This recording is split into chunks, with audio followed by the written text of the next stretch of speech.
With the Abyss inhibitors in place, I should be able to access the chamber with the moon marrow. Oh, Rerir, with every step you take, you're drifting further from what you truly desire. But you're not the root of the problem. Ever since that outsider set foot in Conria, the Vinster King has sunken deeper into madness. If only I could get my hands on that outsider.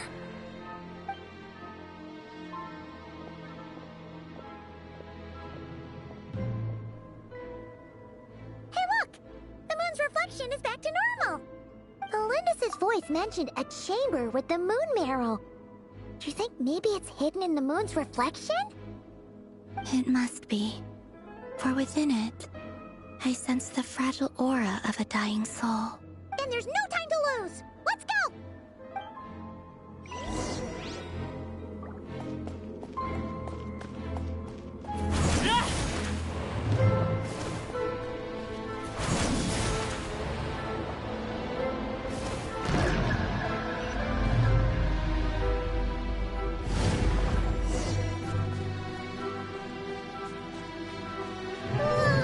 These things are so creepy! Looks like we'll have to destroy them if we want to get to the iridescent moon's marrow.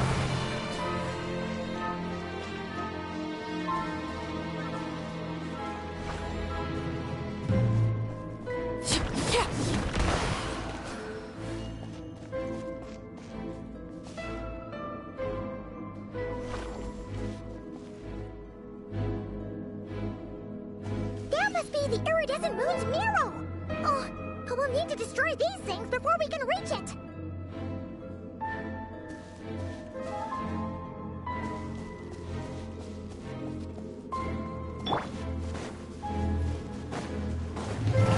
This is order.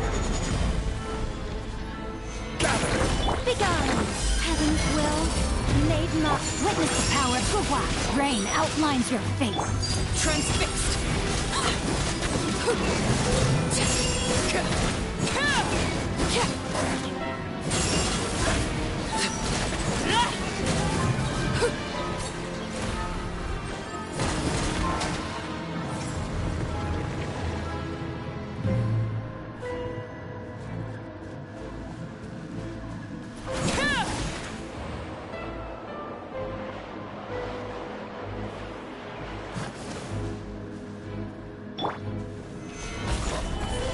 Rain outlines your fate. Know my sword. Let me. Such defiance. Our little secret. Laid bare. This is where you fall.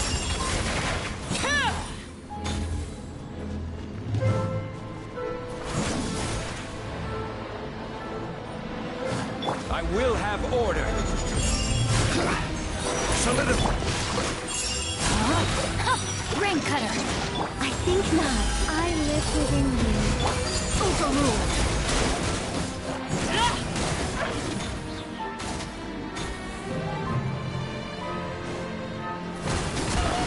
We're so close!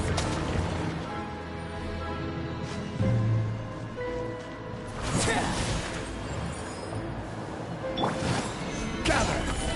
Such defiance. Our little secret. Know my sword. Rain outlines your fate. Witness. Order guide. Laid bare.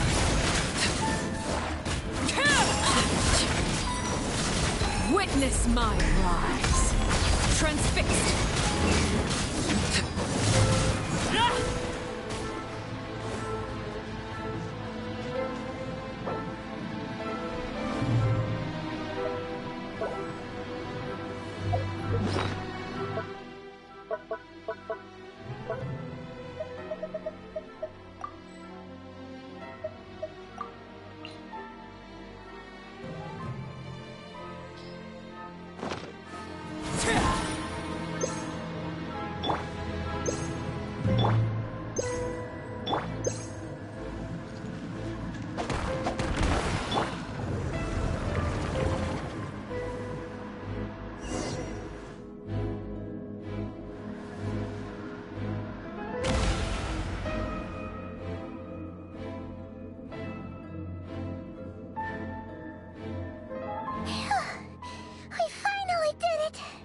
The iridescent moon's marrow, still burning away like an undying flame, yet now contaminated by the abyss.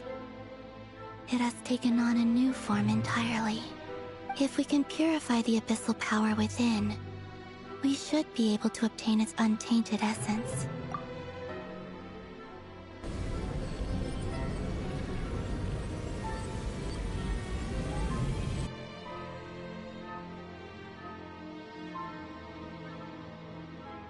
It's so cold.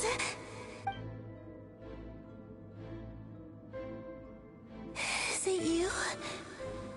Are you here? Huh?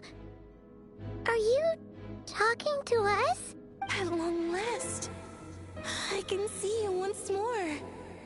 Our fates have crossed, and I am finally free. I'm sorry, I lied to you. Even knowing what was to come, I still couldn't let go of the fear in my heart. As death drew near, the moment the moon shattered, my body began to split apart piece by piece. Like I was being cut into pieces by 1,000 blunt blades. My thoughts scattered as the cold crept in. But I could not bear to fade away like that. Tell me, what was it that brought you to us all that time ago? If only I had possessed your courage, then I might have been spared this torment more painful than death. You look so puzzled. That's how I felt too when I first saw you. But trust me when I say that everything happens for a reason. Farewell, Hypo.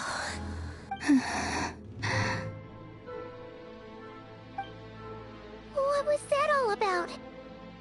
Was that the goddess of the iridescent moon? It sounded like she was speaking to a long-lost friend. But none of us have ever met her before, right? Perhaps. She took me for the goddess of the frost moon she once knew. For a fading soul like hers, our auras must be too similar to tell apart. But anyway, we've got the iridescent moon's marrow now. That should help you regain your strength, right? Alright. Time to leave this place and meet back up with Arlecchino.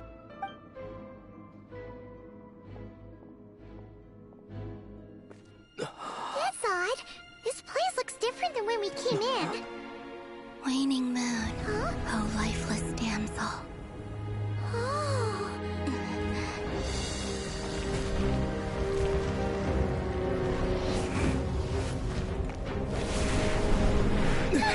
Hurry! The place is collapsing! It wants to trap us here. Who's it? The Abyss? Now we've taken the moon marrow. All that's left here is a dark will. It will show us no mercy.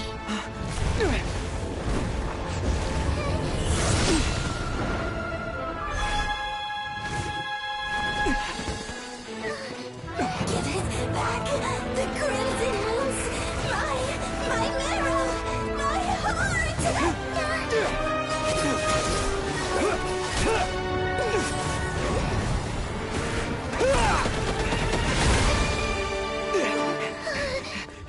Finally! Huh? Oh no! The exit's blocked! They're back! Now what do we do? This is where you fall. Witness my rise. Hey, it's... What are you waiting for?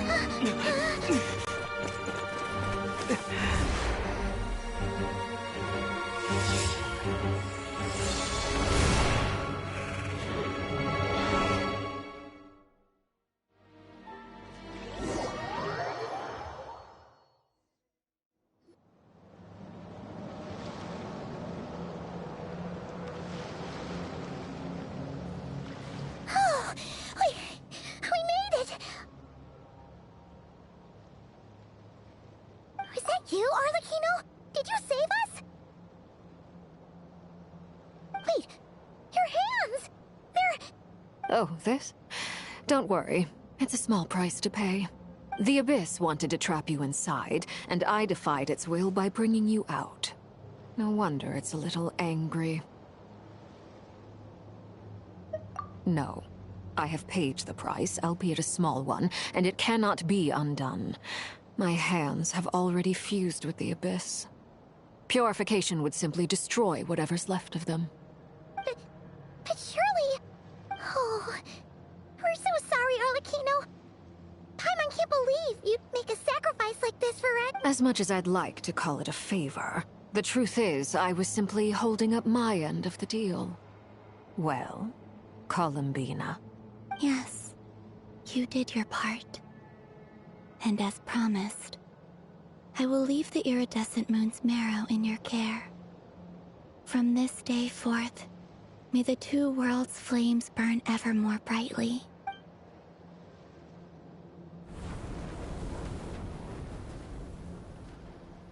I'll take that as a blessing.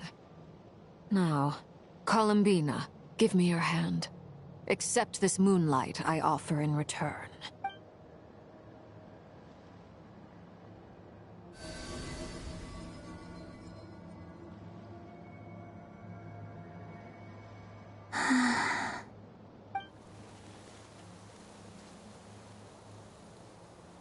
Feeling stronger? Hey, Columbina! Are you okay? I'm fine. Our powers are a little at odds, that's all.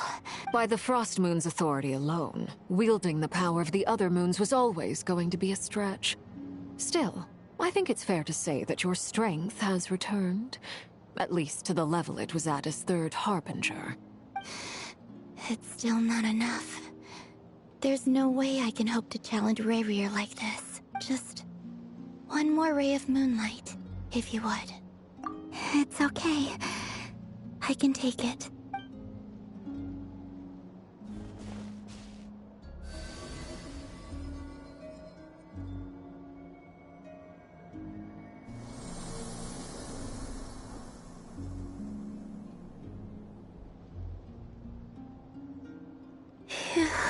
How about now?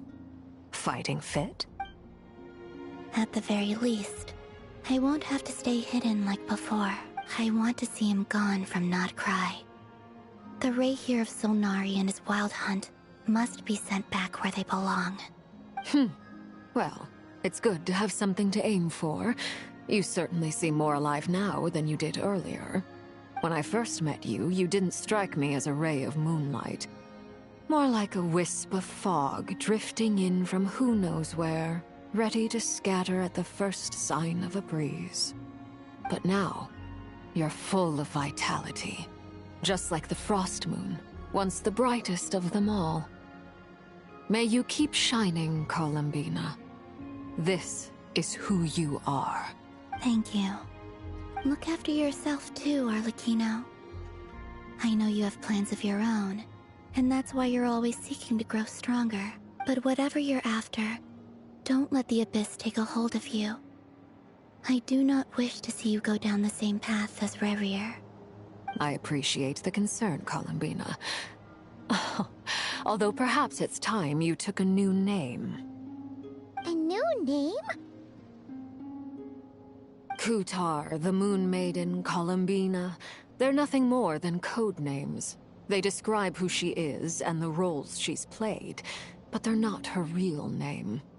We often use code names in the House of the Hearth, too. But it's knowing your real name that keeps you grounded. Up till now, you've been living a wandering life, so you've probably never really cared. All I'll say is this. Once you've defeated Rerir, give it some thought. All right, that's it from me. I'll get you back safely first, then go meet up with Sandrone. You're the best!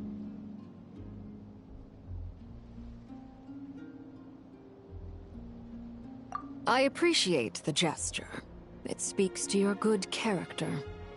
Anyway, let's get going. There are more urgent things to do right now than trade compliments.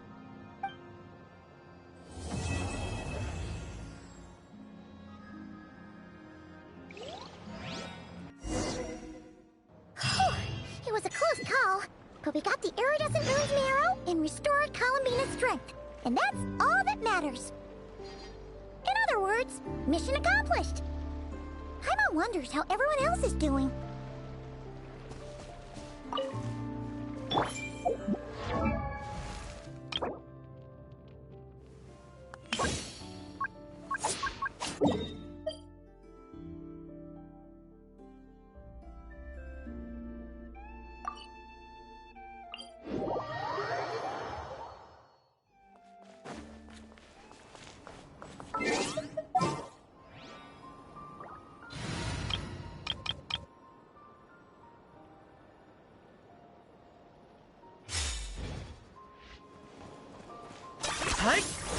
Is this really necessary?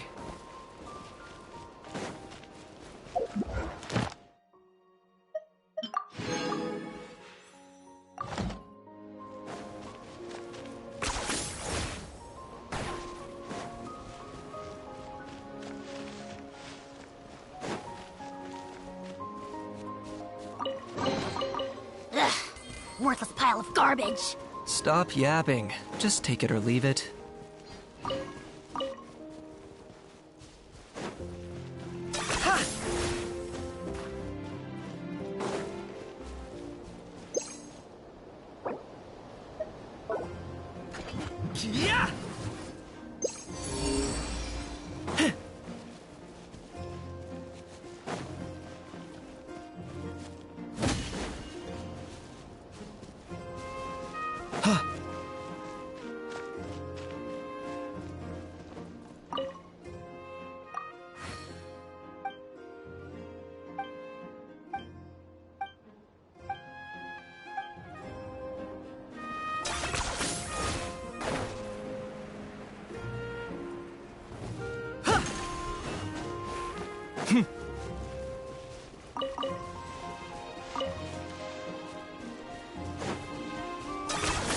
You really are a one-trick pony, you know.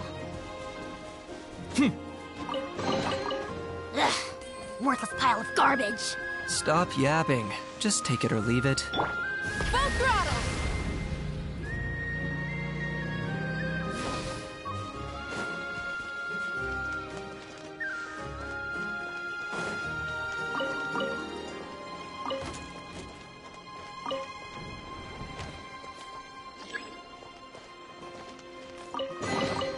The rewards of an adventure worth remembering.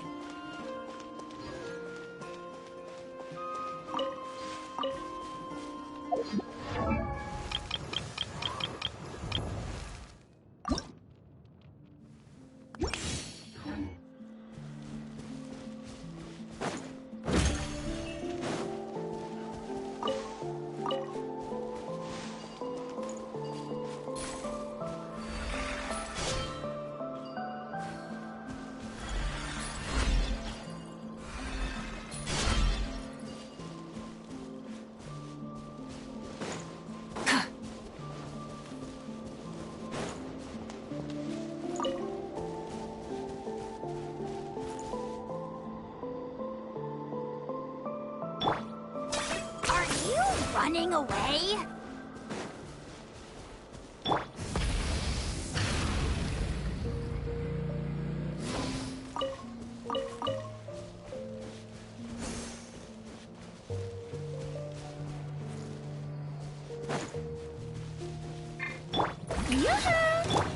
A bitter pill to swallow. Light it up!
statue will see you now. Mind the side effects.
Worthless pile of garbage.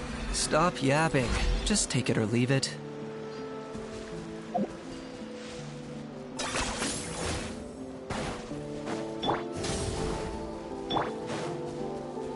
A bitter pill to swallow.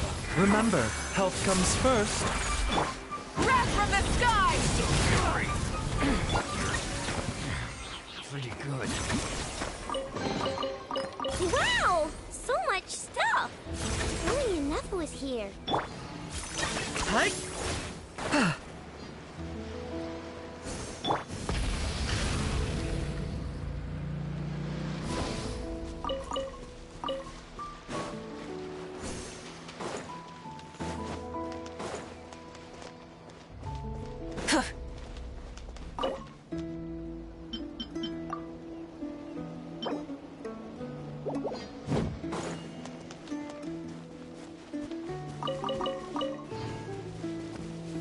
Burn it down!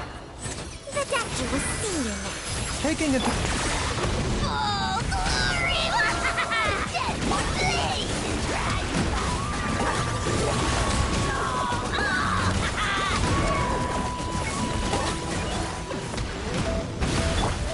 Light of the blazing sun!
on then! Show me what you got!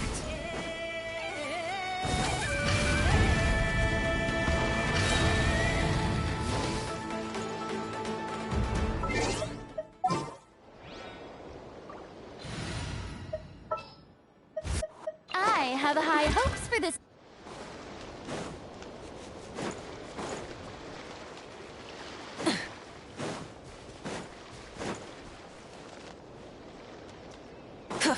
Rise with the sun! Pyroclastic These old surge! bones have still got Mind the side effects. Remember, health comes... I got him cornered. Speed still on my side.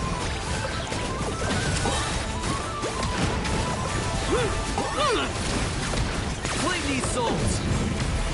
Light it up! Light of the blazing sun! Sacrifice! Forever hold.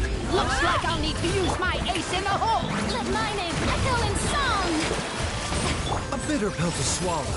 The doctor was seen. Seems like an emergency. Wrath from the sky!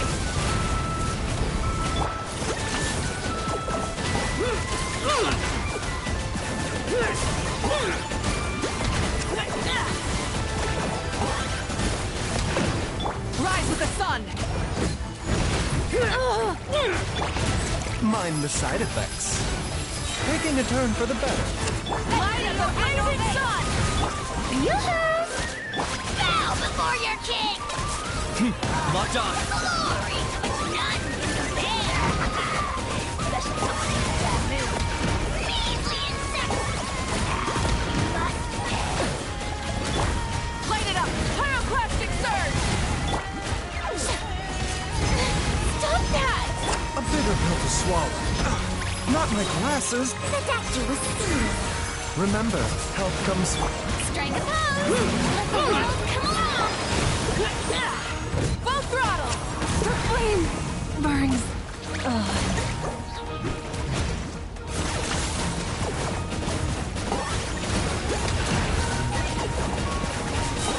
Speed still on my side. Rise with the sun! Mind the side effects. Claim these souls. Seems like an emergency. Have the light! Light of the blazing sun!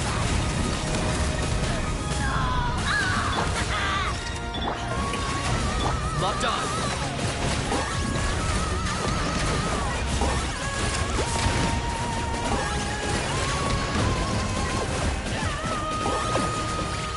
Wrath from the sky! Rev the end! The end of our legacy.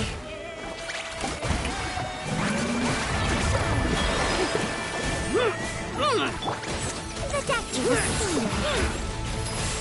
Remember, health comes first. For the Lord of the Night. Glory to its none can compare! Just someone in that mood. Measly insect! Took me half a lifetime to perfect this. Yoo-hoo! I got him cornered.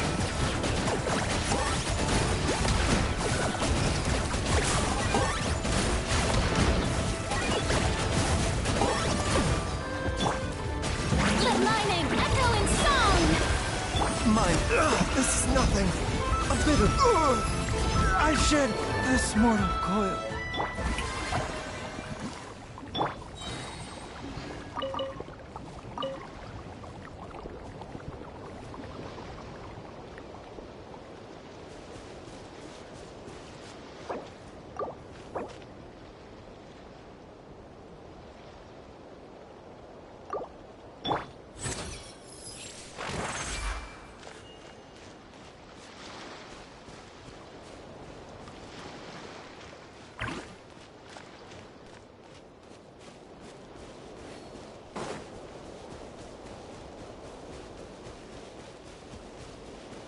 Mind the side effects.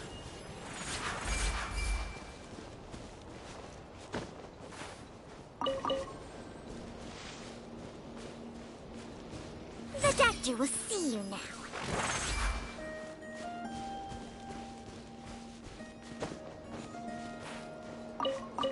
A bitter pill to swallow.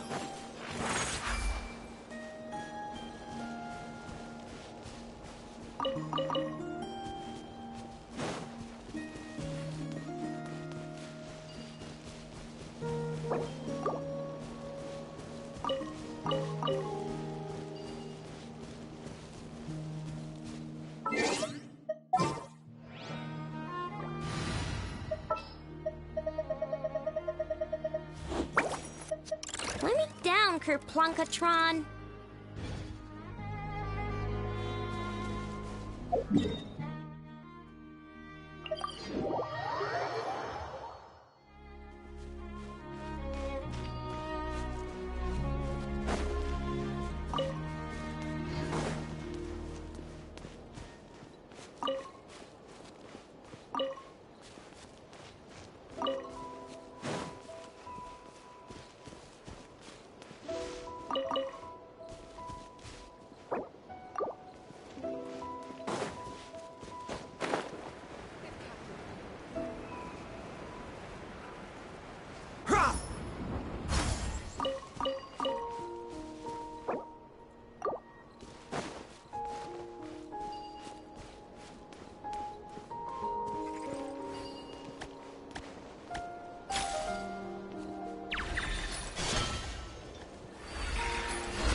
The doctor will see you now.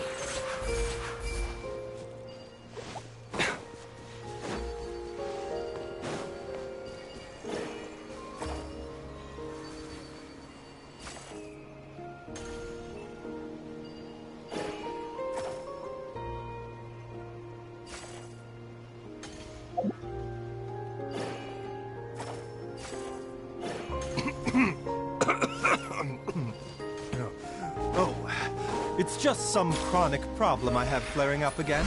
Nothing to worry about.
A bitter pill to swallow.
running away?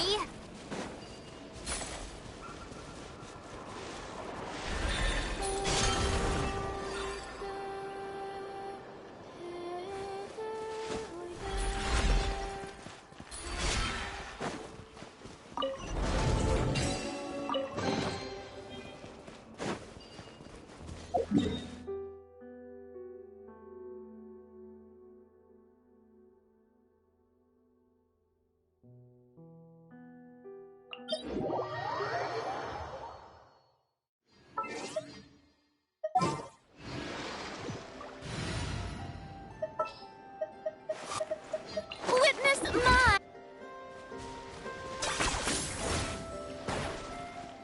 Try and stop me!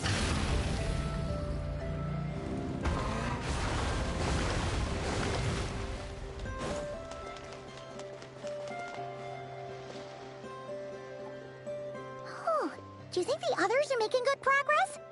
Hope it's all going smoothly. Oh, hey look! They made it back as well! Flint's! Llama! How did it all go? All is well, thank you. Nefer and Yehoda had to stay at the curatorium to wrap things up, so they won't be joining us for now. I ran into Miss Anefa and Miss Aino on the way back. Their work is still in progress, so I suspect they won't be back for a while either. You seem rather cheerful today, Mr. Flint's. I certainly am. I achieved what I set out to do and came away with more than I bargained for. Fighting alone can get quite tedious, but I had the good fortune to run into a pair of brave young warriors. We meet again. How have you been? Albedo! What are you doing here? That would be a natural assumption to make. It's also the correct one. These two courageously lent me a hand while I was fighting the Wild Hunt. When they told me they were Servarka's colleagues, it all made sense. And given how people of outstanding talent tend to cross paths, it's no wonder you're already acquainted. So, who's your travel buddy, Albedo? Why don't you come and introduce yourself?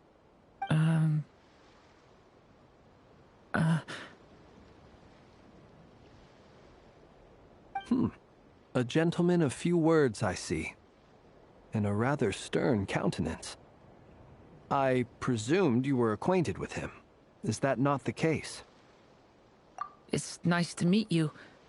Again. We've technically met before. Wait a sec! You're Minnie Durin! That's right. It's me. I'm glad to see you again. By the way, he says it's okay if you drop the mini. Yeah, I'm not as mini as I used to be. Interesting, isn't it? The first step towards blending into human society appears to be reflecting on whether one's name really reflects who they are. Wow! You look so different!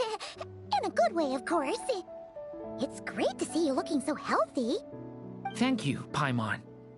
And although you're as mini as ever, I understand that diminutives don't always convey endearment. I'll be sure to simply call you Paimon, as a sign of my great respect for you. Wow! You're such a smooth talker now. Paimon could get used to this. From now on, you may refer to her as your esteemed guide, Paimon. Personally, I think our little Paimon is the perfect size. When people call her Little Paimon, it's just because she's so adorable that they can't help themselves. If that's not a sign of endearment, what is? You're absolutely right, Miss Lauma. My brother still has a long road ahead of him when it comes to understanding human relationships. Anyway, speaking of long journeys, didn't Columbina, leave with you? How come she isn't back yet? She's been catching up with old friends. Wouldn't be surprised if she stopped for a cup of tea or 10 on the way back. Uh-oh. People are talking about me. Hope it's nothing negative.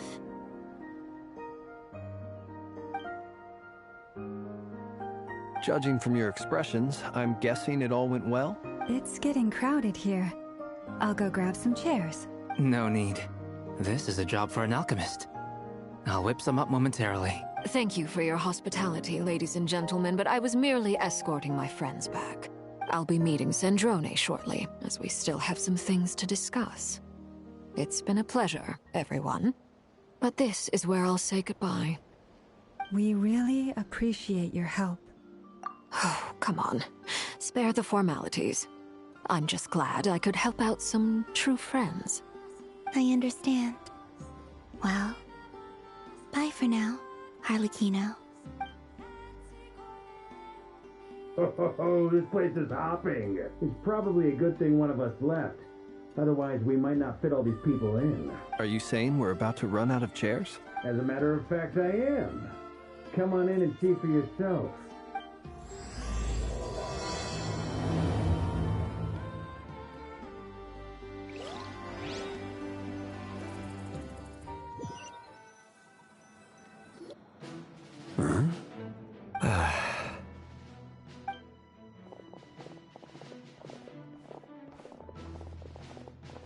I overheard your little chit-chat outside, by the way. With Miss Columbina's colleague gone, we should be back to the original crew plus the other colleagues I brought in. Though, it looks like we have another new face. Someone else managed to rope in a colleague, too? Frankly, you and Paimon are the only people I know here. This here is Deansliff, colleague of Tibet's greatest guide, Paimon, and greatest adventurer, the Traveler. Well, not exactly colleagues, more sort of friends. When someone else jumps in to do the announcing, you know you're speaking to someone important. Let's hear what he has to say. Note to self. Once Paimon knows your name, the rest of the world will soon follow. When he comes looking for us, it's usually something important. Paimon's guessing you've heard about the Wild Hunt, then. From the looks of it, you're about to hold a meeting. If I were to say that the Wild Hunt is our mutual enemy, would that earn me a seat at the table? As the saying goes, the enemy of my enemy is my friend. Mr. Dainsliff, there's a seat with your name on it. Though, I can't promise the same for everyone else. Hey, Albedo, think you can rustle up a couple more chairs? After all this time apart, Grandmaster Varka's first order is to rustle up a couple more chairs. I've missed this. Is he being sarcastic? Hey, he's your brother. Why are you asking us? I've still got a lot to learn about the nuances of human conversation. Trying to decipher Albedo's way of speaking has been like jumping in at the deep end. Oh, good point. Paimon gets you now. Don't sweat it.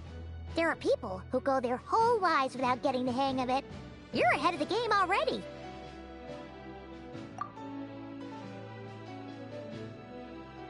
I wonder what's taking Nefer so long. Perhaps you should go and check in with her. If anyone can hurry her along, it's you. I just got back from the curatorium. Besides, aren't you curious to see what's taking her so long? Miss Nefer doesn't strike me as the type to share secrets. And since gathering intel is her specialty, I'm guessing she'd prefer to keep her methods confidential. Under such circumstances, would it not be tactless for me to impose? Oh, but it's fine for me to impose. What can I say? You have an unrivaled ability to garner people's affection, Miss Moonchanter. Besides, you have far more in common with her than I do. All right, then.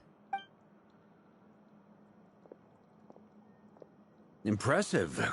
She barely fought back at all. I admire your powers of persuasion, my friend. As I'm sure Miss Lauma will realize soon enough, the trick in life is to always pitch in with other people's responsibilities so that you can be selective with your own. Another trick is to simply hide in the background. Spoken like a true sage. Anyway, looks like we've got some time to kill before the meeting. Let's take a little breather, folks. And feel free to chat amongst yourselves. We'll get down to business once the other two arrive.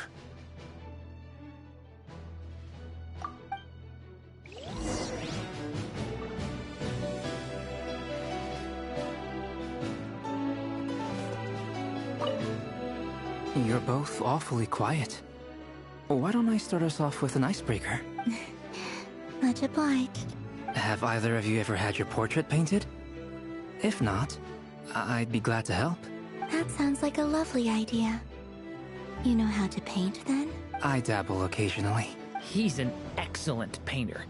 Tables, chairs, people, dragons, you name it. He'll paint it for you. I'm flattered. If I ever get the chance, I'd like to give it a try myself. I'll bear that in mind. Anyway, how about you, Durin? What sort of portrait would you prefer? Oh, I'd be fine with anything.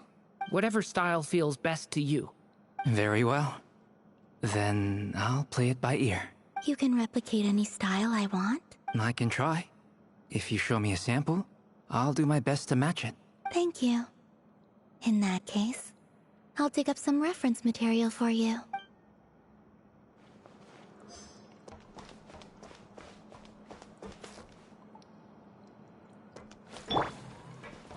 Is there something you'd like to say to me? Yeah! For starters, why'd you just show up here without even giving us a heads up? If you think back to our previous interactions, you may recall that that's hardly out of character for me. You do have a point there. Oh yeah! You'll need to find somewhere to stay the night too, right? Want to tag along with us? You never know. We might get a group discount. Sure. Let's do that. Great! Paimon will handle it! And in return, we can get Dainsleif to be our very own personal bodyguard. If that's what you had in mind, you should have said so sooner. I'd be happy to help. Oh, okay then. Paimon was only kidding, but good to know. Anyway, since we're all here together, we might as well watch each other's backs. That's just what friends do, right? Indeed. Thank you.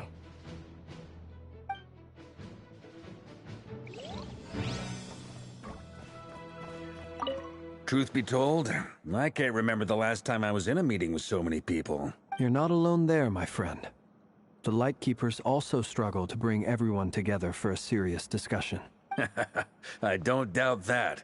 I've only ever met two Ratniki, one being you, and the other being that young guy, Itlua. Itlua's a good apple. I'll give him that. He's kind, honest, and regularly delivers supplies to my lighthouse.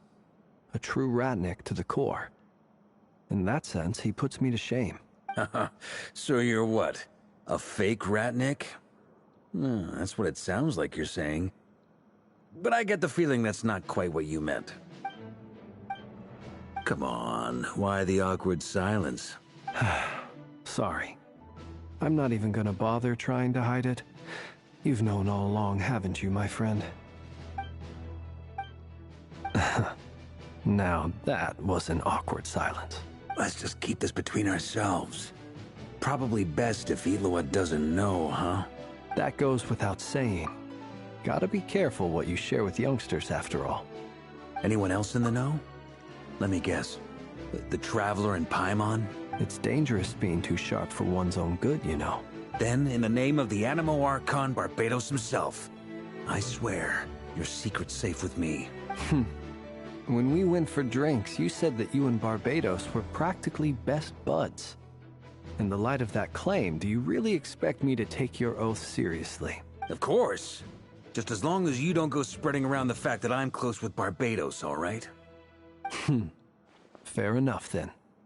Nothing like a bit of mutual leverage to seal the bonds of friendship.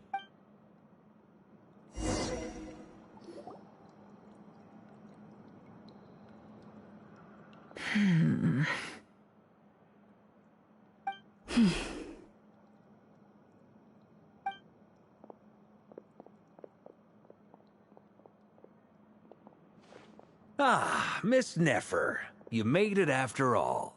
But what about Yehoda? I'm here to give you an update on how things are going on our end. Once this is over, I'll be heading straight back to continue my work. I left Yehoda back at the Curatorium to watch over things while I'm gone. Huh. So much for just this once. Shh! Not so loud! We're on a roll here.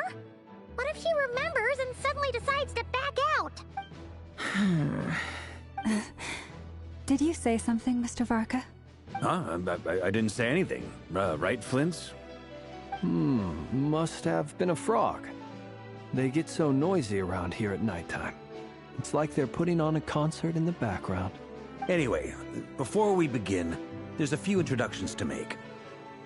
Let me start by saying that it's an honor to be speaking before so many distinguished colleagues and collaborators. First up, we have Miss Lauma. As Moon Chanter, she's the leader of the Frost Moon Scions, a local religious community in Nodcry. Then there's Miss Nefer, boss of the Curatorium of Secrets, and intel gatherer extraordinaire. Nefer is leading the investigation into Rerir's background, assisted by Yehoda and Lauma. From the little I've heard, they're making some great progress. Over here, we have Mr. Flintz, a ratnik and guardian of the abandoned lighthouse.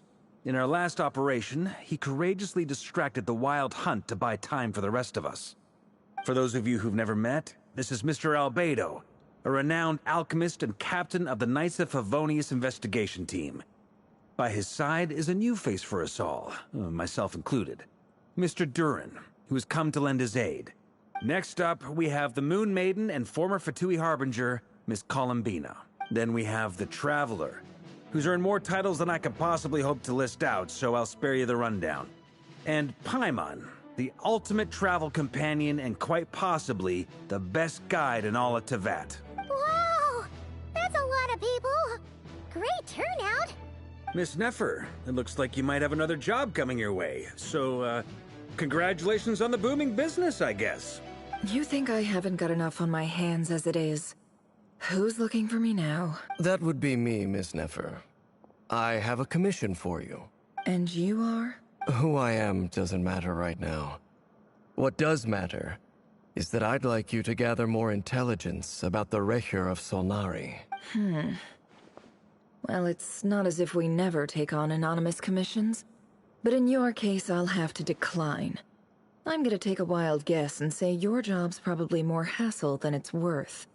Something about you seems like bad news. It's my eyes, isn't it? Conrian, I assume. And what's with the mask? Are you trying to hide your identity? In any case, the fact that you're even still alive raises an awful lot of questions for me. My name is Dainsleif. And yes, I am from Conria. As I'm sure you're aware, the Rerir of Solnari's real name is Rerir. He was once an acquaintance of mine. Really? Then you must have been quite an influential figure yourself. You flatter me, but none of that matters anymore. My point was simply to clarify why I have asked Miss Nefer to investigate Rerir's background. So you're both from Conria, and it sounds like you used to be friends? What am I missing here? Surely you already know how he became one of the Five Sinners. I'll tell you everything I know. The history of Conria, the names and identities of the Five Sinners. I remember it all like it was yesterday. I have never spoken openly of this before. But the truth was exactly as people say. The Five Sinners were each driven by their own desires, and it was by playing upon these that the Abyss tempted them to their fall, tearing Conria apart in the process. The visionary, Vedifenir, who wished to foretell the future. The wise, Haroptatir, who sought limitless knowledge. Gold, Rhindaughter, who desired to create life.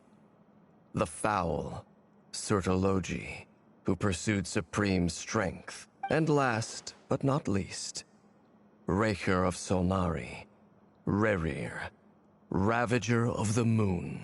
Of the five, Rerir is the only one who remains a mystery to me. He never harbored grand ambitions. So what changed in the space of a single night?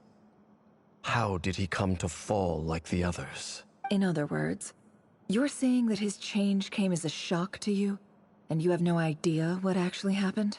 That's right. You mentioned how the Abyss tempted them, which led to their fall. But what did that look like in practice? And what other context can you give me about the events of that time? Strangely, now that it comes to it, I hardly know where to begin. The fateful night took place during the era of the Eclipse Dynasty. One day, my elder brother, the visionary, Vedifenir, was summoned to the palace by the Vinster King, only for the king to gouge out his eyes and cast him into the dungeons. When I came to hear of this, my fury knew no bounds. I gathered together every ally I thought I had, and together we set a night to storm the palace and free Ved. Centuries on, the memories of that night still haunt me like a never-ending nightmare. We broke through the palace gates, just like we had planned, each striking towards our separate targets. But then, I was betrayed. Even Vedafenir, the very person I had come to rescue, abandoned me and partook of the Abyss's power. So, it's personal after all. Then tell me, Mr. Dainsleif, what price are you willing to pay? You, of all people, must know that nothing comes for free. I cannot say what price would be worthy of such a commission. But know this. Rerir was not always a madman. Believe it or not, there was a time when he was just an ordinary man, working for the Conrian Intelligence Service. Uncovering the truth of Rerir's past is the only way to unravel this mystery. But before you decide if you will accept my commission, I will tell you more about him. Enough, I hope, to help you plan your next move. Sounds pretty good to me. Feels like we just flagged down a random passerby, only to discover he's actually a master strategist who has a score to settle with our enemy. Can I borrow your halo? It could be useful in the lighthouse. Hey, enough with the wisecracks! Besides, isn't that lamp of yours bright enough already? Relax. It was meant to be a compliment. If that was a little over the top for your liking, I'll make sure to tone it down next time. I'll give your proposal some serious thought, Mr. Dainsleif. Let's speak in private once the meeting is over. Before that, there's a few things I'd like to share.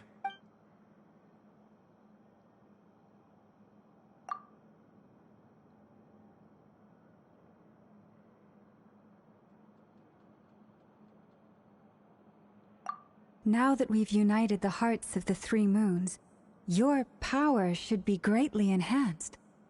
But it seems like that hasn't happened yet? I believe it will take a little longer. You've done so much for me, so I want to be completely honest with you all. Even though I'm doing a lot better now, the truth is, my recovery will likely be an ongoing process. From the moment I was born, my power has been slowly ebbing away. And that is because Tevat has never accepted me. Even with the moons united as one, it seems my rejection cannot be undone. So far, I have yet to find a solution. It may turn out to be a problem that will plague me until the day I finally leave this place behind.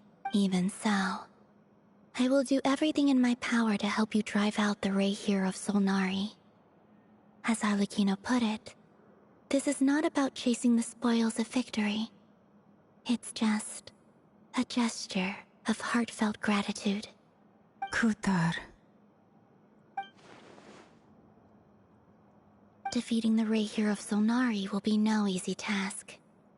While my strength slowly recovers, we'll also need to gather more intel. Naturally. We should take all the help we can get if we hope to defeat him. We've considered several viable plans now, but our choice hinges on the answers to a few key questions. Is it even possible to kill Rerir? What experiences shaped the person or monster he became? And what's he really after? Given Albedo's expertise in alchemy, I think we should leave him to try and answer the first of these questions. Understood. As for the other two, I'm afraid we'll have to count on you again, Miss Nefer. Believe me when I say it's not my wish to burden you. But right now, relying on your skills is our only option. So you're placing all your hopes on me, huh? We can't thank you enough for agreeing to help us. Honestly, I can hardly believe how lucky we are. You sure have a talent for changing your tune, Miss Moonchanter. Timid like Yehoda one moment, then flinches insincere flattery the next. Ladies, please. I must object to your portrayal of me. That's all. Feel free to keep bickering. Just pretend I'm not here. I almost don't want to leave this room. I'm curious to see how this plays out. I have faith in you, Miss Nefer. Something tells me you'll stand by us until the very end. Oh? And what makes you so sure of that? What if I suddenly decide that my compensation is insufficient? This isn't about the money. I can sense that you've got a deep-seated distaste for Rerir. And knowing you, that alone is motive enough. Look at them getting along so well. Like two peas in a pod. And I'm the one they accuse of insincere flattery. There is no justice. Miss Lauma, you have to understand something. Unlike you, I don't actually enjoy having everyone's hopes on my shoulders. Is that right? Well, maybe the fact that I'm willing to put my hopes in other people says more about me than you. But the fact is, I also trust you. And that's because I know that you're someone we can count on. Anyway, we've got our plan, so let's get moving. Mr. Dainsleif, let's talk. And Traveler, once we're finished, if you've nothing else planned, I'd like you to come with me. This whole experience is teaching me a lot. For instance, I now know that when other issues come up in the future, I'll have far more luck getting Lauma to convince Miss Nefer than trying to do it myself. Hate to say it, friend, but that's one of the funniest things I've heard in a while. Why? You think I've got it wrong? Quite the opposite. But what makes it so hilarious is how long it's taken you to realize.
Thank you for waiting.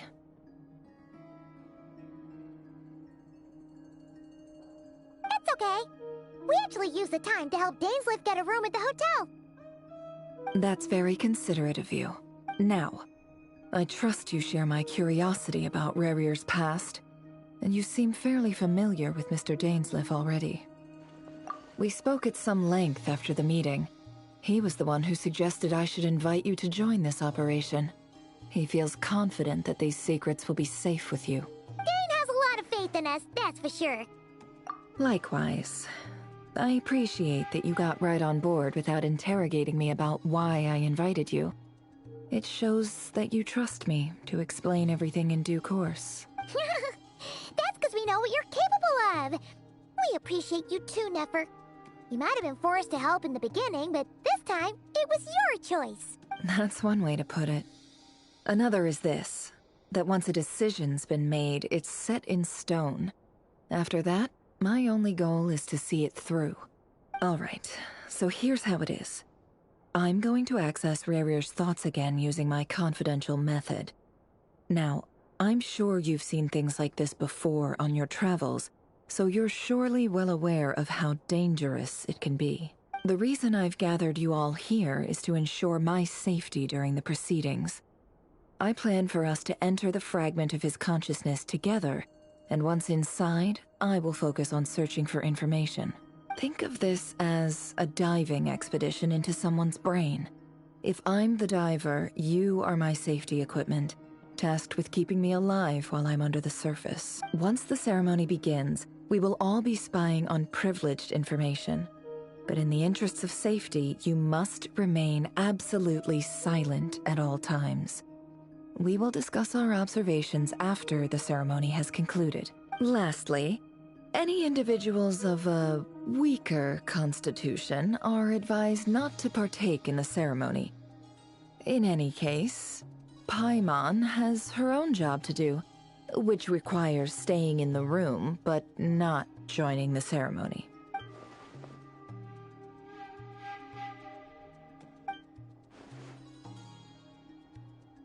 Well, good luck, everyone! Sounds like all Paimon can do is cross her fingers and root for you guys. There's a little more to it than that. I was being serious when I said you have a job to do. While the rest of us are inside Rerir's mind, it's imperative that we have a team member on the outside. In the event that something goes wrong, you will be our first responder. I don't anticipate any issues, but the extra level of safety will be greatly appreciated. I second that. This is a dangerous operation here, and you're our whole rescue team. So, Paimon's like the lifeguard? Yeah, that makes sense. All right, got it. Good. Please, take a seat. We'll get started momentarily.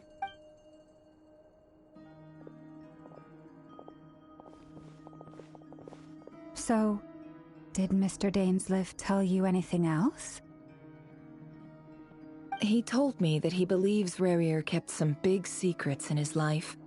He's not sure that they were the cause of his eventual downfall, but he's asked me to uncover what those secrets were all the same. But surely you're not planning to go through with this, no matter the cost. If you think that, you'd be overestimating me. I'm a businesswoman, not a mercenary. But I do have my own professional reasons for taking this job. You think I'd turn down the opportunity to get a first-hand glimpse into Conrian history? No chance. Well, as long as you don't let morbid curiosity get in the way of safety concerns, we're good. We'll do whatever we can to help you. You're such a killjoy.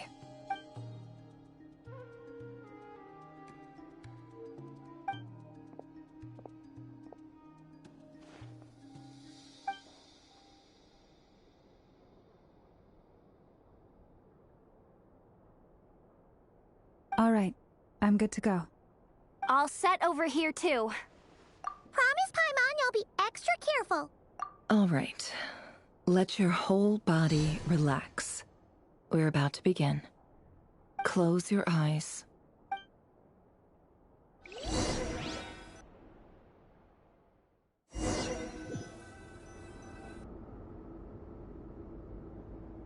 Phew. Could this be his office? Pretty standard setup. Bookshelves, paperwork, files. According to Dainsleif, Rerir used to be an intelligence operative. Chances are there's plenty of top-secret intel stashed away in this room. Is this where you keep your secrets, Rerir? Can't say I'm not looking forward to this.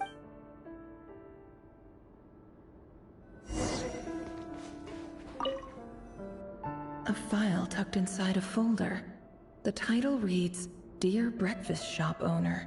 It's a list of names, but at this stage I have no idea who any of them even are.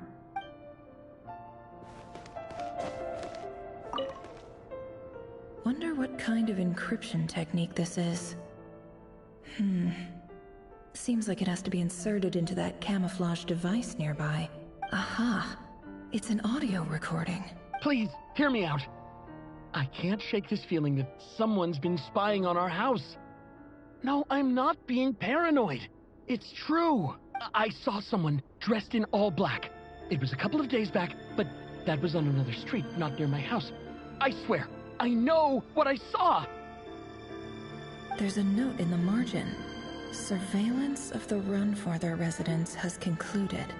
We apprehended the target and filed the mission report last night. Could the voice in the recording belong to one of Rerir's targets?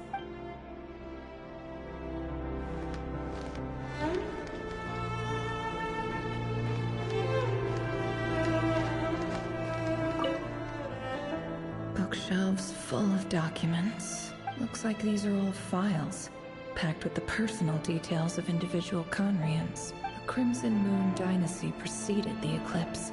Since Rerir worked as a secret agent during the latter, it stands to reason that he was tasked with purging remnants of the old dynasty. Yep, lines up exactly with what Dainsleif told me.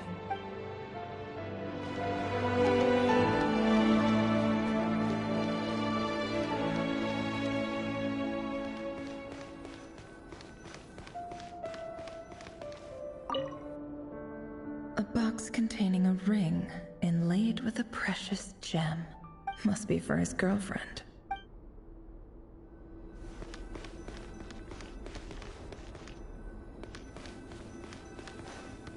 He looks even gloomier than last time. I wonder what's changed.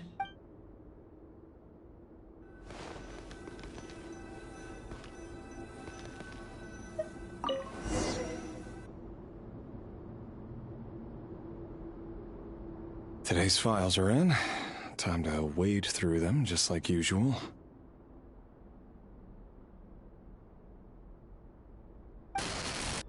Male, 51. Occupation, cook.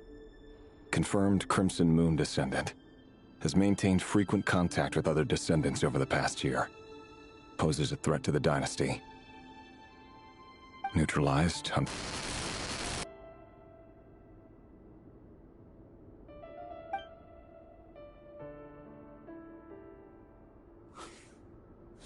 This one should be archived under purged targets.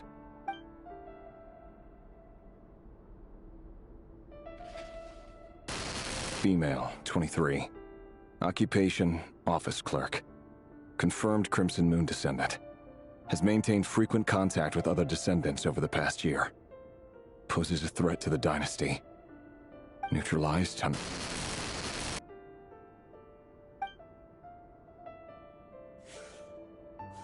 Another one for purged targets. Sounds like she was that other man's daughter.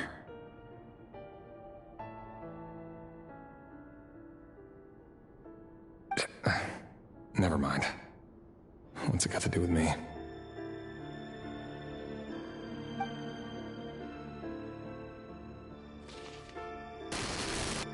Male, 40. Occupation, teacher. Confirmed Crimson Moon descendant.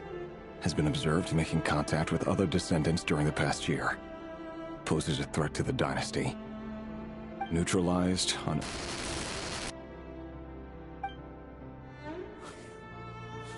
Just another nobody for the archive. Come to think of it, I remember surveilling this man. A case like his never would have been considered a priority in the past. Huh. He barely even interacted with other Crimson Moon descendants.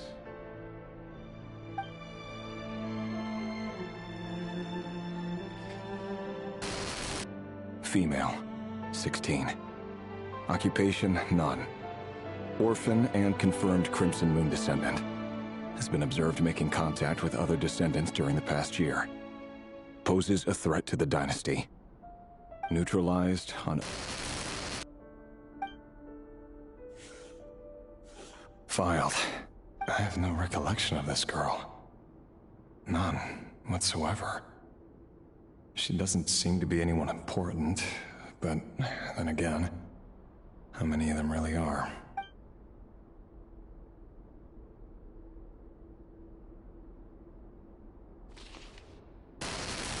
Female, 13. Occupation, none. Orphan and confirmed Crimson Moon descendant. Has been observed making contact with other descendants during the past year. Poses a threat to the dynasty. Neutralized on...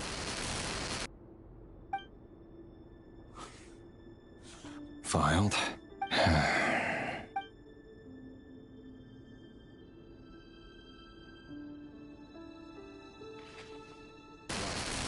Male, 11. Occupation, none. Orphan and confirmed Crimson Moon descendant. Has not been observed making any contact with other descendants during the past year. Poses a threat to the dynasty. Neutralized on...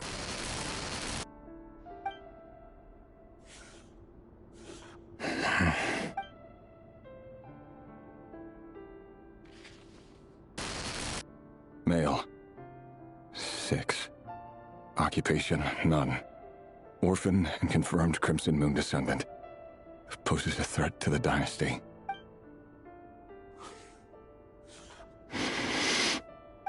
It's funny, isn't it? Your job is becoming both harder and easier at the same time, depending on how you look at it. Sooner or later, the Crimson Moon descendants will be completely wiped out. But as their numbers dwindle, they become harder and harder to track down. That's not how it is. Fortunately, however, most of the able-bodied adults have already been taken care of. The remaining weaklings will be increasingly easy to deal with. No! No. My job is to ensure the survival of the Eclipse Dynasty. And the only way to do that is by eliminating any and all potential threats. It's a perfectly legitimate line of work. Every single one of my colleagues can attest to my fairness. And if my friends were aware of the facts, I know they'd back me up too. Assuming, of course, that they were aware of all the facts.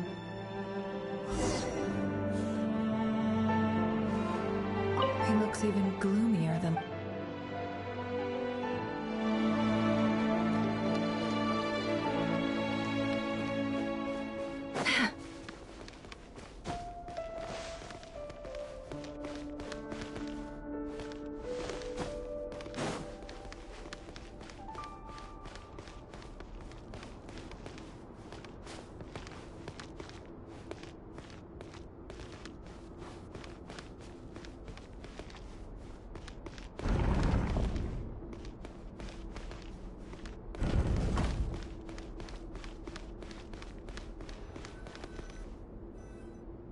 Mr. Vedifalnir, it's been quite some time since we last met. Rerir, I trust you're here because you have something important to discuss. Forgive me.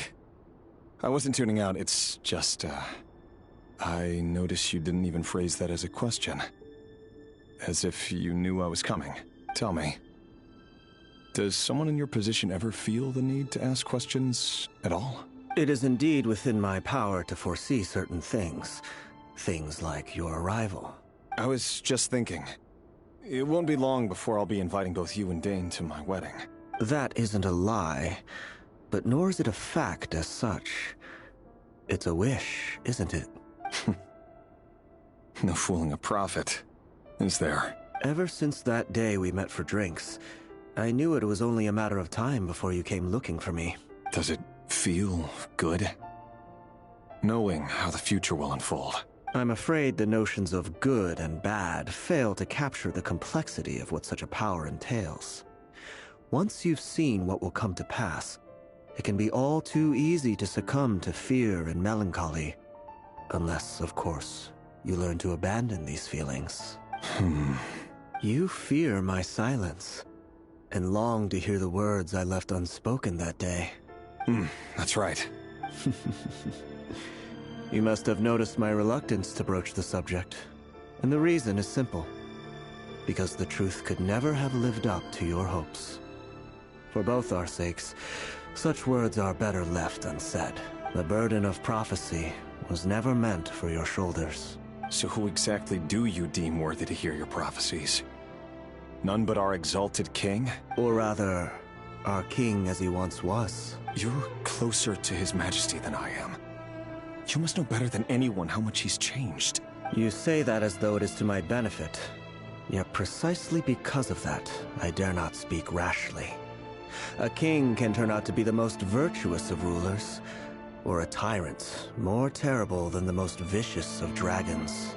You are so wise and far-sighted, yet still you would have me live in fear of the unknown? You make a fair point. Especially given my silence alone was all it took to send you spiraling downwards. Very well then, let me offer you some advice. And I say this not as a prophet or a visionary, but simply as the brother of your friend. For many reasons, there is very little chance of your marriage ending in happiness. If happiness is what you seek, you should find another fiancé. Hold on. There's that same black fog again. Could this memory belong to Thelindis? Guess I'd better tread carefully. Wait. Hear me out. This time we finally got a clear look at his face and learned his true identity. His name is Rerir, and he claims to be one of the king's guards. What did you say? A cruel irony, isn't it? The man you're set to marry leads a double life as a brutal executioner. Why are you telling me all of this now? Simple. It's because I want you to kill him. You are the only person he would never suspect. No, absolutely not. I would never dream of doing such a despicable thing. So you'll just stand by and watch him slaughter us to the last? Do not forget that the blood of the Crimson Moon flows in your veins too. The blood of the Crimson Moon? What does that matter now? The dynasty has long been dead and gone. You think that alone is reason enough for me to throw away everything I have? Why wouldn't it be? You too were once a child of the Crimson Moon, just like me. Don't tell me you've never felt so much as a flicker of fury for the way we were trampled into the dust. As long as you promise to abandon this pipe dream of restoring your dynasty, I can try to persuade him. Or have him persuade the Vinster King. Persuade the Vinster King?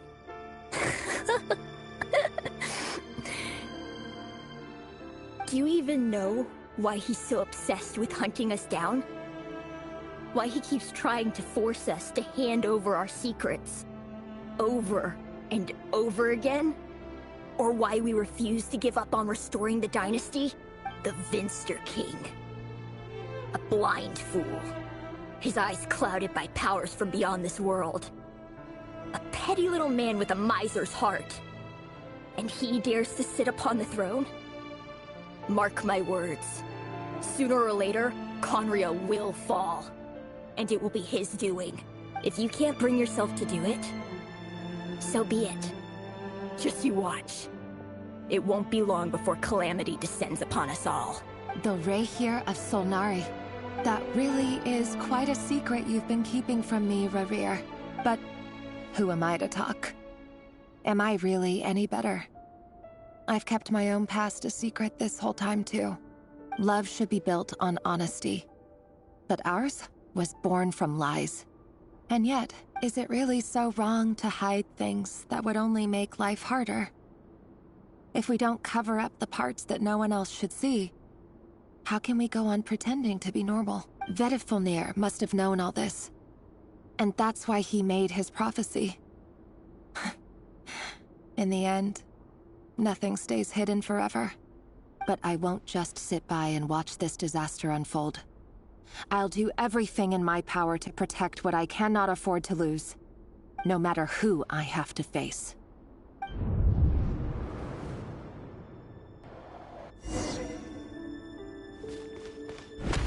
Huh? Was that Rerir who just walked past the window? Doesn't it give you the chills that he still takes the same road to work every day? As if nothing ever happened. Those people at the deli. Enough already. They're clearly pretty taken by their own disguises, so just smile and play along.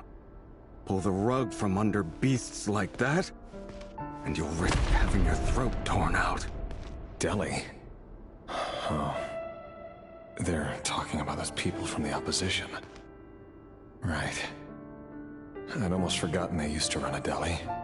People of no consequence always vanish so easily.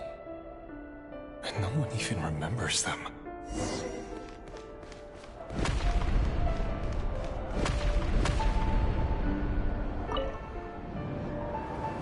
But surely you can see he's not the man he pretends to be! So many have died already, and they say that the king's madness grows with each passing day. We're not going to survive this, are we? But why does it have to be this way? Do we really deserve to die just because of the blood that runs through our veins? Felindis, are you even listening? Sorry, Freether. My mind was off wandering. I heard you, though. You're talking about what Rerir said. He's just following the King's orders. He's a secret agent, and it's his job to hunt down rebels and dissidents. By the time you first met him, he'd already taken lives. Maybe he was using you from the very beginning. No. Rerir has no idea I have anything to do with the Crimson Moon. My family are only distant relatives of the main lineage, and besides, my eyes are perfectly ordinary. Truth be told, apart from my teacher, pretty much no one knows I have any connection to any of it. It's been a long time since my family severed ties. But as Orlog said, who could possibly talk sense into that raving lunatic of a king? No one! I'll work something out. Trust me, I'm with you all. But for now, you need to keep yourselves hidden. Don't let anyone find you, anyone at all. Don't forget that Rerir is an Eclipse operative. You need to be extra careful when he's around. And when I am too.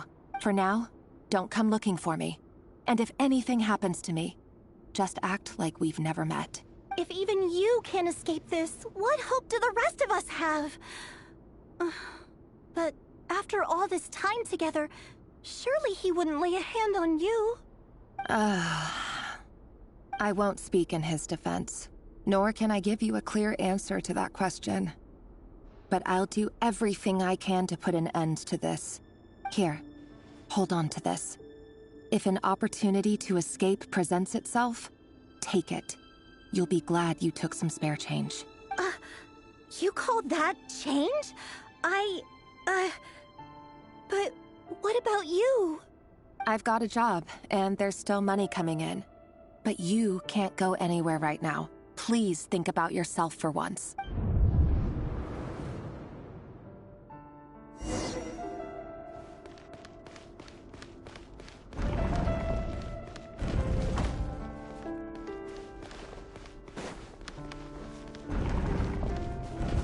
Another day, another round of assassination training.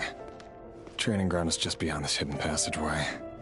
When you kill a person, doesn't it bother you when you end up covered in their blood? Why would it? Aren't we all just walking blood bags? But not everyone is accustomed to hunting down others like prey.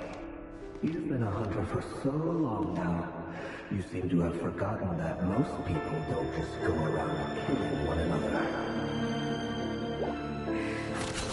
Leave me alone.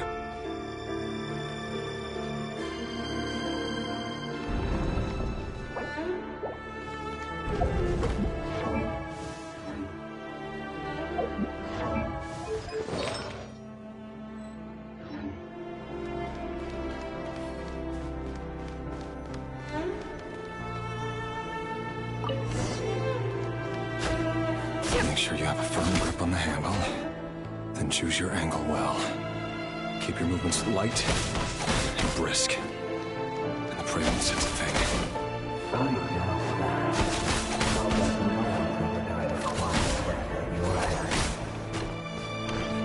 I work clean. No traces.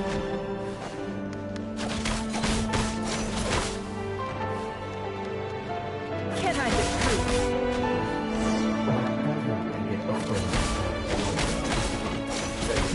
Happens to need you right now. Someday he doesn't. That won't happen. He's changed. Ever since he fell in the cell with that power. He was able to take out a handful of the guilty. The ones I've dealt with have always been guilty. And I've carried out my work flawlessly.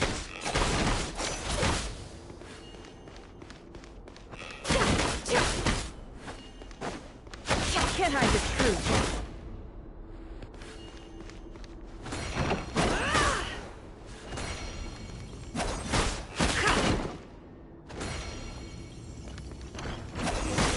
You know your proposal, don't you? Was it because she didn't trust you? or something else.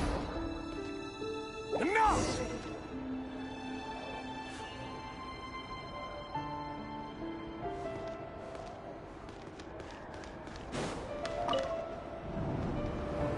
Delindis, do you still remember Orlog? Orlog? The boy who was pretending to sell flowers. You spoke for quite a while, didn't you? Yes, we did. What about him? He was arrested 2 days ago. Chances are he's already dead. He... I just don't get it! After everything he's done, why do you still stand by him? Or does it mean nothing to you that people keep dying? No, that's not... Just hear me out. I need to go now, Delindis. They're looking for us. You take care too. If you ever need a place to hide, come find us.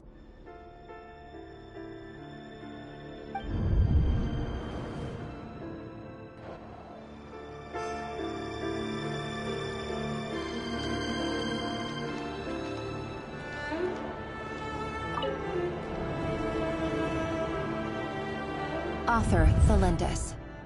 Over the course of this week, the research object was subjected to interference for a total of 47 hours for experimental purposes. The results are as follows. All subjects of observation that were sent inside have now... The situation within is proving more problematic than anticipated. No progress whatsoever. What now? Won't you give me even a glimmer of hope? Things are getting worse by the day. I have to find a way or we'll all be in danger.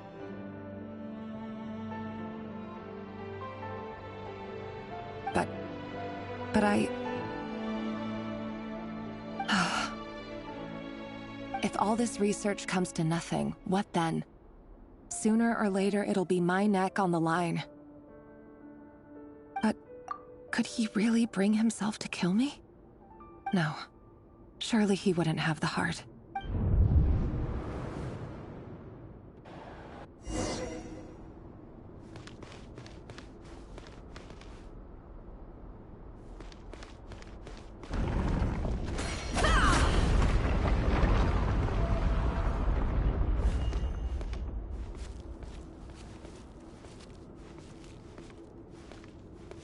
Why won't you just let us go? We don't even know each other. All we want is to live ordinary, peaceful lives. You want... to live?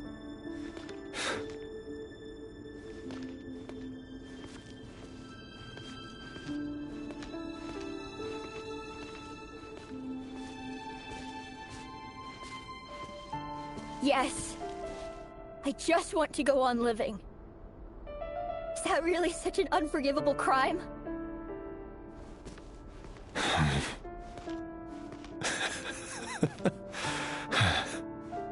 You want to go on living.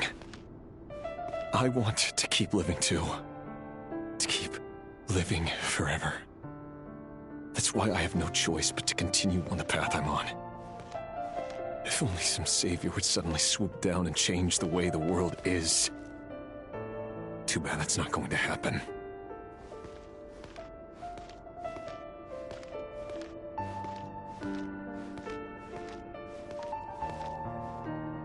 Imagine that. If there really were such a person, you and I wouldn't be standing here like this, would we?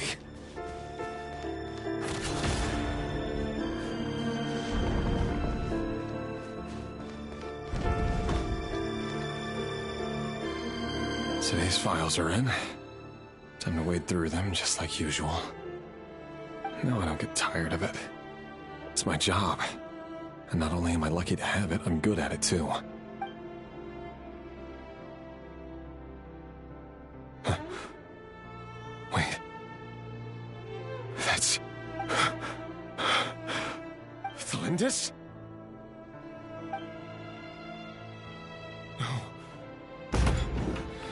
No. No! Why? But you bear no mark of the Crimson Moon. How could you possibly have anything to do with them? It cannot be!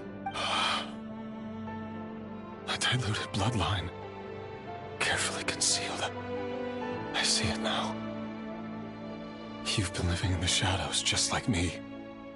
What a fool I've been. Numbing myself with talk of justice. Even imagining my friends would back me up. But in the end, Irminsul. Finster King! How far are you going to take this? From the direct bloodline to secondary offshoots?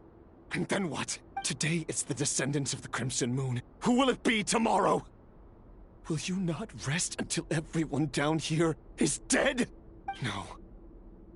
This cannot go on. This is where it ends.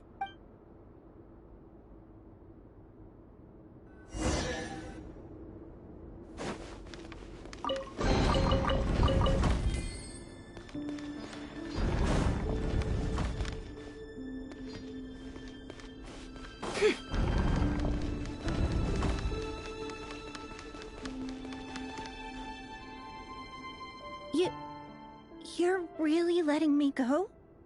I am. As long as you can guarantee that no one will find you. Don't worry, I'll be extra careful. No one will know I was here. But... what about you? Me? If you let me go, you won't be able to complete your mission, will you?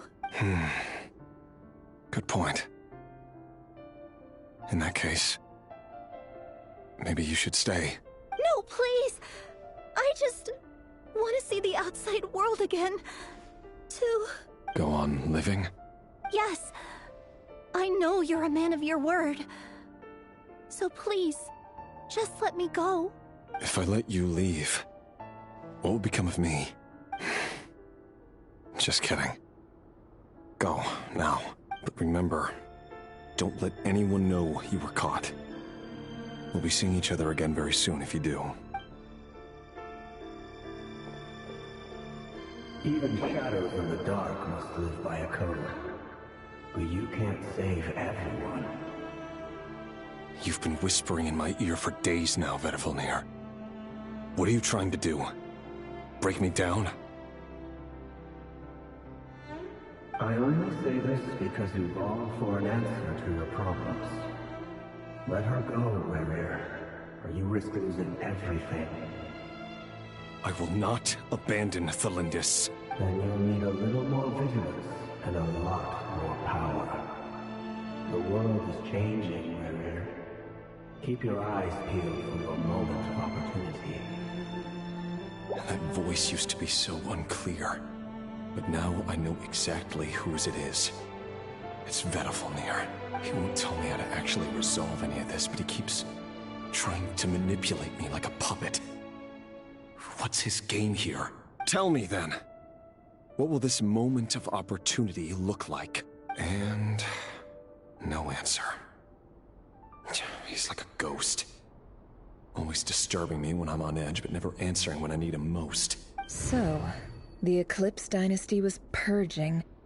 well, massacring the descendants of the Crimson Moon. And it seems like it was all connected to the Vinster King's research. The King's obsession with abyssal power left the future of Khaenri'ah hanging in the balance. No wonder every aspect of Rerir's life was so unstable. And it looks like this Thelindis, Rerir's would-be fiancée, herself belonged to a sub-branch of the Crimson Moon Dynasty's descendants. It almost defies belief that a couple like them could hide the truth from each other for so long. If the Vinster King hadn't intervened in such a drastic way, they might have gone on deceiving each other for the rest of their lives. And why does Vedifilnir, Daneslif's older brother, keep talking in Rerir's head? This guy kept more secrets than I ever imagined. The human mind is like a vast desert of shifting sands. When you follow the flow of someone's memories, you only ever see the parts they're willing to let surface. Time for something a bit more creative. We've been inside Rerir's mind this whole time, building up a picture of his psyche. There's already enough clues on the board to start reading between the lines and mapping out the rest. Now, we can finally begin to put the pieces together. Sure, it'll only be a reconstruction, part simulation, part reasoning, but it's usually pretty accurate. Once we've built up a cognitive profile, we just need to cross-check the logic behind his actions. And then we'll be able to take a sneak peek at whatever it is that Rerir has really been hiding.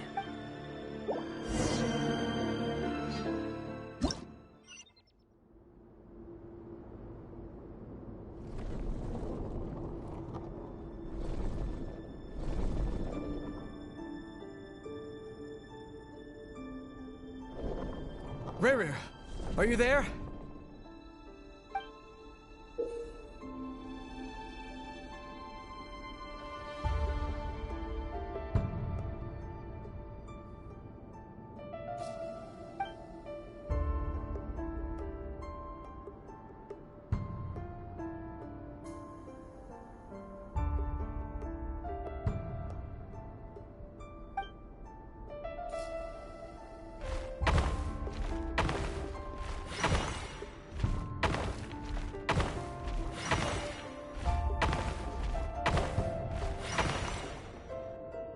Hey, Rerir!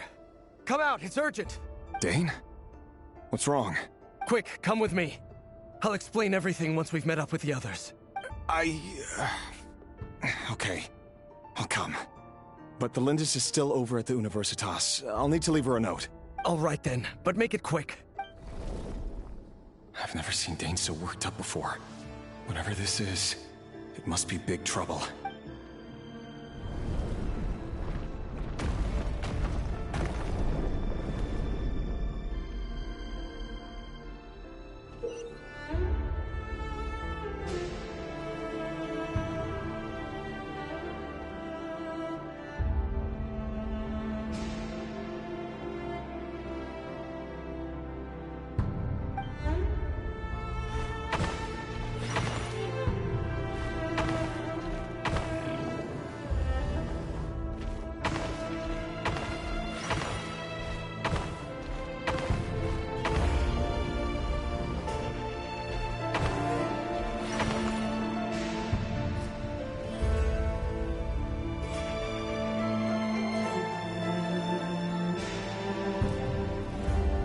Well, this is a nice change, meeting you all at this hour.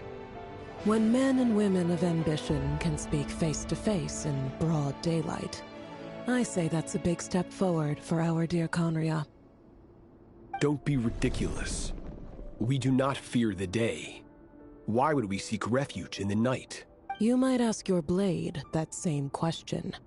I'm told it prefers the cover of darkness. The word on the street is that Sertologi only strikes when he has an unfair advantage.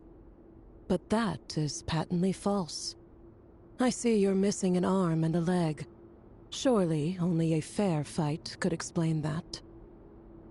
If this is your way of offering me replacement limbs, believe me, I'll take them. Oh, we can certainly discuss that. With bioalchemy, anything is possible. Assuming I have your full support in my research. Lunatic. Roptatir. What brings you here? Why, Dainsleif, of course. He invited me. Please, cast aside your apprehensions, Miss Rhindaughter. Whatever the rumors may say, I am but a humble servant of the king. And I can assure you he affords me no greater convenience than he does you. Well, the Universitas Magistrorum won't stop fawning over you. So at least some of the rumors must be true. You're clearly doing well for yourself, so drop the humble servant act. It endears you to no one. You're president of the Universitas Magistrorum, the chief royal mage known as the Wise by royal appointment, and by far the most favored among the 4 pillars of Conria. Vice President Veit doesn't even try to hide his envy when he sees you. My success is the product of hard work and good luck. It's as simple as that. Were the king not such an extremist, I hardly think I would have received a senior post at my age. Of course, no job is without its gripes. Serving a king like ours can be a challenging task, as I'm sure you can imagine. And as for Eftervit, in missing out on the presidency, he's dodged a mountain of stress. Like everything else in life, it comes with pros and cons. You're all here. I apologize for the short notice, but it was an emergency.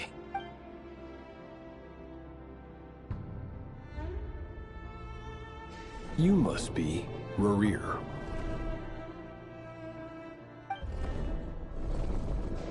Mr. Sertologi.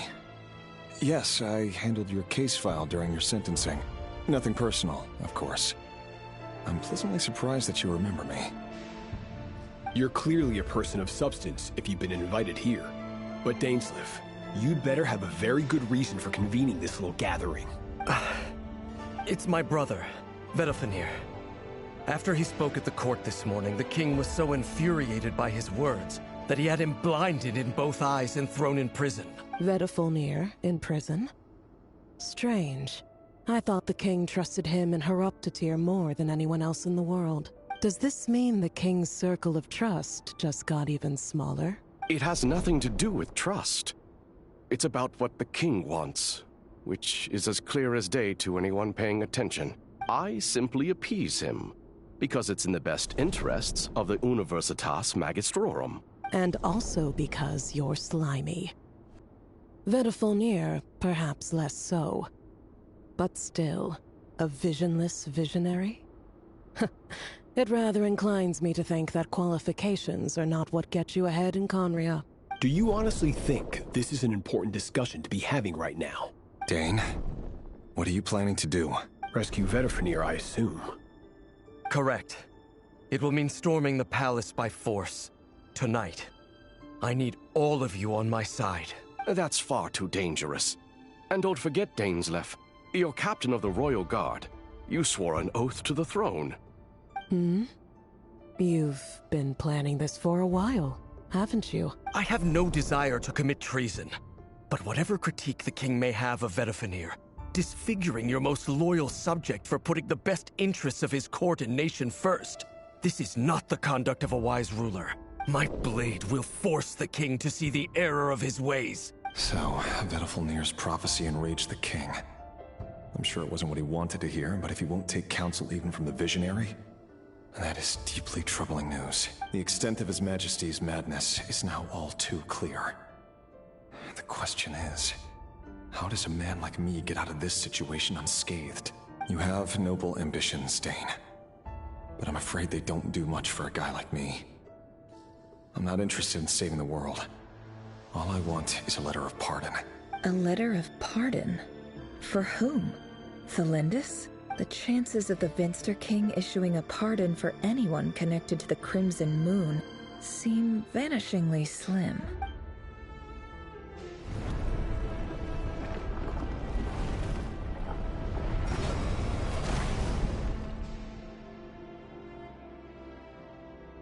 This black fog over the board must have some connection to Thelindis. But why is it taking this form? Does it have something to do with Rerir's past? Another mystery I'll need to unravel.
Author Thelindis.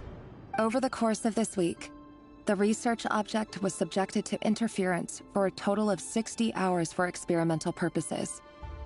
The results are as follows. Research dating back to the Crimson Moon Dynasty has established 2 points regarding moon marrow. Firstly, its origins have something to do with a god's power. Secondly, it serves as a portal to an as-yet indeterminate location. Moon marrow can thus be defined as a spatial gateway. However, there are a number of hurdles to overcome before we can answer the question of where it leads to.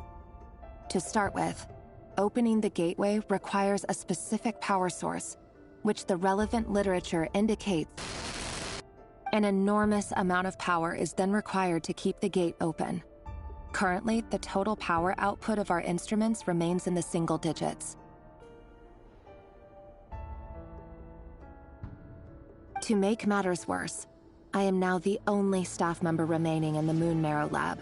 The Universitas Magistrorum recently decided to move most of its personnel into abyssal energy research, which has stymied all Crimson Moon-related projects. This is not a wise move. I have always maintained that placing all our hopes in a single source of power is risky, especially one as poorly understood as this. As well as making ourselves overly reliant on a single resource, we are neglecting other promising technologies. I apologize if this comes across as disrespectful. But as a Moon Marrow researcher, I desperately want to see the world beyond the gateway. If we really made it there one day, what would we find? And how would we go about taming the unknown? My imagination is endlessly fueled by questions such as these.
This is for you. I heard you're gonna leave the city with your parents. Thelindis, did you hear about what happened? I've heard nothing. Rerir got back very late last Friday, and he was acting a little unusual, but he slept pretty well, so I'm guessing whatever he did was a good deed. You never saw him, and I don't know what he did. And this conversation never happened. You understand? What if he finds out that you pried into his secrets? Don't be silly. I don't know what secrets he does or doesn't have. All I know is he's just a normal guy who happens to run some errands for the king. Are you scared of him? I don't know. The Rerir I know doesn't match the person you all describe. Logically, I should be scared of him. And yet, I don't want to lose him. But enough about that. You should get going, and be careful with the package I gave you. Keep it secret. Keep it safe. What's in it? A piece of the moon. All you need to know is that as long as you keep it safe, then in the future, everyone will be able to see a red moon. A red moon? You mean our moon? That's right. Our moon. Promise me you'll look after it. I promise, Thelindis. The Crimson Moon bloodline will never die out. Its light, the color of blood, will become like a fire that flows in our veins, no matter how long it takes.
Hurry, everyone, and stick to the plan.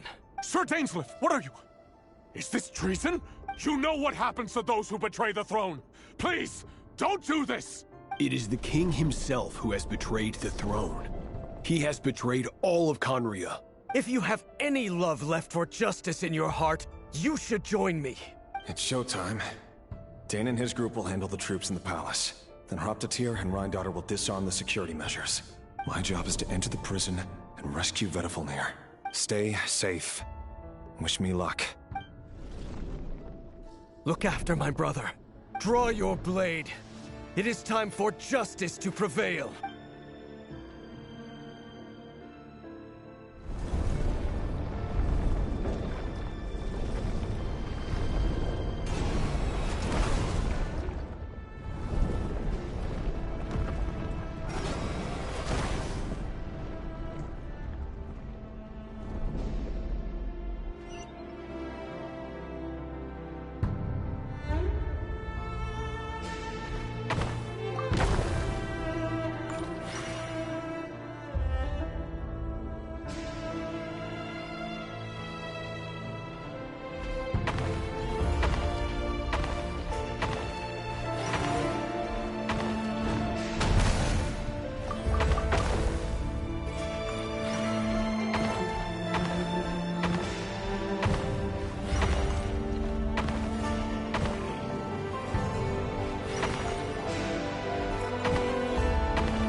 And the smell is abominable. Clearly, the king doesn't allow his prisoners a single shred of dignity. This is dire. Found you. Hello, Mr. Vedifalnir. It's you. Surprised? Oh, wait. I guess surprise isn't an emotion that prophets feel very often.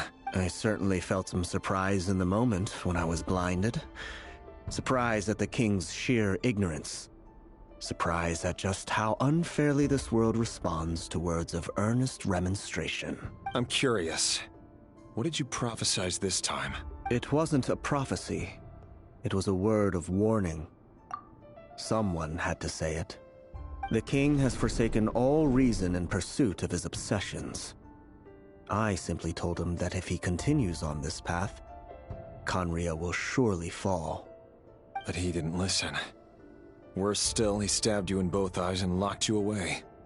Dane asked for my help. The court is in complete chaos now, but I'm sure you predicted that. Everything is transpiring as I foresaw, yet I am powerless to change it. Fate is an immutable force. I can but lament as the inevitable unfolds.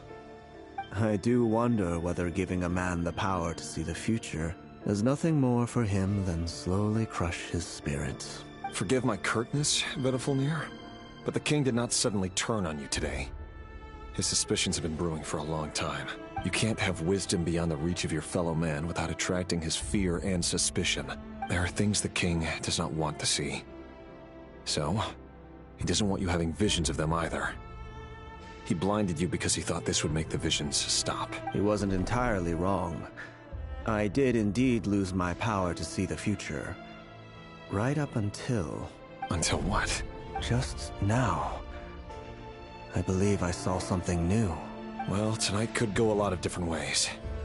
5 of us banded together to storm the palace, also we could rescue you. This will go down as the most tumultuous day in Conrian history. I sense hatred in you. But also hope. A desperate hope that with the tyrant deposed, that will be the end of the story. But this is not the end. It is the beginning of a new chapter, in a whole new story. There are many men of honor and courage in this world, Rerir. But you are not one of them. You're not here for justice, are you? You're here for yourself. Is that a dagger? Interesting. Why not the polearm? It was always your weapon of choice. With your abilities, I don't doubt that you were able to recover some of your sight. But I also doubt that you want to make an enemy of me right now. Of course not. We're on the same side, aren't we? We could be. But I need you to be honest with me, Vedafalnir. At this point, you're my only hope for the future. You mean your future? With your beloved, Felindis? Yes. And I know there are bigger things at stake here.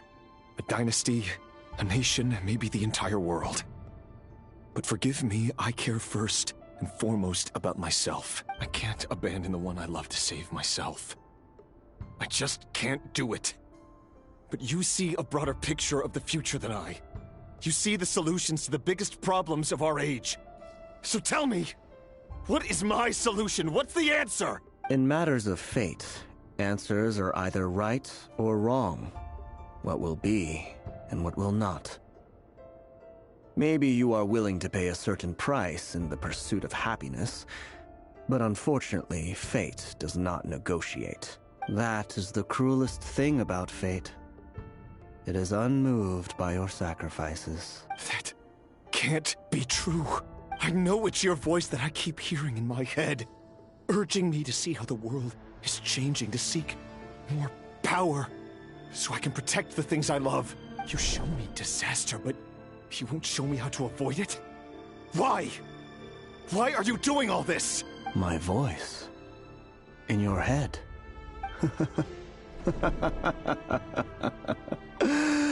So, you hear it too. The voice that steals your mind, gains your trust, and drives you crazy. It turns out that we are not so different, you and I.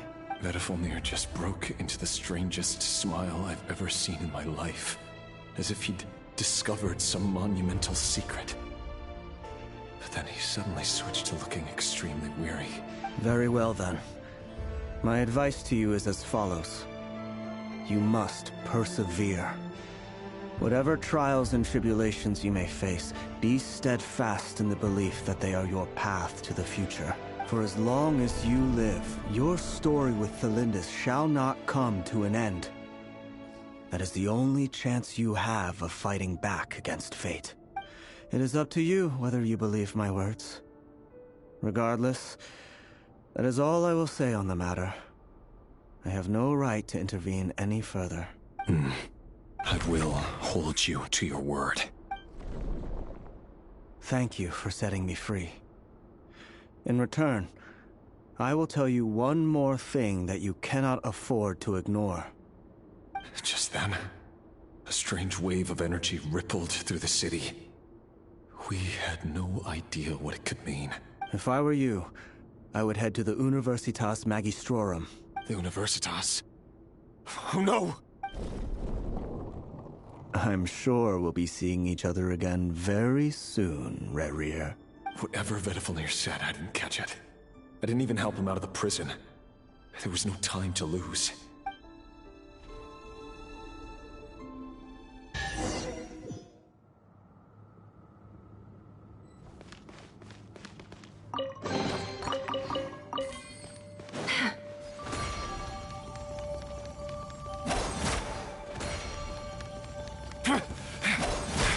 Monsters?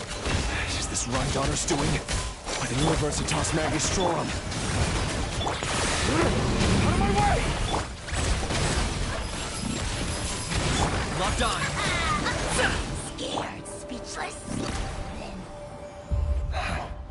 The Universitas. That reminds me of a rumor I once heard. Allegedly, the king installed secret mechanisms in the palace and around the city. No one knows where they are or what kind of power they hold. But if they were ever going to activate, it would probably be on a night like tonight. Help! Help! Hold on! want them anywhere near you! Save me! I can't! Ah!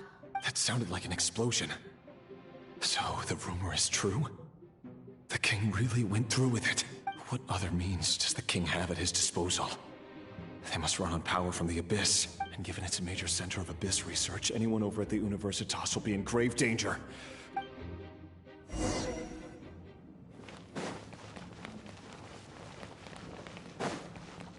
Yep.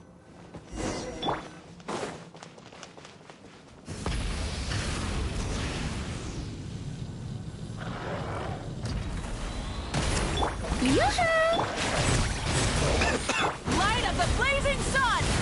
I got him cornered!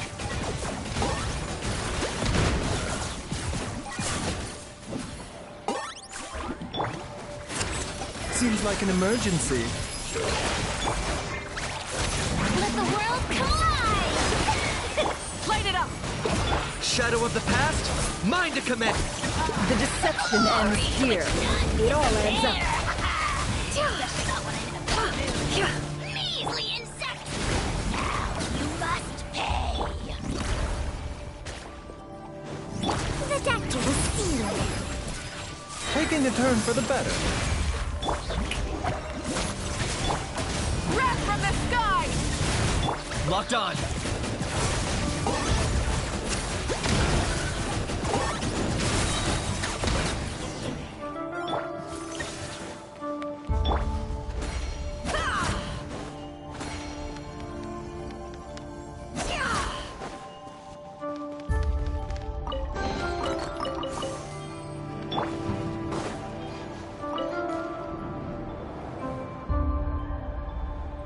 Monsters! At the Universitas Magistrorum? Why now? Oh no! They're coming! It's no use, the table won't hold out much longer. The weapons! Where are the weapons? Of course. All the lab equipment was upgraded after the inspection last week, but the new weapons haven't been allocated yet. I'm done for. Is anyone there? I need help! Ah! Stay back! Please stay back! Please!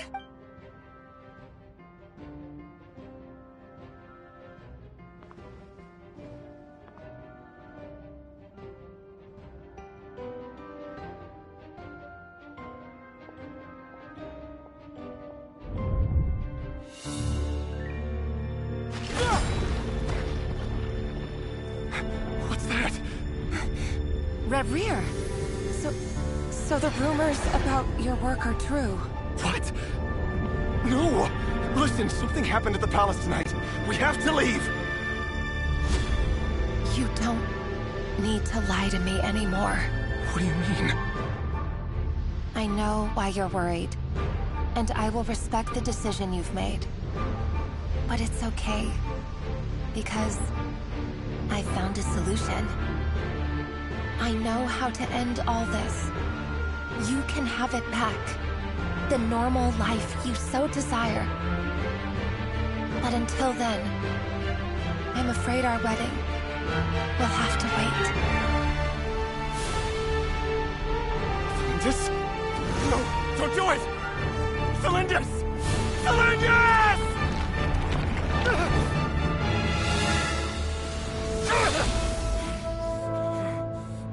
I told you, Rerir. Let her go. You will find someone better. No! No, I won't do it! I have to save her! By what means exactly? A lowly pawn. You lack the power and the strength of will. Do you know a way? Tell me! Come to the palace. Join us.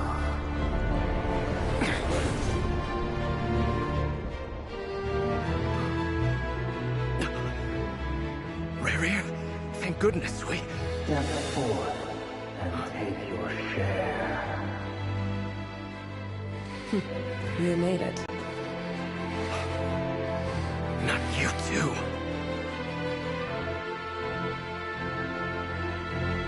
Hatred or grief, despair, desire. Lose all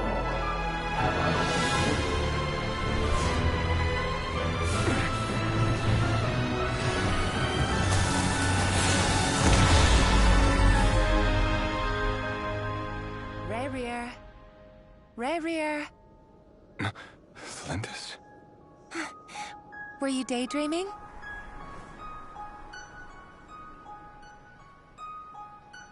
You still remember, Rerir? That question you asked me a couple of weeks ago? Oh. You mean the proposal? Yeah. I'm wondering, where do you think would be a good place to discuss it? Maybe in the garden? Or were you thinking a fancy restaurant? It's your choice.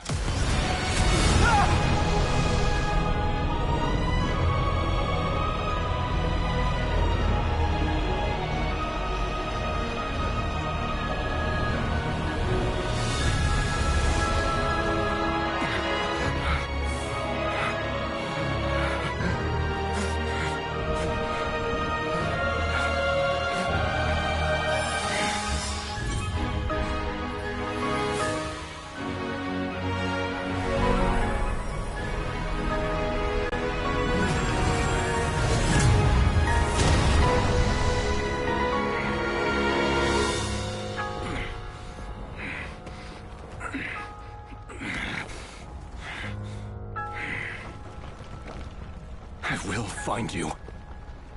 And then, you can give me your answer.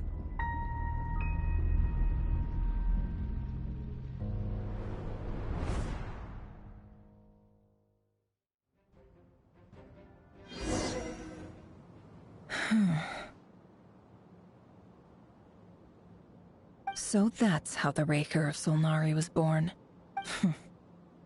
A monster created by circumstance is a monster all the same. Viewing other people's thoughts for too long can get uncomfortable. Right now, I'm feeling a strong sense of loathing. In a nutshell, the story of Conria is what happens when the truth falls by the wayside. Everyone tells little white lies, and before long, you have a huge pack of lies that destroys everything. Phew. Time to get back.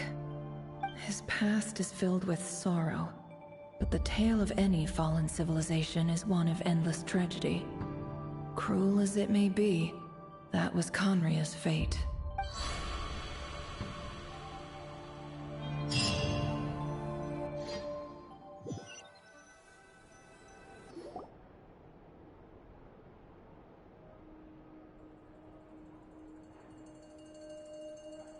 Everyone, I'm back. Can I get a standing ovation? Never! How are you holding up? Feeling... She's fine. Boss is a pro. Yes, I'm fine.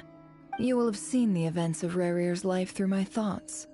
It's now clear that he is just a regular nobody, driven by personal tragedy, as he said himself. I mostly agree. There's only so much we can know about him from his memories alone, but they did give us a clear glimpse into his life in Conria. However, I would not consider Rerir to be a nobody. He was deeply involved in the events of that era. Yet, when the catastrophe of a generation strikes, nobody is safe. Sounds to me like you're speaking in riddles again.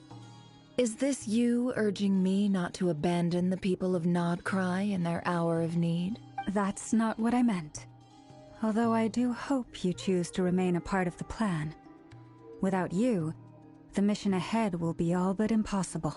Then try to remember that I respond better to the carrot than the stick. And I don't appreciate being bossed around. Now, as for you, Missy, you were excellent. You stuck to the rules of the ceremony and kept your mouth shut the entire time. Bravo. Cool. So, can you fill me in on the deets now? Most of what I saw went right over my head. Patience. You'll hear the whole story, don't you worry. But let's meet up with the others first. It will save me narrating it twice. Yehoda? Yes, boss! Let me get that door for ya. That's more like it. For a moment there, I was worried you'd forgotten about the first clause of your employment contract. Forgive my curiosity, but what does the first clause say? It says I gotta do the annoying stuff that boss is too lazy to do for herself. Like opening the door, pouring the tea, yada yada. Is that right? If something is in the contract, it's because she willingly agreed to it. Rest assured that the Curatorium abides by the very strictest of labor policies. You don't seriously think I'm cruel enough to treat her like my slave? In any case, I've hardly shied away from my share of the work today.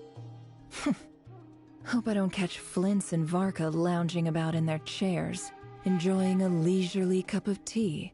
There's nothing I dislike more than other people enjoying themselves while I'm hard at work.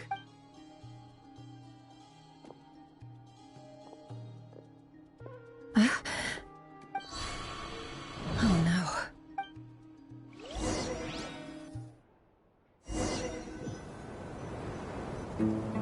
Sorry to disturb you, but we seem to have run into some trouble. Evidently so. Don't worry, I'm not about to leave you to fend for yourselves. I'm not that kind of boss. And it would go against the Curatorium's labor policy. I'm sorry? What did you hear me say? I wasn't talking about labor policy. Wait. How long have I been standing here? Not long. You just appeared by the door a moment ago. Boss, what's wrong? You look like you've seen a ghost. We've been tricked. We never left at all. Somehow I hallucinated that whole scene back inside the office. Hallucinated? But how? How indeed. This place should heed my will alone. All thoughts and actions that occur in here are just a result of pawns moving across the chessboard in a carefully calculated manner. And nobody has access to this chess set but me. So you control everything in here? More or less. But yes, it's a special technique of mine. Has anything like this ever happened before? Only once. It was the first time I used the chess set. Is there any similarity between what happened then and what's happening now? I suppose my thoughts are a little turbulent, which was also the case my first time. Is there anything I can do to help? The first clause of your contract clearly states that I only need your help with things that I'm too lazy to do myself. Meaning, you're not feeling lazy right now? Meaning, this is not something Yehoda can help with. The chess set is a personal treasure that I alone understand. I must be the one to find our way out of here. Boss, it's fine. Really. Let me do something useful. Oh, listen to you. Whatever would I do without you, Yehoda? What? Really? Yes, really. Where would I ever find another employee as obedient and servile as you? God forbid anything ever happens to you. Oh, okay. Well, anyway, I was thinking of fetching some water. There's gotta be a source around here somewhere. I suggest everyone finds someplace comfortable to take a rest. We gotta conserve our energy. Even though all this chess malarkey doesn't exist in a physical sense, mentally speaking, it's all real. And so is our tiredness and fatigue. You don't want to dismiss mental fatigue. Just because it isn't physical doesn't mean it's any less serious. But anyway, I got your backs, so don't worry about a thing. Don't I have the best employees? Jealous much? If we can find a suitable time, I'd love to borrow Yehoda for a day to help out at the Frostmoon Scions. Would you be amenable to that, Boss Nefer? Oh, Lauma. Have I ever told you just how pretty you are? Beauty runs from the tips of your antlers to the depths of your imagination. Time to rally, everyone. Follow me. As we continue our journey, the same rules will apply. That means stay focused and no talking no matter what we encounter. And don't disturb the chess pieces. You have my word that I will get us all out of here.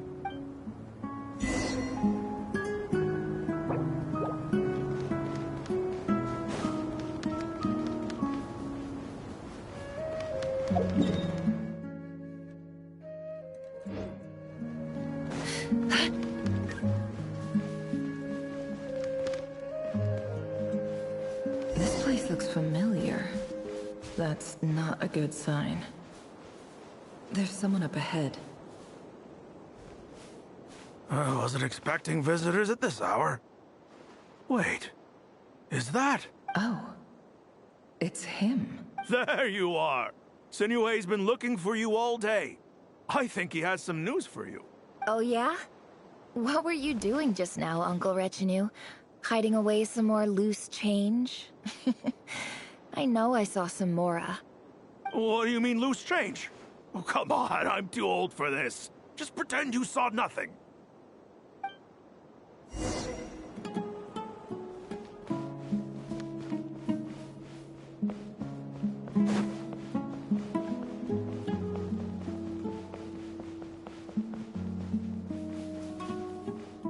Hey, kid.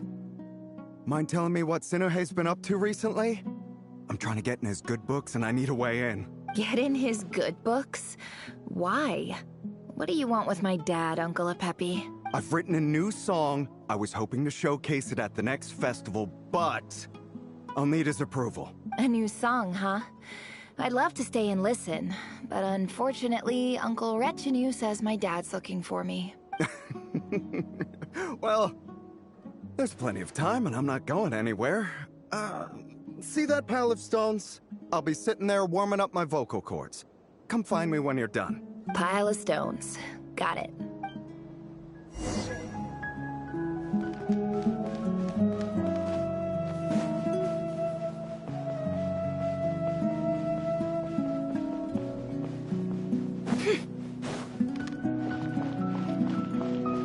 Hi, Dad. Uncle Retinue said you were looking for me.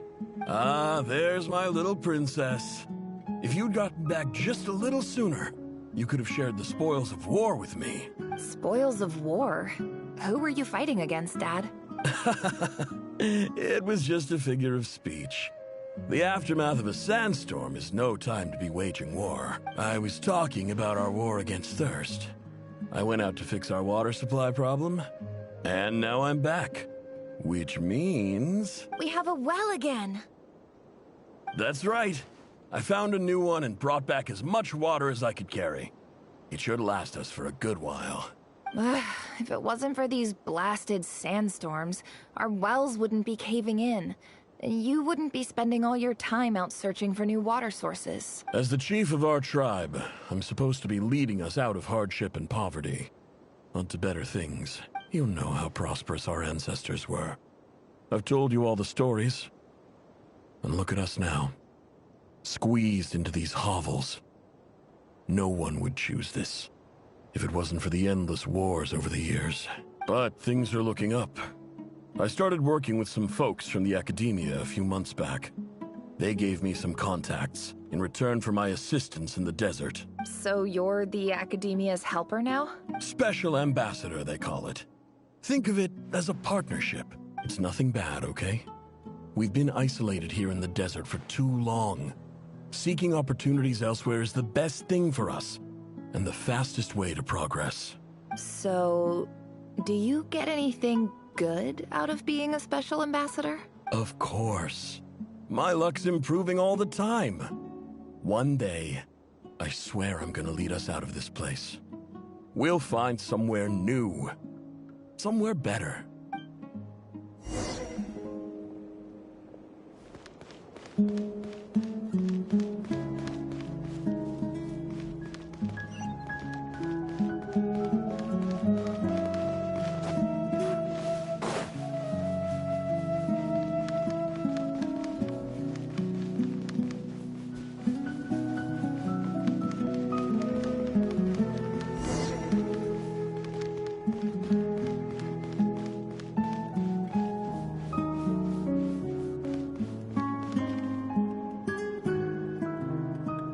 That's our well, and you know it.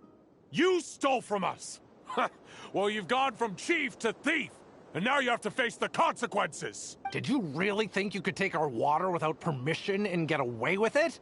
You're either brave, stupid, or both. And that special ambassador act? Yeah, nice try. We spoke to the academia. They said it was all news to them! You're a liar and a cheat!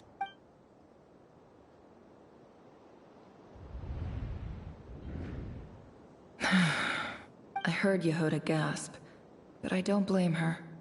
Most people are terrified by the sight of blood. Corpses strewn across the ground. The wounds are clearly from scimitars and daggers. The desert dwellers' weapons of choice. There's a handwritten note on the ground.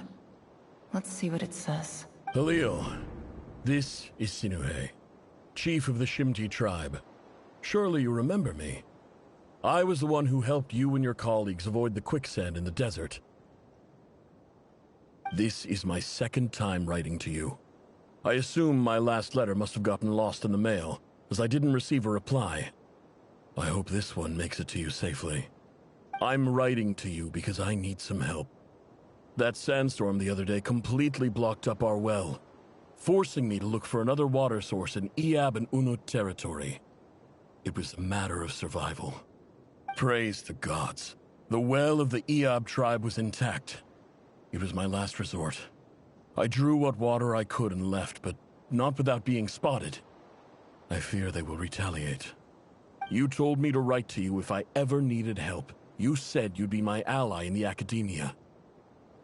I urgently need you to formally recognize my title of Special Ambassador and send some of your people to assist me for a few days. It's the only way I can convince them that this was the academia's decision and prevent them from retaliating. This is an emergency. Please send help as soon as possible. Looks like this letter never got sent. The writer died a grisly death, and the letter was trampled into the ground. It's badly defaced. Some parts are barely legible. What a ridiculous lie the surviving Shimti tell. Their whole village was butchered over a sip of water.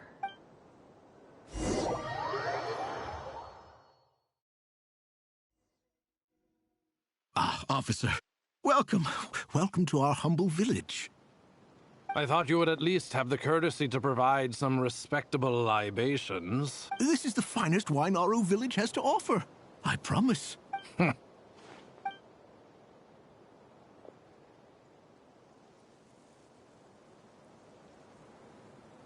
The Academia has agreed to reserve a single space for a candidate from your village. But I remain skeptical of this entire endeavor. I highly doubt anyone in this desert possesses serious academic potential. Please, have faith. If not in us, then in our God. The child we found shows great promise. I beg you, take her away from this place. Give her a chance. Don't let her talent go to waste. I don't recognize her. New arrival? She showed up here a few days ago and we took her in. She's a really bright kid. Please help. I'm begging you. So, where are you from? Nowhere special.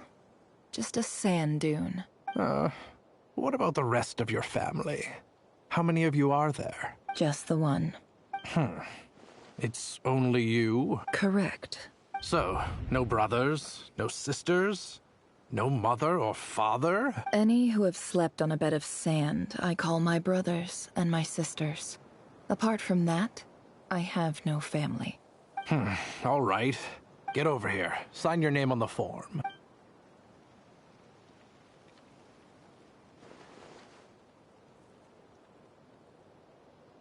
Never? You're rather fair-skinned for a desert dweller.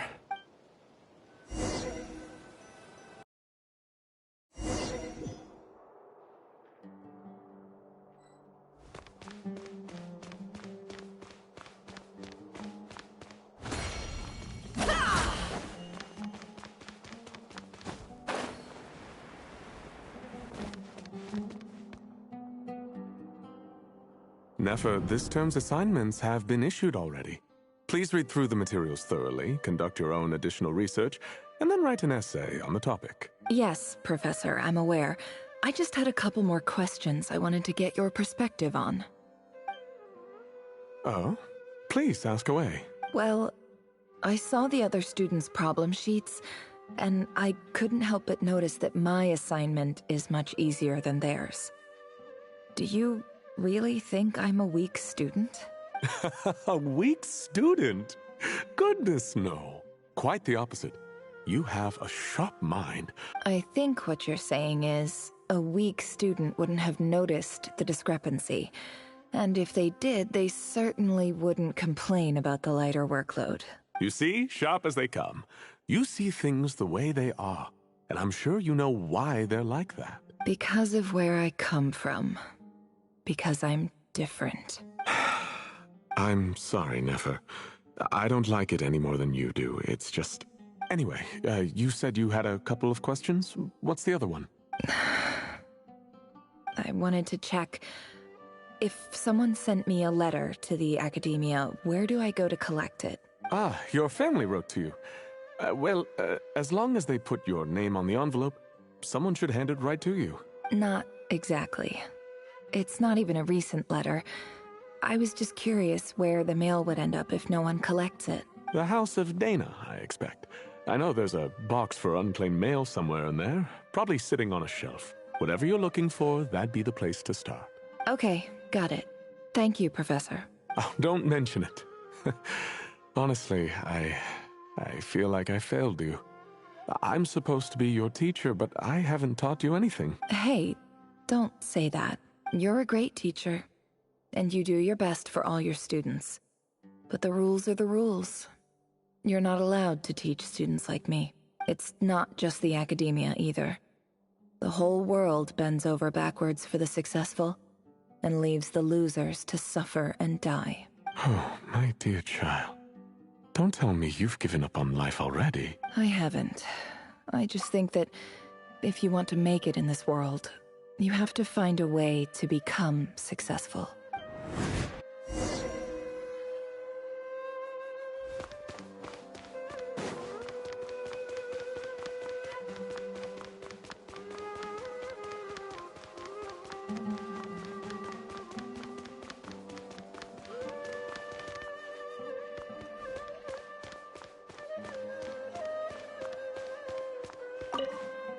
This must be it.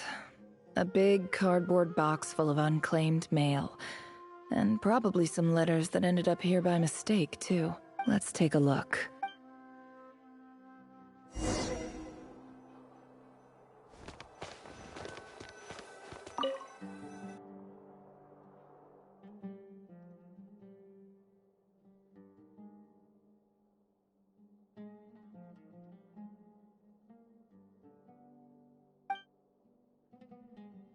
A dilapidation survey from Port Ormos.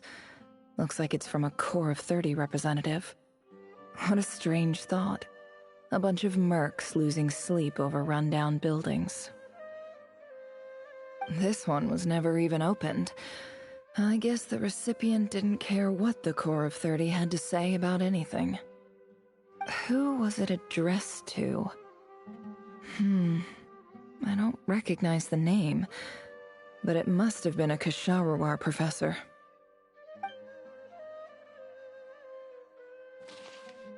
This one is addressed to the Immorta Sage. The title is Changes Observed in Satyavada Life Symptoms. Why do all these letters read like full-blown dissertations? Guided by the incense, we became lost somewhere in the forest. All the barriers between levels of consciousness disappeared as our minds soared around in circles, looking for a branch to seek refuge on. In clinical terms, these symptoms fit the description of incense poisoning. The Immorta Darshan strictly prohibits the use of hallucinogenic substances, but I believe there are still people getting away with it. For example, my neighbor who always breaks out into song and dance after using incense. This seems like something the Academia would want to know about. Why wasn't it collected? Wait, what's this written on the back? It's so small. The note says, "The sender authored this letter while under the influence of mushrooms." I would send it back, but no return address was provided. Stamped by the Grand Conservator of the House of Dana.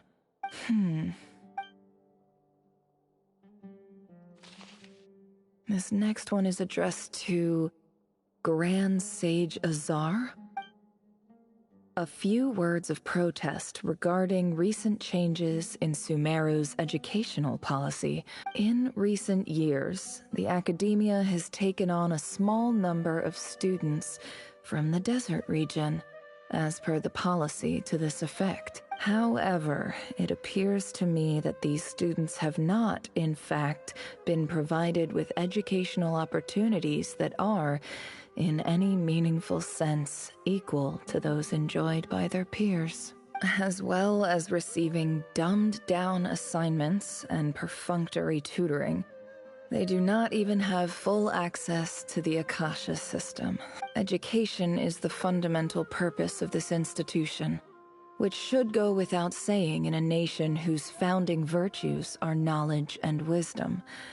I ask you, is the lip service we pay to the policy of education for desert students truly the standard of pedagogy to which the academia aspires? As Grand Sage, policy decisions are your prerogative, but do not forget your roots. You and I were once students too, as was everyone else in this institution. I do hope you will give some serious attention to this matter. I encourage you to discuss issues like this with myself and others, and listen to some alternative opinions. Great letter. Shame it didn't get to where it needed to go. And the sender is... Sage Cyrus of Spontamod. I didn't realize anyone else even knew how bad students like me have it in this place. So this is where letters from the Sage of Spontamod end up? Nice one, Grand Sage.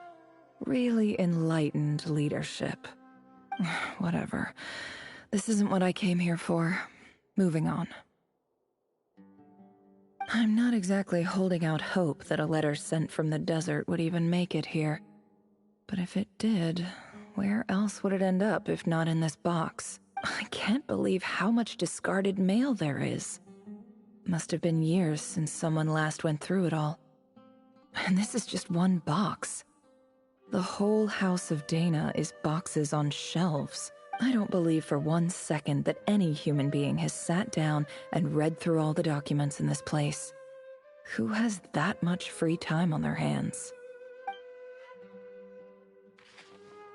Wait, could this be it?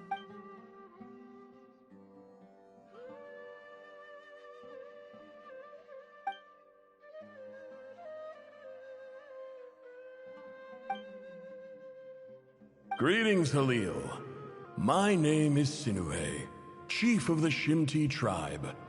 I was the one who came to you and your colleague's aid when you ran into trouble in the Great Red Sand. I don't know how well you remember it now, but I brought you to safety and gave you some water and other supplies. You seemed very pleased and told me your name. In my tribe, learning a person's true name is serious business. And I therefore see you all as friends. You were kind enough to leave your contact details, so we could stay in touch. The Shimti tribe lives a harsh, nomadic existence in the desert. You were sympathetic towards my plight, promising to make me a special ambassador of the academia and help us find a way to make a better living. This brings me to my reason for writing. Our tribe has fallen on particularly hard times, and I would like to ask for your assistance. There was a terrible sandstorm a few days ago, which blocked up the well in our land. To ensure my people's survival, I had no choice but to venture into Iyab and Unut territory in search of an alternate water source. The Iyab and Unut are descended from the Thamudians, while we trace our ancestry to Tulatala. We worship the Lord of Flowers and have had relatively good relations with our fellow tribes, up until now. I found a well belonging to the Iyab tribe. They declined to help us, but I really had no other option. So I took some water to keep me and my tribe alive. My actions are certain to incur their wrath. When we met, you assured me that you would be my ally in the academia. I would like to take you up on that offer, because I really need your help. I wonder if you could send an academia representative to meet with me. That aside, the last time you were here, you mentioned that the academia had started accepting students from the desert, and I told you a little about my daughter, Nefer. We have next to no resources here in the desert, and my power and influence are limited. Would you consider enrolling my daughter at the academia? She is a smart girl. I know she won't disappoint you. From the outset, the academia never took you seriously. Those things they promised were just empty words. I doubt they even remember the name Sinuhe. And you were so emphatic that your luck had finally changed for the better. You swore you'd lead us to a better place one day. You spoke with such conviction, like you were the most powerful chief in the whole desert. You liar. You lied about everything. You promised the world and delivered on none of it. And who fell for it? Just me, by the looks of it. Despite your best efforts. Which makes you a pathetic liar. You weren't even any good at it. I think I'll take over from here. Let me show you how it's done.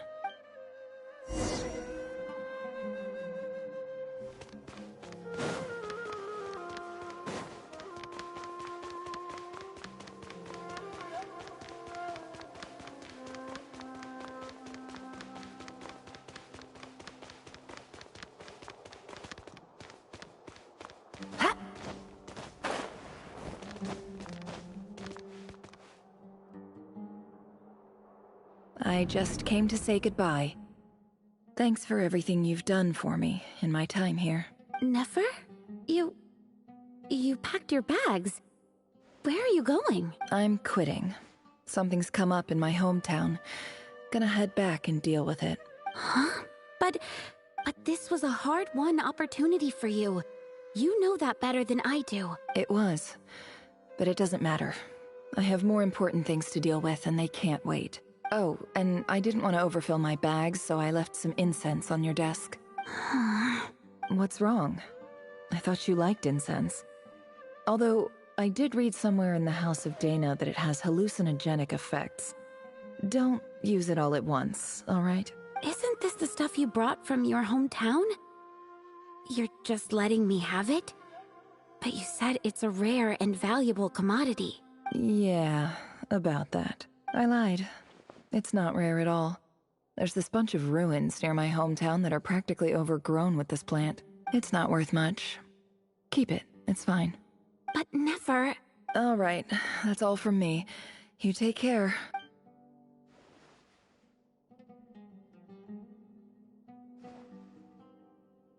Don't forget me, okay? I mean, we're more than just classmates, right? We're friends. Yeah. I'll remember you. I lied again. That incense is worth a fortune, and it's a rare find even in those ruins.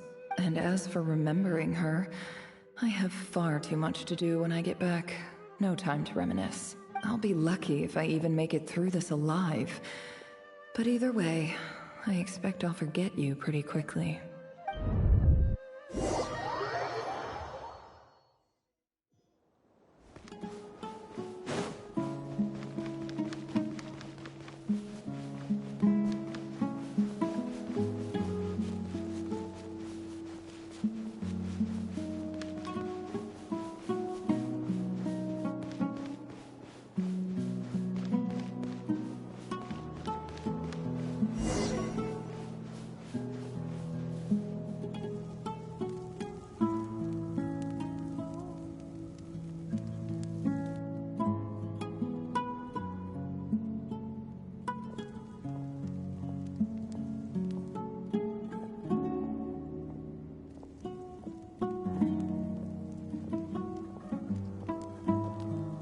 It's a pleasure to meet you, Mr. Rerir.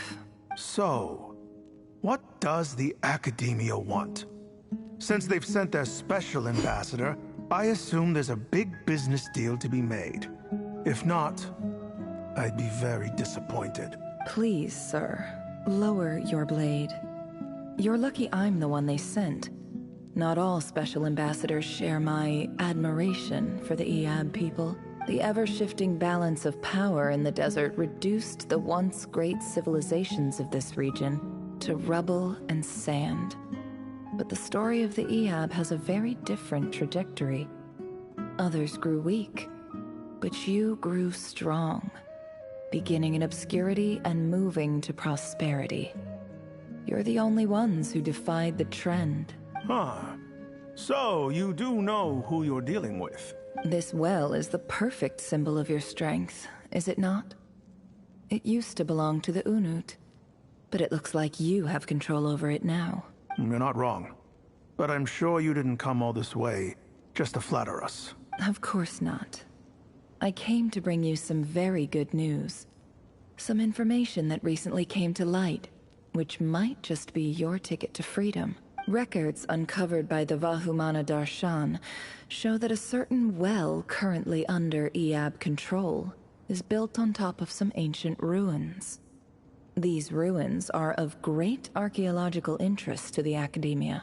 I checked the map carefully on my way over here, and I'm confident that this is the well in question. The Academia is offering 50 million mora in return for excavation rights. 50 million? No, wait. If these ruins are as important as you say, 50 million's a little low, don't you think? Don't get greedy, Iab. We know far more than you think. We know that you seized this well by force. Wasn't that the first step in your rise to power? To drive away the Unut and steal their water supply? So what if it was?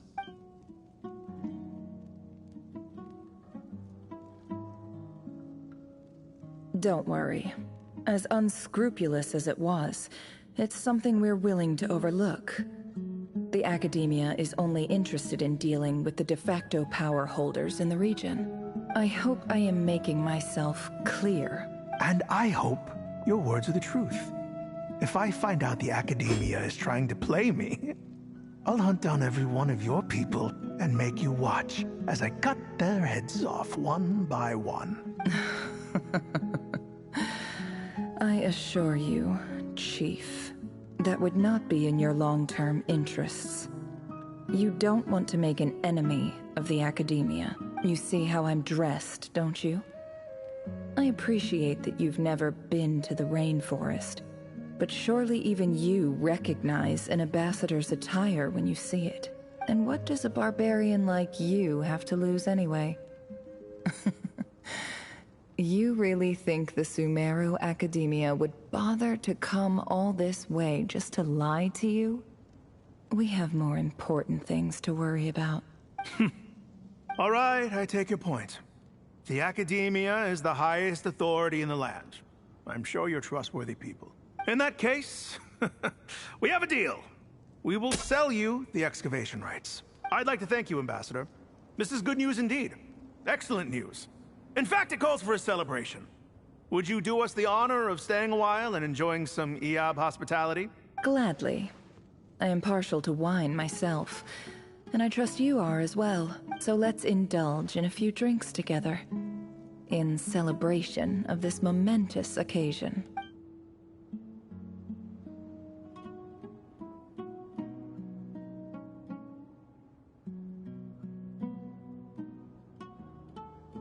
Chief! Chief, it's an emergency! It's the Unut.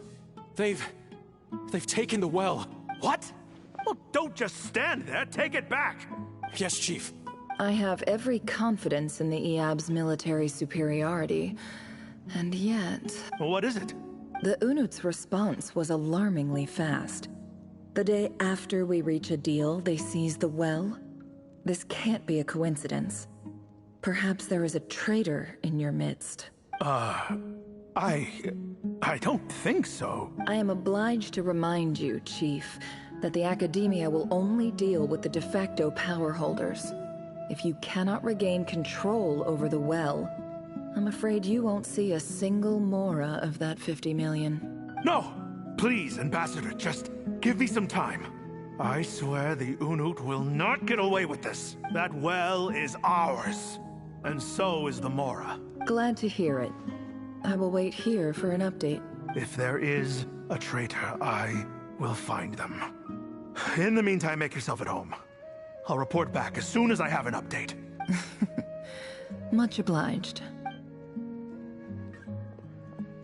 Wow. All it took was a few words and I've got him wrapped around my finger. What an amazing feeling.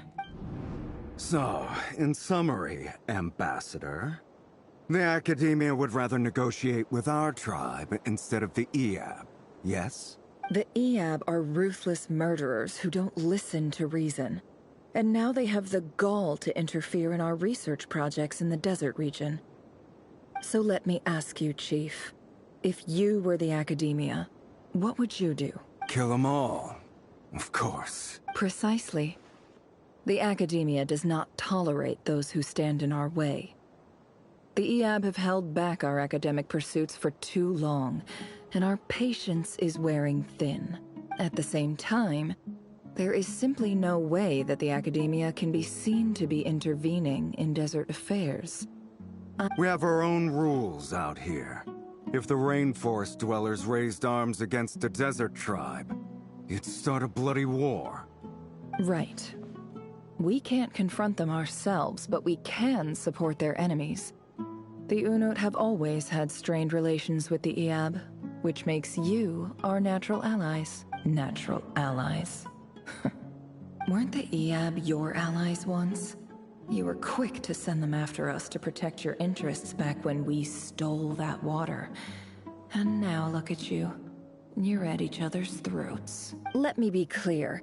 The Academia wishes to collaborate with the legally recognized rulers of the desert in this matter. We are asking for excavation rights to that well, and our offer is 50 million mora. Say no more. I believe we have an understanding. Good. Then I suggest you get to work. Get us access to that well, and the mora's yours. You see, Dad? Lying is easy when you know how. People will believe anything.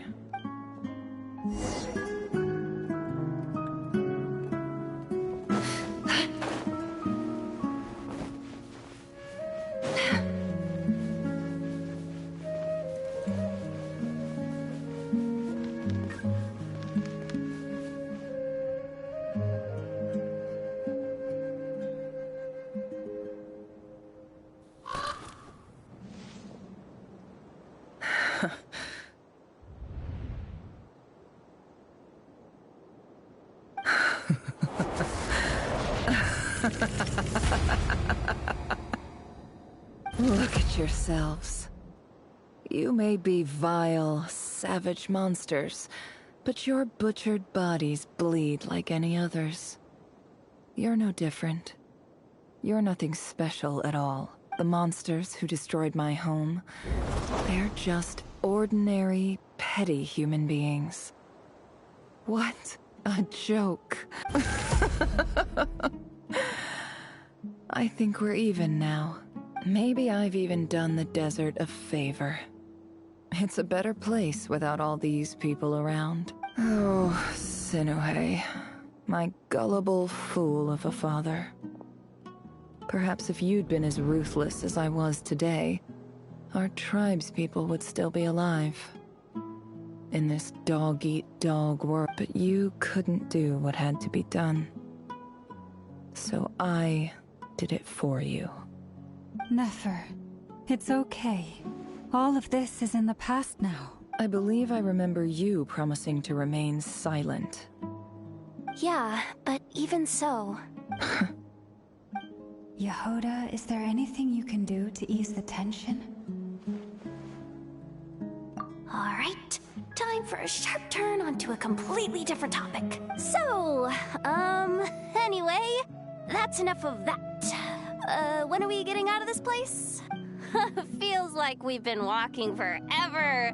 I'm getting pretty tired. Oh, Alma, you tired? Yes. If we can find somewhere to sit down, I could certainly do with a rest. It's not far now. There should be a temple just up ahead. Yes. Really? A temple? That's where this story ends? I guess that's how things go in the desert. Desert dwellers can never escape their destiny. Or so everyone says. I never wanted to believe it, but looking back now, I'm as desert as they come. You mentioned a temple. What's my biggest trade secret of all? Ah. Then I'm guessing it's where you got your power from. The power to peer into other people's minds. I didn't know you were clued up on any other religions. I'm no expert in the history of Sumeru, but since you come from the desert, I would imagine it has something to do with King Deshret. Sounds impressive. Oh, I know who you mean. General Mahamatra Sino.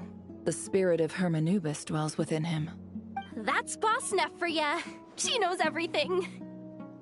Sino's hardly a figure of obscurity, but I know about Sethos too. What about him? Is he a big deal or something? Well, he's not a small deal, let's put it that way. Please, this is the bare-bone basics. Save the flattery. Thanks for your patience, everyone. I'm sure it's been a lot to take in. With any luck, that's our exit just up ahead.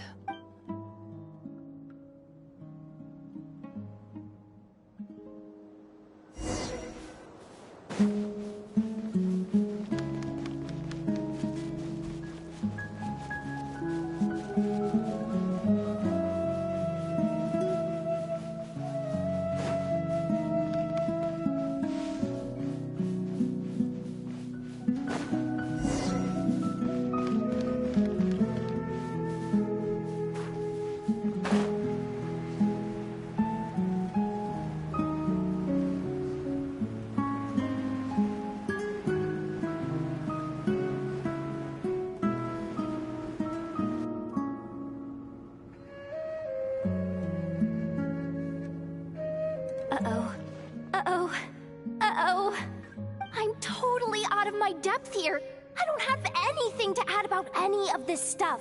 Like, look at that statue, for instance. I want to do the whole name-dropping, this girl knows her stuff thing too, but I've never seen anything like it before. A statue with the head of a bird. That's Thoth, the Ibis King, one of the 7 pillars of King Deshret. The legends say that he, the Crocodile King, and the Goat King were the 3 retainers of King Deshret. Let's take a look.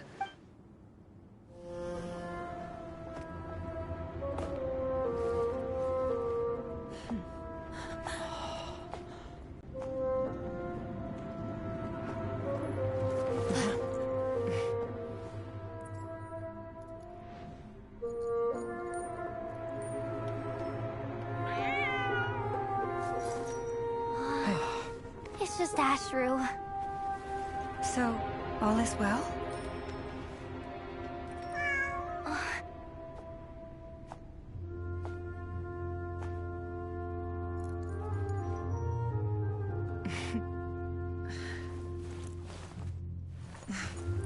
Typically speaking, at this point, the world disintegrates. Then we find ourselves back in the outside world. Besides, these are my memories. There's nothing to fear. You're sure? Of course. It's almost over.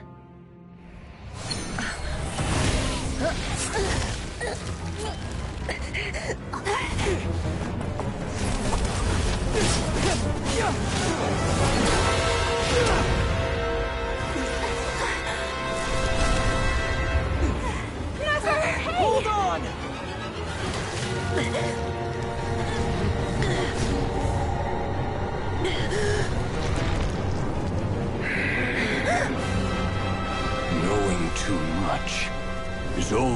face a death sentence. Speak for yourself.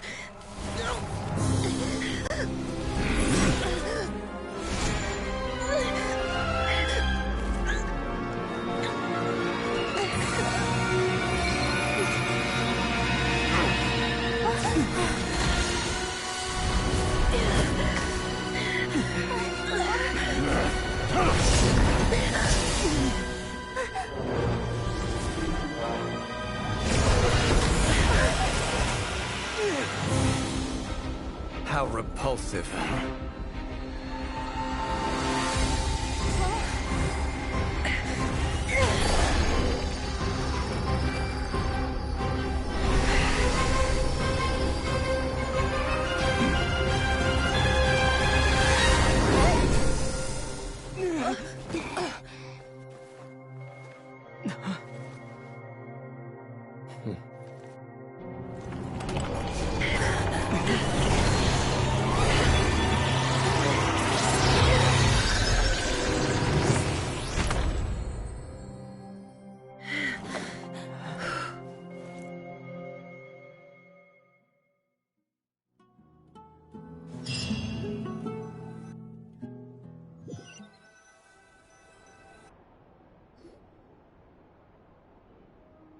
Timed that pretty well, didn't I? It's okay. I'm just glad no one was hurt. Paimon noticed you doing something too, Dean. Duty to ensure your safety. Good to know your sense of justice is still intact after all these years. I take that to mean that you saw the truth. That comes as a great relief. I certainly did. And thanks to your help, I also managed to trap Rerir inside the chess set. Whoa, really? How'd you manage that? Well, to be honest, I sensed that something was wrong long before we made it to the temple. By using this fragment to probe into Rerir's past, well, the monster formerly known as Rerir, it seems I alerted him. I was tracking him, then he caught on and started tracking me too. Can't say I'm surprised. But how did he track you through your thoughts alone? That shouldn't be possible. Rerir was a secret agent who reported directly to the Vinster King. He is an expert at finding a trail and hunting down his pursuers. No wonder. He infiltrated the chess set, read my thoughts, and built a new virtual chess set inside of it.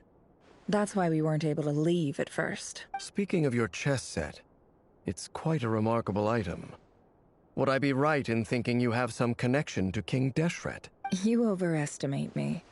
I only have a connection with one of his underlings, the Ibis King. You all saw how this came to be. A long time ago, the Iab massacred my tribe, the Shimti, in our home village.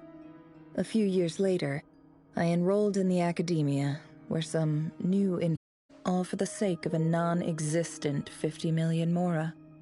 The Iab ultimately won that confrontation, but their victory came at the cost of almost every warrior in the tribe. The final blow to the Iab came at the victory feast, when an Unut assassin beheaded their chief right before my eyes. The remaining Iab fled and have been scattered to the winds ever since. Having gotten my revenge, I returned to my hometown, where to my surprise, the nearby temple was still standing. There it was, seemingly immune to the relentless hostility of the desert, while my tribal home lay in ruins. As I stood there gazing at the temple, I noticed a cat just outside. This cat, as it turned out, was home to the spirit of the Ibis King. He led me to a gate deep inside the temple, and there he made a deal with me.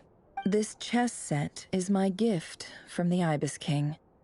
The chessboard within is made to the same specifications as the one in the mausoleum of King Deshret, and represents his power of piercing analysis. With this chessboard in its container, I gained a certain ability to perceive hidden secrets.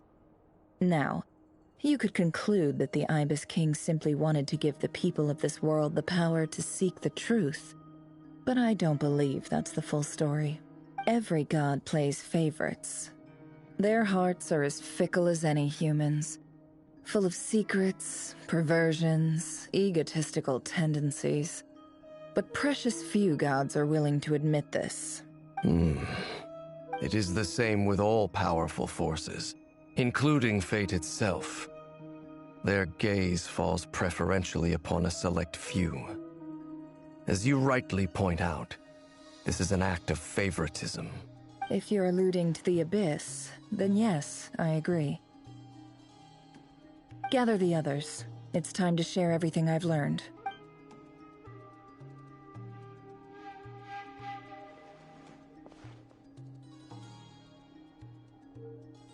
Thank you all for being here. As promised, I did some further investigating into the Rerir of Solnari's background. I am pleased to report that the investigation has been most fruitful indeed. The Rerir of Solnari, real name Rerir, was once a Conrian subject who served the Vinster King. I will now share the important details of his story. Please save any questions or comments for the end.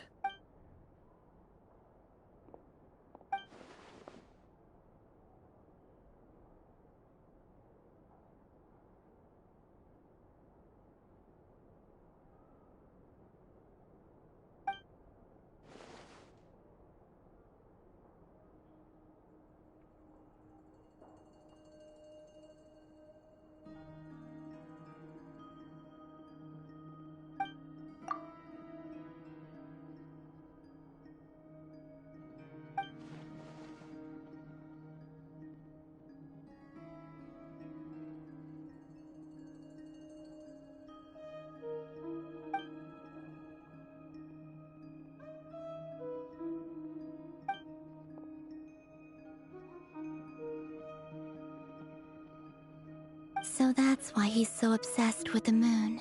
A tragic tale, to be sure. But it does not excuse his many transgressions. No matter how much Rerir suffered in the past, the fact remains that he is what we know today as the Wild Hunt, wreaking havoc upon innocent lives in Notcry. He becomes more dangerous with each passing day. If left unchecked, it is simply a matter of time before all of Teyvat suffers the consequences. This is a threat that the Knights of Favonius cannot ignore. A question for Miss Columbina. Forgive me if this is presumptuous, but have you ever seen the spatial gateway that appeared in Rerir's memory? Never. But I have heard stories of something called the Moon Gate, and this seems to fit the description. Miss Lauma, any thoughts on this? In the lore of the Frost Moon Scions, the moon is believed to hold many secrets. Some sources speak of ancient knowledge, others of a gateway to the unknown. The term Moon Gate is one I have heard before. But as is the case with all of our legends, there are no records of any first-hand witnesses. Then back to Miss Columbina. As a moon goddess yourself, do you have some idea of where the Moon Gate leads to? Not at this stage, sorry. I do hold the power of the Frost Moon, and my strength is recovering well. I can sense that the gate would open at my command, but... But there's more to the power of the Frost Moon than that? Yes. A moon goddess has the right to open the Moon Gate, since it is a path to the moon.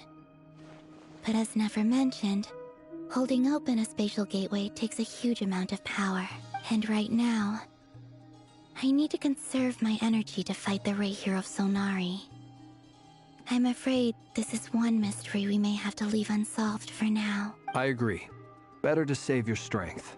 But if you'll humor me for a moment, I have a bold conjecture of my own regarding the world beyond the gateway. I highly suspect that neither Tholindis nor Rerir made it through unscathed. The evidence pointing to this is the fact that the Rerir of Solnari exists in the form of countless fragments. With the abyssal power he wields, no ordinary foe can touch him, let alone tear him to shreds. And yet, the Wild Hunt proliferates wherever his scattered fragments lie, drawing hordes of monsters to many different locations across the land. So your theory is that Rerir was physically torn to shreds by some powerful force? Hence, why the Wild Hunt is a distributed phenomenon. rather than a unified one? Makes sense to me. Explains why the Wild Hunt is so pervasive, and why he's been trying to piece himself back together. He was whole to begin with, and he wants to be whole again. Without the power of the Abyss on his side, he almost certainly would have perished the moment he was torn apart. But the Abyss, much like a curse, has kept him alive. I could not agree more. The power of the Abyss is most surely a curse. It is a compelling explanation, and one that accords with my present understanding of Abyss creatures. Whether the life form in question is primitive or advanced, if a curse has extended its lifespan unnaturally, it will continue to survive in spite of everything. This raises some interesting questions. I will run some experiments and see if there is any validity to my suspicions. That being said, regardless of whether my research bears fruit, I would like to thank Miss Nefer for conducting such a thorough investigation. Already, it has greatly enriched my understanding of the entity we face. My pleasure, Mr. Albedo. I too hope that the information I have shared today proves useful as we look to formulate the next stage of our plan. Hey! What is it, Dainsleif? You look really upset! It's just... when I think of the man I once knew as Rerir, I struggle to understand why things had to turn out like this. The two of you used to be friends, didn't you? I don't know if these words will bring any comfort, but my heart goes out to you. Mine too. We can never know all the hows and whys of the way things are. The moon and stars are full of untold secrets and lies, and the skies are host to many more mysteries than these alone. Yet, none of that can begin to compare with the complexity of human life. Those are the first comforting words I've heard in a long time. Thank you, both. Well, I think this is a good place to end today's meeting. I'm sure Nefer needs some time to recover. She's been through an awful lot today. That's very thoughtful of you, Lama. Of course. Sounds good to me. Take some time to rest and digest before we reconvene to nail down a plan.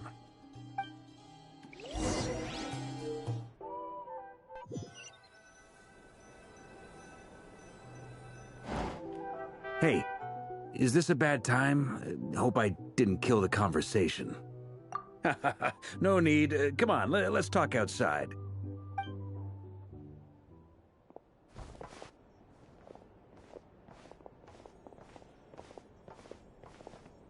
Anyway, Nefer went back to the curatorium to get some rest. But before she left, she shared some things with me that I thought you should be aware of. Firstly, although she managed to trap the Rerir of Solnari inside her chest set, there's no guarantee that the power of the Ibis King is any match for one of the 5 sinners. Their powers are beyond our comprehension. It's only a matter of time before he finds a way to break out. We have to come up with a plan and take care of him before that happens. Honestly, my mom figured that might be the case. So, how long have we got? Well, I asked her that same question. She talked for a long time, but for the most part, it seemed like she was trying to convince me how precious her chess set is. What a long and storied history it has. It felt like some kind of sales pitch, you know? The kind where you end up handing over Mora against your will? Anyway, after all that, she finally answered the question. 2 days, at most. 2 days? Holy moly! Can we even recruit enough help in that time? That remains to be seen. Which brings me to the second issue. Dainsleif is obviously conflicted about this whole thing. But given how little time we have, there's no way we can pull this off without his help. You have some history with him, right? Do you think maybe you could talk to him for us? Great. I appreciate it. All right, on to item 3. So, Albedo, Duran, and I put our heads together and came up with a plan. Can't promise it's gonna work yet, but at least it's a start. We figured we'd bounce the idea off you first. We'll explore it further once everyone's recovered. Oh, Paimon's dying to hear this. All right, so here's what we're thinking.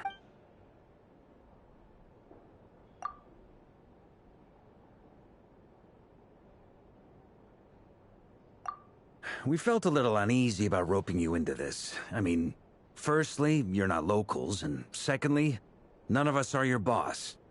You're well within your rights to refuse if you so choose. Roping us in? Why would you even say that? We know the stakes here. It's all of us against the Rerir of Solnari, or none of us stand a chance. I choose my words very intentionally, I'll have you know.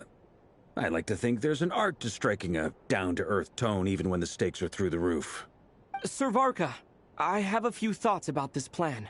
I'm all ears. I think we can be more flexible with how the roles are allocated. In my view, the most sensible lineup would be like this.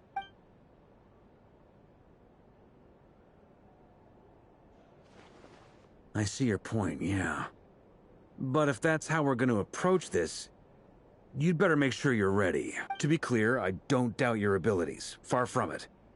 I just want to make sure. Are you really willing to take all this on? I want to do everything within my power. The Rerir of Solnari is a truly fearsome opponent, and if I do my part, it'll greatly reduce the risk for everyone else involved. Well, that tracks with what I've heard. Jean's mentioned in her letters that you're so diligent it's almost abnormal. As in, most people weigh up the risks and rewards in situations like this. But you seem to just march towards danger without a moment's hesitation. Of course, everyone appreciates a fearless pioneer. But all that aside, I'm the Grand Master of the Knights of Favonius, and you're our honorary knight. I want to make sure your courage doesn't come at the expense of your safety. Thank you, Sir Varka. I should be the one thanking you. It means a lot to have you on board. I'll give some serious thought to your suggestions.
This is a thorough plan, but I do have one last question before we take action.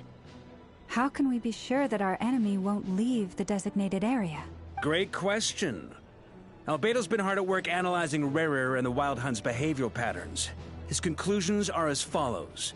Firstly, from the earliest known confrontation until now, Rerir has never displayed any ability to manipulate the dimension of space. So it's unlikely he has any power in that domain. Secondly, he seems to have a particularly strong vendetta against our group. If we put him in a fight-or-flight situation, he'll choose to fight every time. Thirdly, finally, and most importantly, he is consumed by hatred, both for the moon and for his enemies. Turns out, we tick both of those boxes. We have a reincarnated moon in our ranks, and a spy who accessed his private memories without permission. He'll be baying for blood, not looking to escape. As someone who's had their fair share of interactions with the Wild Hunt, those all seem like valid observations to me. Understood. Then I will defer to the verdict of the group. Well, everyone, that's the plan in full detail. Albedo and Durin are carrying out their part as we speak. Plan approved. Scheduling. Okay, any firepower you need, I got you covered. Let's light this baby up. The Frost Moon Scions are behind you as well. And the rest of you? No objections? All right. Then it's settled. This is the plan we're going with. Next up, an old tradition of mine. Anyone who wants to back out, now's your chance. Wait, we can still back out of this? Everyone says things they regret, right? I don't want anyone feeling trapped because their mouth said yes before their brain had time to think things through. A very people-first approach. I hear that's common practice in the Knights of Favonius. Heh. Who'd you hear it from? D-Luke? Shh. We don't use people's real names at work. This contact will be known only as Owl, please and thank you. This plan can only work if everyone does their part. Flint's and I will absolutely support it. We shall indeed. You'll be glad you accepted our help. Also, you are the last person I expected to see here, Miss Dory. It's not often I get called Dory in a work context. My peers usually call me Lord Sangama Bay.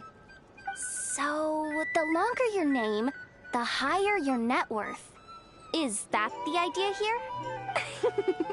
In that case, Mr. Flint's here must be worth a fortune. That's right. I know your full name. It's... The walls are thin here. I'd appreciate you keeping that a secret.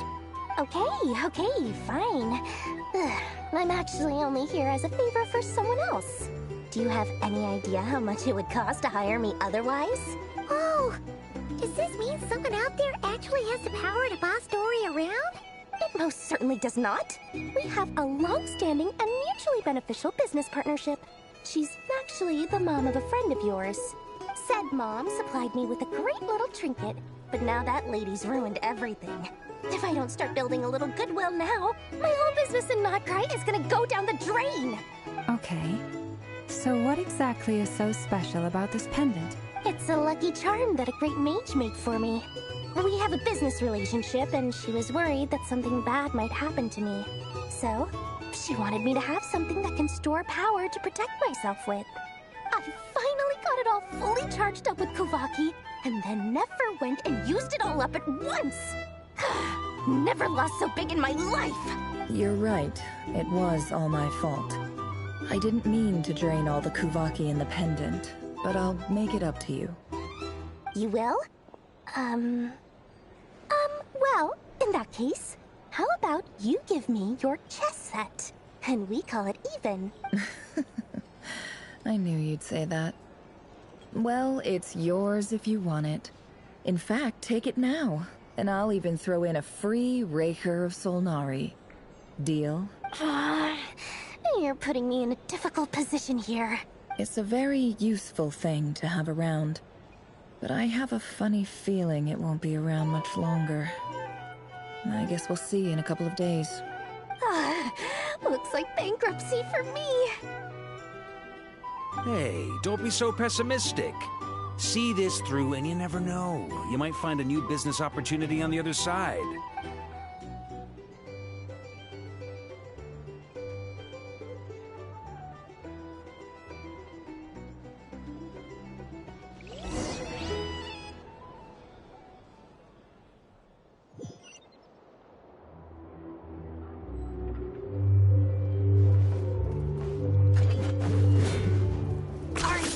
Running away?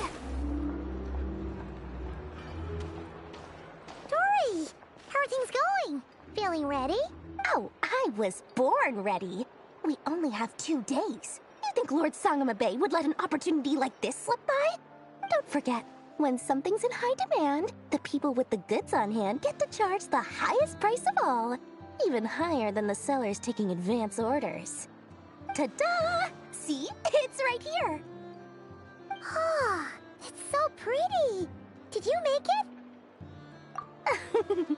No, I have a supplier. We go way back, so he made me a very attractive offer. Aha! No wonder you were talking about lucky charms at the meeting. You've been getting Kaveh to make them for you. That's not the full story. It actually started a while back as a project between me and the Dendro Archon. Mage Alice once warned me that this world won't stay safe forever. There may come a day when everyone faces a great crisis. I passed this on to the Dendro Archon, and she secretly brought together a research team made up of Sumeru's top scholars to invent a technology that could keep people safe.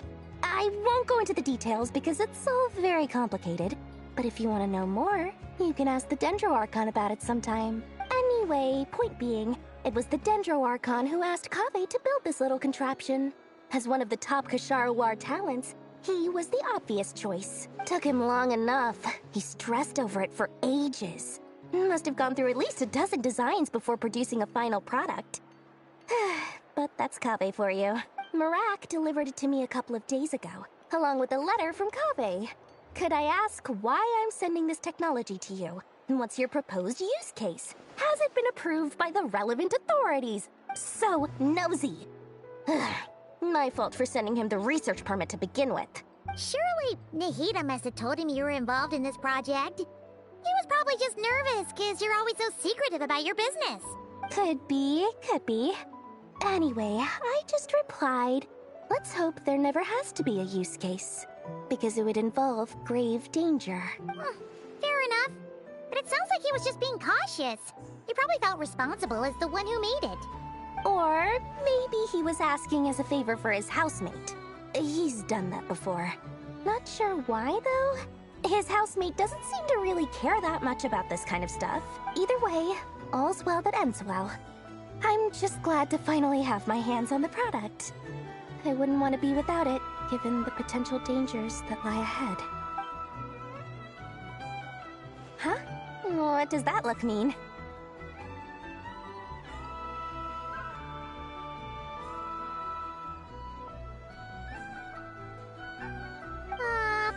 Paimon's just super surprised.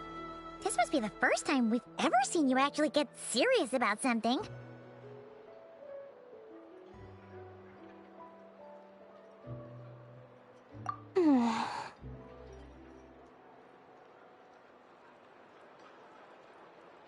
Well, a long time ago, I made a promise to myself. I promised that I was gonna live every day of my life with a big beaming smile. Obviously, Mora plays a big part in that. But there are always gonna be times in life when you have to give something back. That could mean paying back a debt, returning a favor, or showing some kindness. Alice has been a huge help to me over the years. She was the first investor I ever had. And I want my investors to know that Lord Sangama Bay is the best in the business. And more than that, no one knows what the future will bring. Whatever happens, I want to make sure the Dendro Archon and all of Sumeru is prepared to face whatever comes. Oh, that? I was just making sure Nefer and I are square. Don't be thinking it was some sort of benevolent act. I'm no saint, so don't treat me like something I'm not. My priority is doing the business that I want to do. So long as my conscience lets me, but it usually does. That's the Lord Sangama Bay business model. Alright, if you say so. I do say so, and that's the whole point. I'm a businesswoman. Don't go trying to figure out what kind of person I am. You'll exhaust yourself. Much easier for everyone involved if you just take my word for it. Oh, and could you two help me get this stuff where it needs to be? Thanks so much. You're my favorite assistants.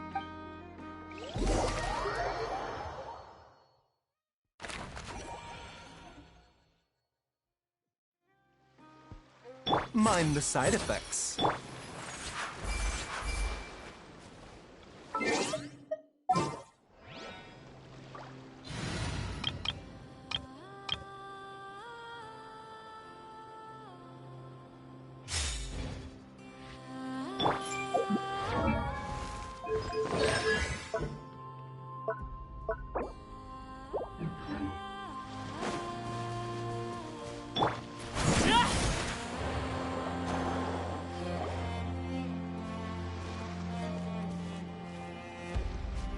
Traveler, Paimon, it's good to see you. Everything going smoothly over here? Sort of. As you're probably aware, Varka, Diren, and I captured some abyssal creatures from the Wild Hunt. Per the plan, we dissected however, come with some troubling implications. What? You can actually dissect the wild hunt? That depends on your definition of wild hunt and dissection. Harmless, lifeless. These words are accurate descriptions. The wild hunt is an interesting phenomenon. In and of itself, it doesn't seem to possess anything akin to a human personality. But taken as a collective, the medium through which the wild hunt is summoned does appear to have a soul.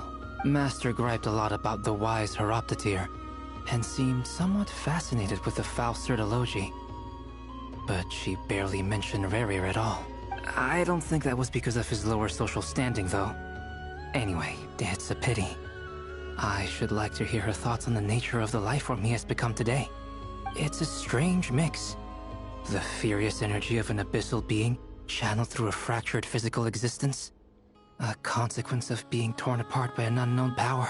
Perhaps the only explanation for his survival in this state is that he sacrificed a degree of individuality in exchange for a continued existence. Oh, sorry. Once I get talking about interesting research, I have a tendency to go on indefinitely. Back to our research findings. Essentially, they confirm my hypothesis. Rerir's corpse is completely contaminated by the Abyss, and the effects are irreversible.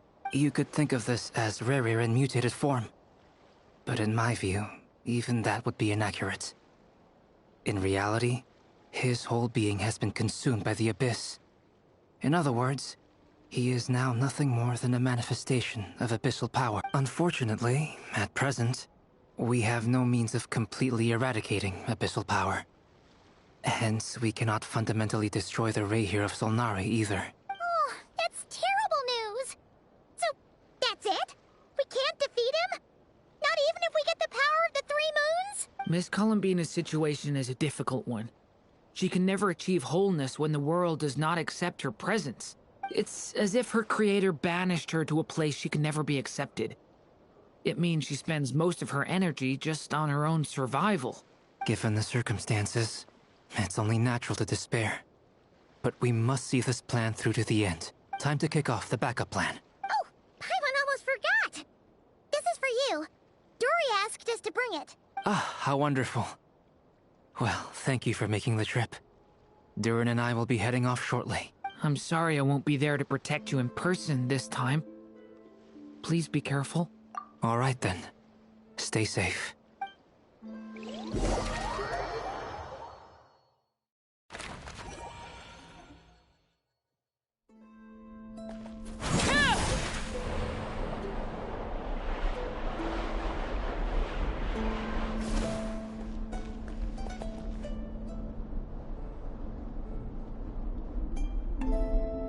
Miss Lauma, is everyone here? Yes. The fate of my flock is in your hands, Grand Master Varka. Please keep them safe.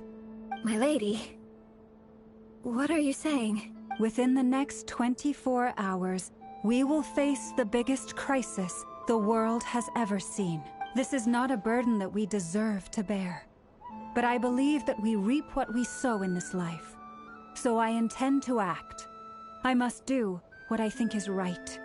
For me, that means fighting for the... This gentleman is the Grand Master of the Knights of Favonius, Varka, Knight of Boreas. In my absence, please follow his lead. Hey, everyone. Guess I should introduce myself. Well, to start with, I know my way around a battlefield. Biggest strengths are honesty and hard-workingness. Anyway, point is, I don't intend to let Lauma down. I'm gonna do everything in my power to keep every last one of you safe and sound.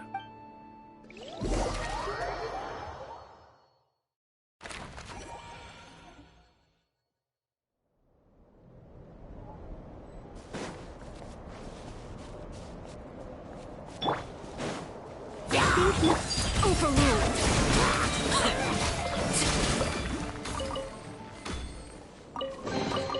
What greater pleasure is there than the unexpected?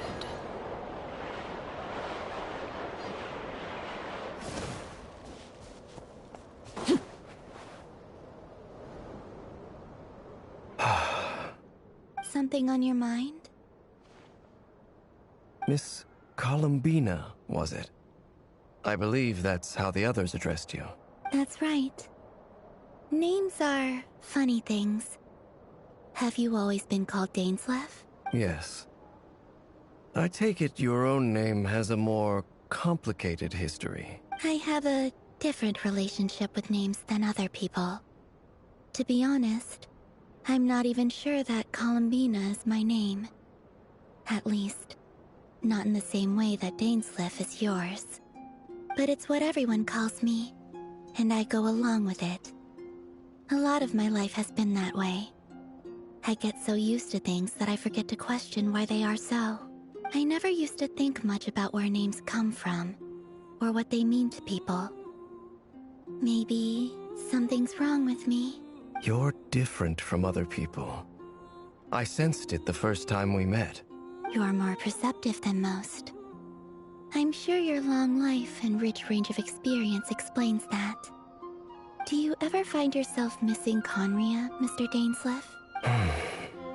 Difficult to answer. I have dreamed of the past many, many times. Sometimes I'm fighting tooth and nail.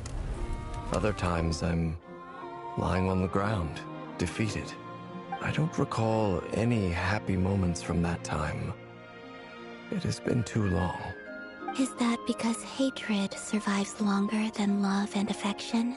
That would not be for me to say. I make no excuses for the grudges I bear. But whatever the reason, I remember little that was beautiful or sentimental. Thank you for your help with the Rerir situation. Without your efforts, I never could have learned the hidden truth of his story. You're welcome. I know he's your friend. Friend? He betrayed me. And I never really understood what he was going through in life. Some friendship, that is. Okay. So, do you plan to fight him with us? You see, you're torn. Now you know what really happened. You see the things he's done in a new light. I need some time. Of course. I completely understand. Anyone else in your position would feel conflicted too. Actually, I went through something similar myself recently. Something happened that changed my perspective on a situation. A situation I took for granted at the time, but now I feel very grateful for it. You mean the Harbingers who still support you, even though you've left the Fatui? Yes. I always thought they were only helping me because Harbingers are forced to work together. But then I abandoned them. A warrant was even put out for my arrest. Yet even now, they support me. Which means I was wrong about them all along. Clearly, they view you as a friend. I feel a little guilty now. I regret not seeing their help for what it was, and not treasuring it. I see the guilt that you're feeling now, because I feel it too. Hopefully, talking about it will do us both some good. Have you noticed that the Traveler and Paimon are over there? I think they've been listening. Huh. Shall we say hello? Sure. Hello. Ah! They caught us!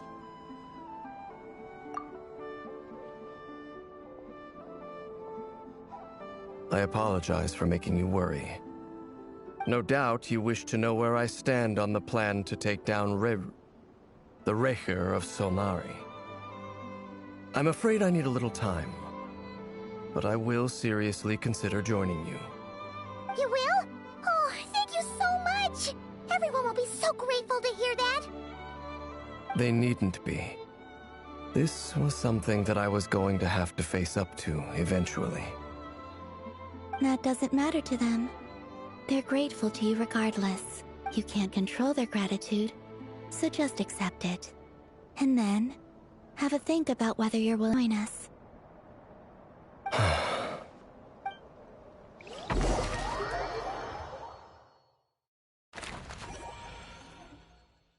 It's nearly showtime! Let's go rendezvous with the others. You know the place.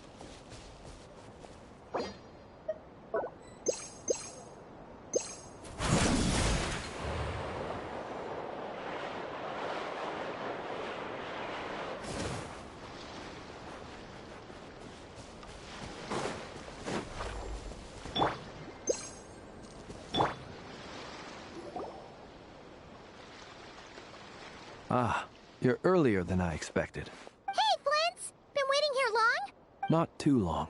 I came a little early so I'd have some time to think. Are you nervous about the battle? Quite the opposite.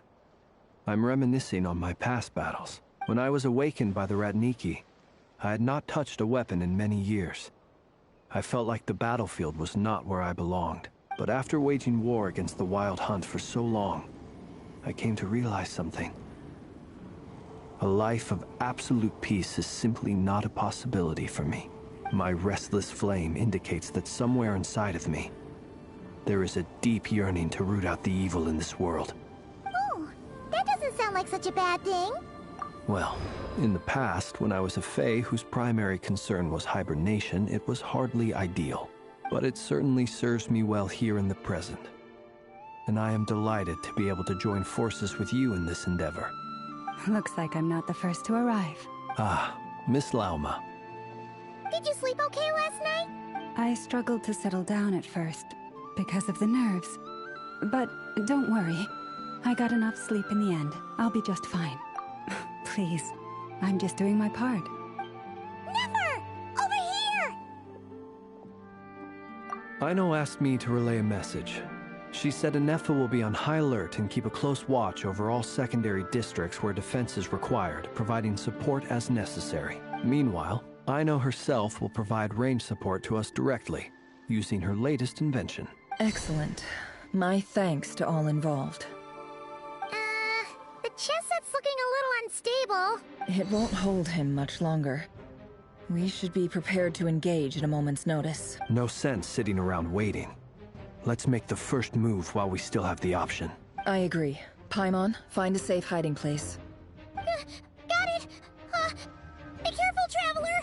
I will.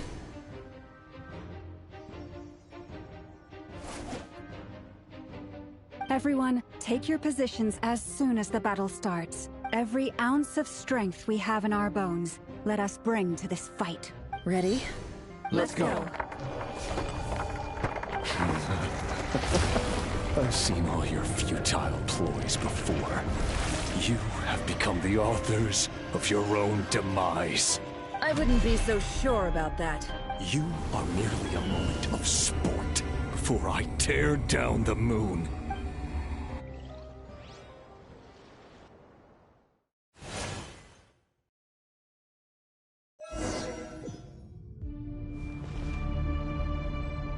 Let me help!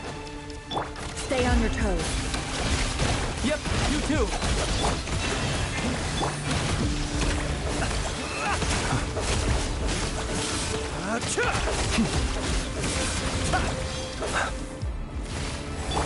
Go! Lush as the moonlight. Observe. Hunt them down!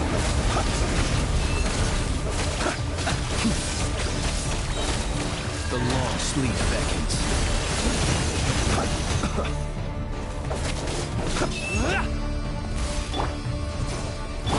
Receive my blessing. No more lies. By the frost moon of old.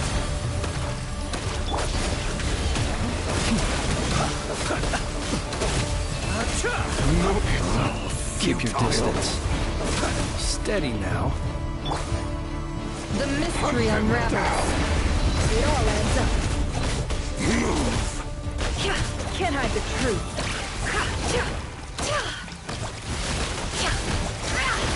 The moonlight betrays you. A grave transgression. Close your eyes. The night comes. Hunt them down! Are you quite finished? Be silent. With one heart, we pray. It all adds up. The moonlight betrays Seek you. within. Hunt them down. Can I the truth? Move. Go! Bombs away! Observe. It began with the moon, and so shall it end. The moonlight. The moon will protect betrays you.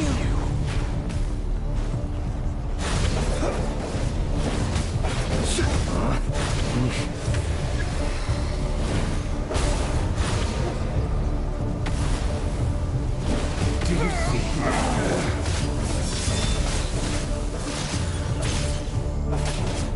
Forrest? From here, when will it be as you foretold? Move!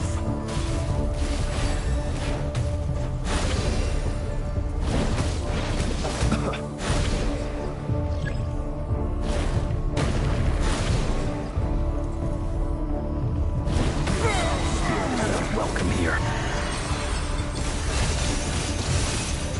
By the frost moon of old. The mystery unravels. Wipe out! Go!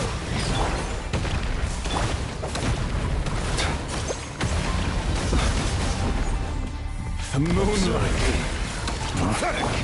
Can I the truth? Move!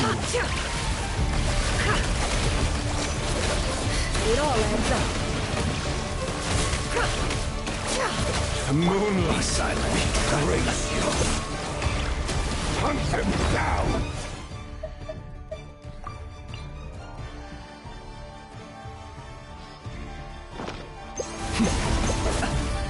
Move! It's all futile dust. Can I the truth?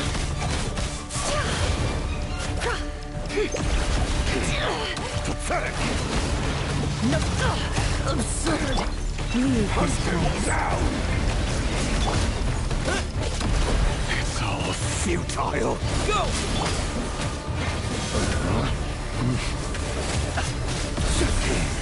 Pathetic! The deception ends here. For the everlasting forest, you poor lost lamb. It's all futile. Close your eyes. Be silent. Fear the dark. Steady now. Pathetic! Fear the dark.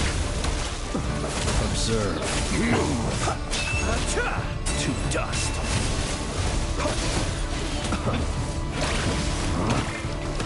It all adds up. The moon is futile. Forest? Hunt them down! Water jet! Be silent. Observe. Your little game of heroics is over. Who wants to go first? No. Get out of my sight! No! We've been separated! Will it take? You okay? Never! Where are the others? Stuck outside the barrier. I guess he really doesn't notice. I told you before. Knowing too much is always a death sentence. Destroy! Be careful what you wish for.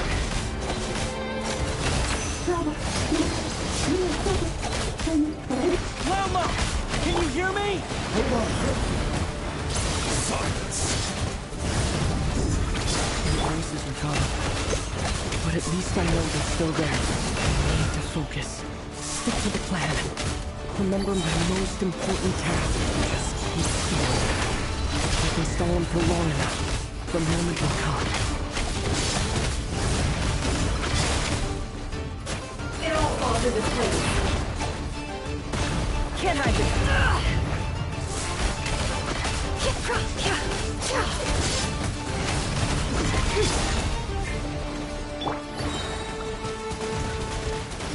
Go! Yeah! The mystery unravels. It all adds up. Time to come clean. How unfortunate.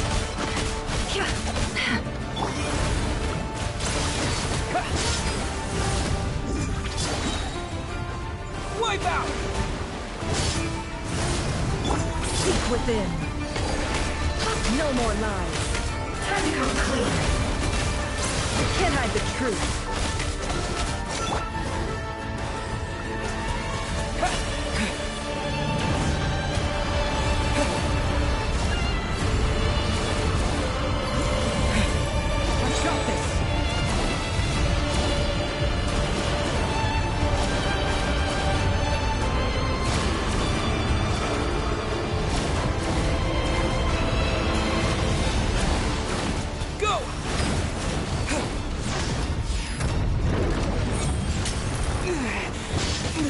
Broken. I can't keep this up. Don't push your luck. How much power will it take?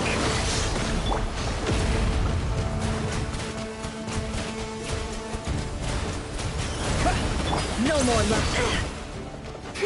Let's see what you're made of. It all adds up. Destroy. The mystery unravels. Bombs away! Water jet! No more lies. Let's see what you're made of.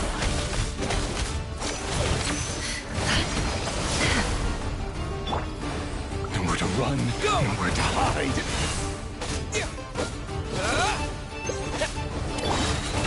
The deception ends here.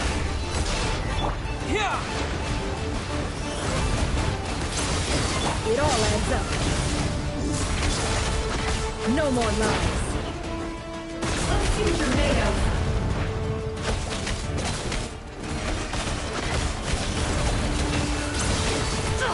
Absurd. Bombs away! Seek within. Let's see what you're made of.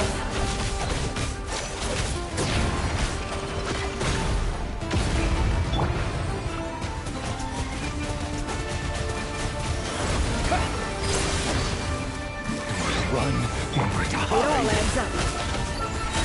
The deception ends here. Wipe out!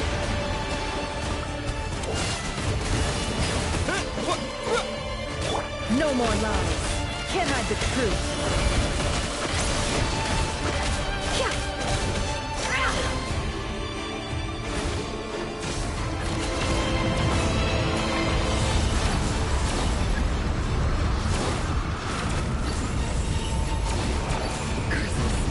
There's no other way.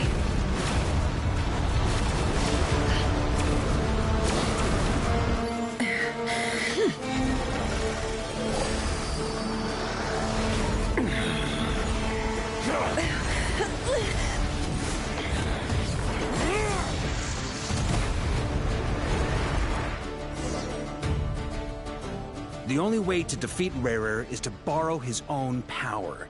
That means Columbina will have to disappear while you two bear the brunt of his attacks. You have to hold on. Find a way to keep him focused on killing the two of you.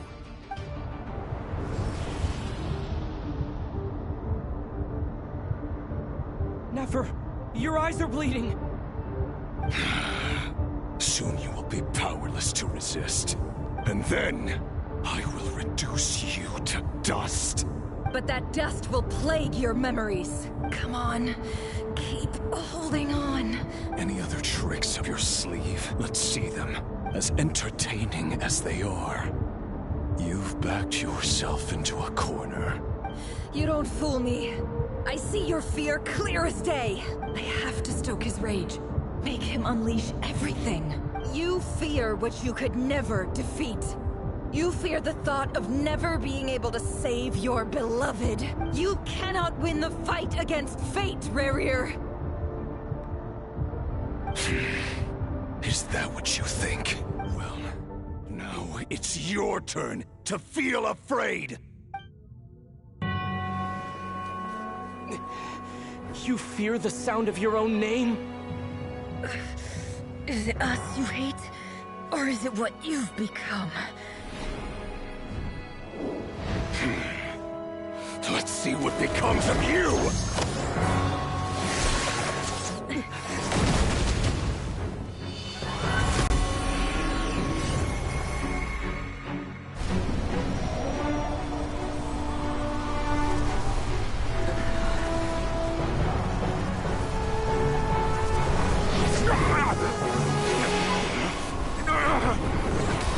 What's happening? That power. I've seen it before.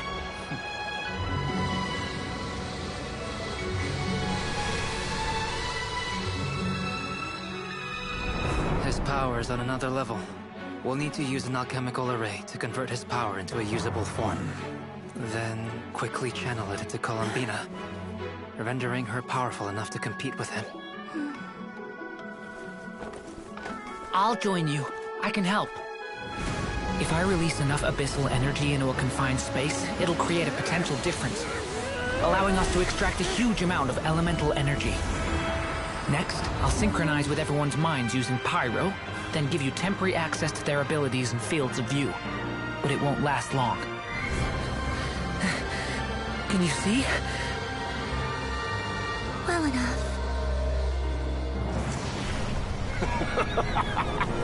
So, we have a student of Gold Rheindotter in our midst.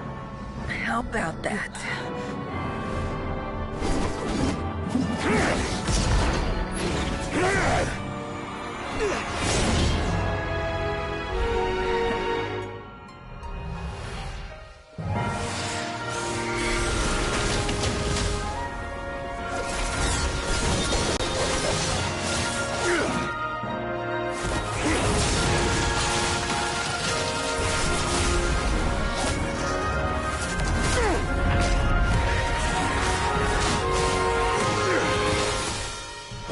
You use my own power against me? Just like how you stole Kuvaki. Look familiar?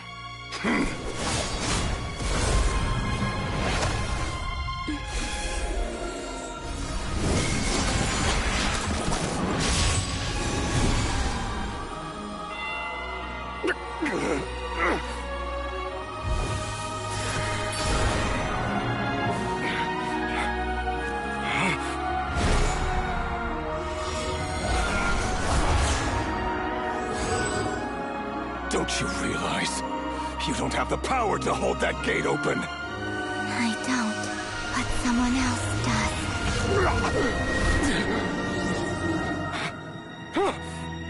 Goodbye, Rerir.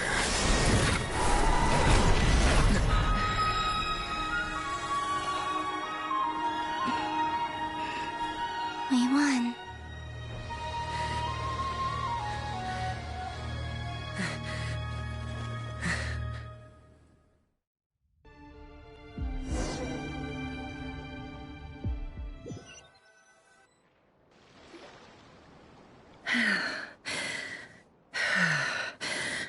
Nefer, how are your eyes? They're fine. Apart from the blindness, of course. It's not too late. Let me handle it.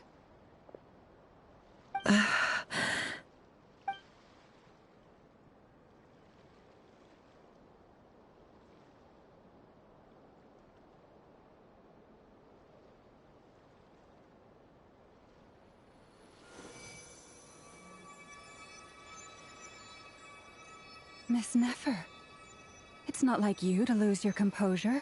That was the most reckless thing I've ever seen you do. Reckless how? The situation was critical. Our lives were at stake. We had to do something. Even so. Okay. I guess you're right. Under the circumstances, it was a wise decision. You traded your eyes for an incredible victory. In business terms, I suppose that's a huge return on investment. I'd be hard-pressed to argue otherwise. Still, I don't like this outcome. And I don't want you to lose your sight for good. People suffer when they make sacrifices they shouldn't have to make. Whether that means faith, strength, or in this case, your ability to even see. I had hoped you could win without sacrificing so much as a single hair on your head. Thank you. Really. All done. Don't try and open your eyes just yet. We'll see how you're doing in a couple of days. Until then, please follow your recovery plan to the letter. I'll send full details through Yehoda. For now, just get yourself home, relax, and rest. My dear friends, we have fought bravely and achieved a spectacular victory. A dark cloud has been lifted from the skies of Nodcry. All in this land will be grateful for what you have done. The moon will remember this day. Thank you both.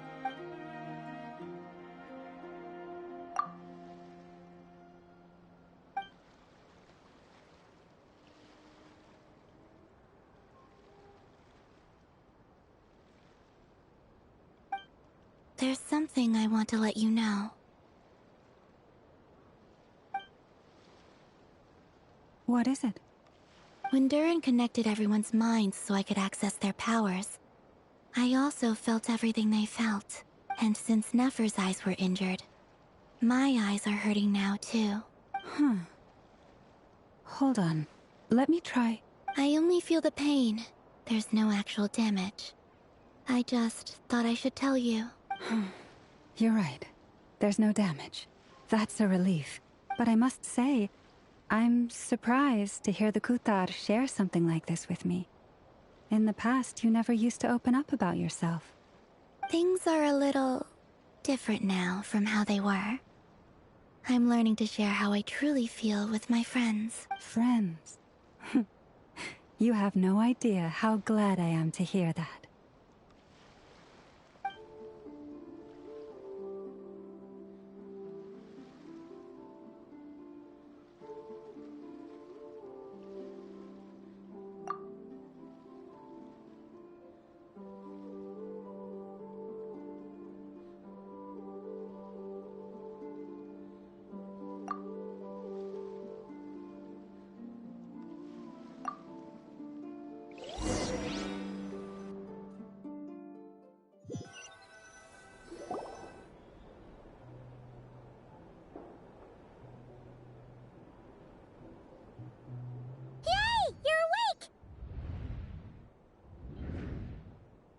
How are you feeling?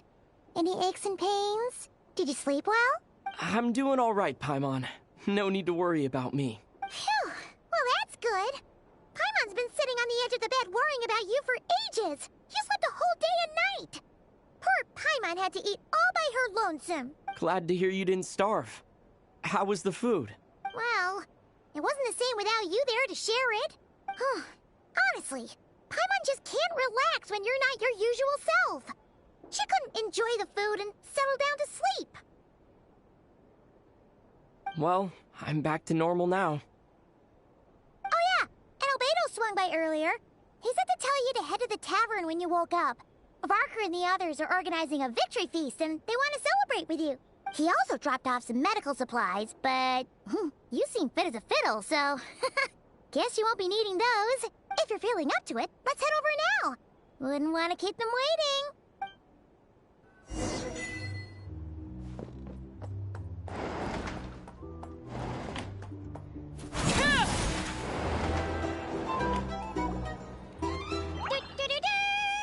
We're here!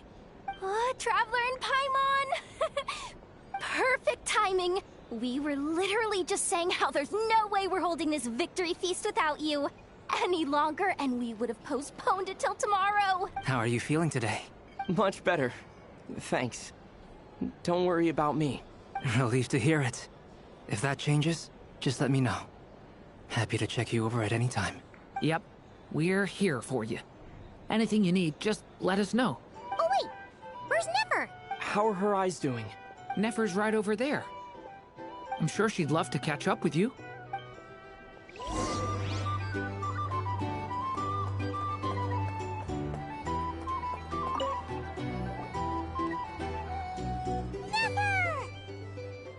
Traveler, Paimon, are you recovering well?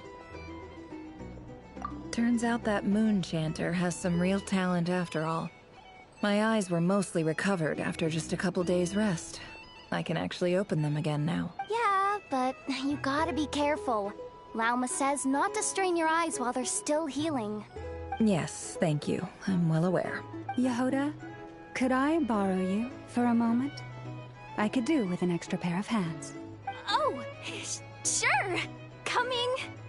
Did you hear that? I gotta go help Lauma for a second. You guys chat among yourselves. I'll grab us some drinks on the way back. Paimon, you still like 'em sweet? You bet! Make it extra sweet, because Paimon's earned it! Sure thing!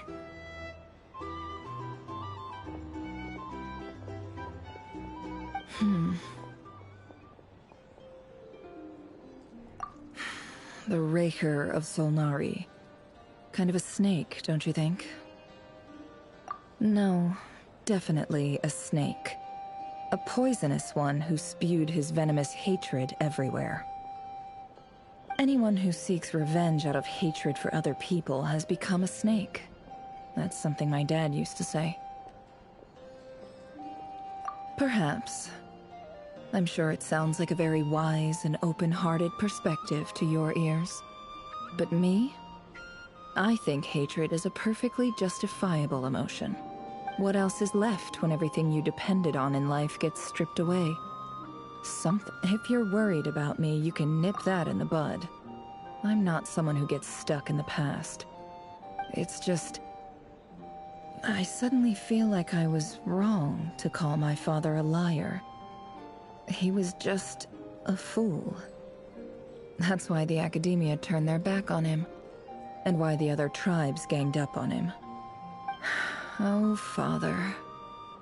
How much better things could have been if you were a skilled liar. Look at the Ibis King. Thoth is a fiendishly cunning liar.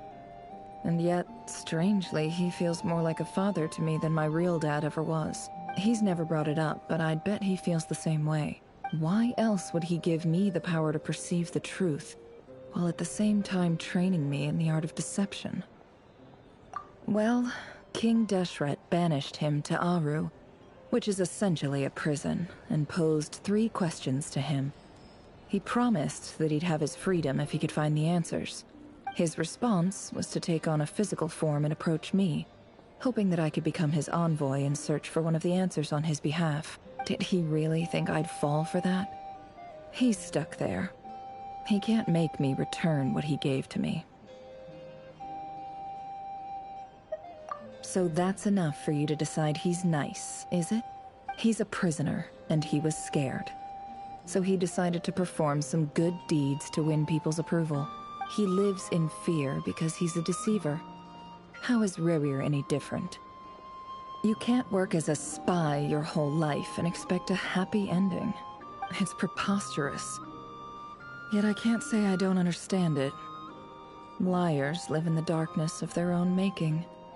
But it's still human nature to want to go on living. They say that a liar's soul is the most worthless thing in the world. What do you think?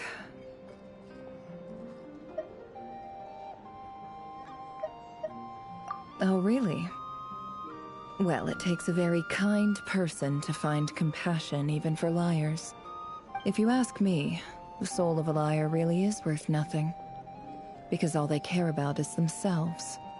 For example, when something good falls into my lap, I don't go sharing the news around. Stops other people trying to steal it from me.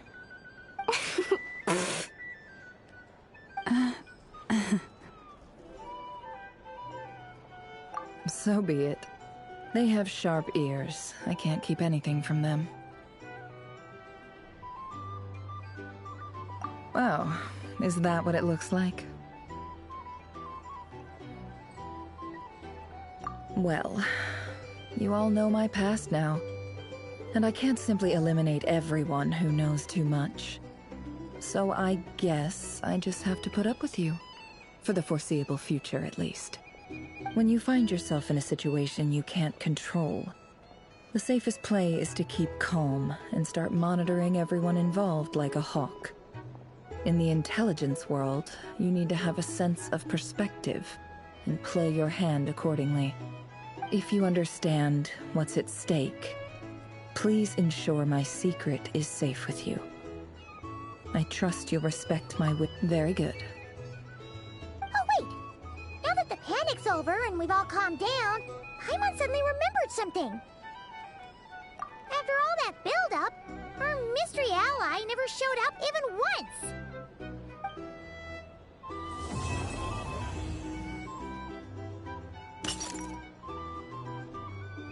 Huh? Am I imagining things?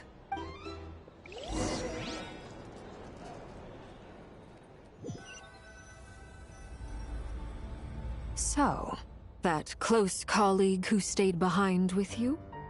What's he been up to recently? Don't know, don't care. I get more normal human interaction from hanging out with Bosco too than him. Although, now you mention it, he hasn't bothered me in a while. I wonder if... If he's disappeared without a trace, it's the biggest gift he ever gave to the world. But I somehow doubt that's what's going on. He won't lie low forever. So we'd better stay on guard.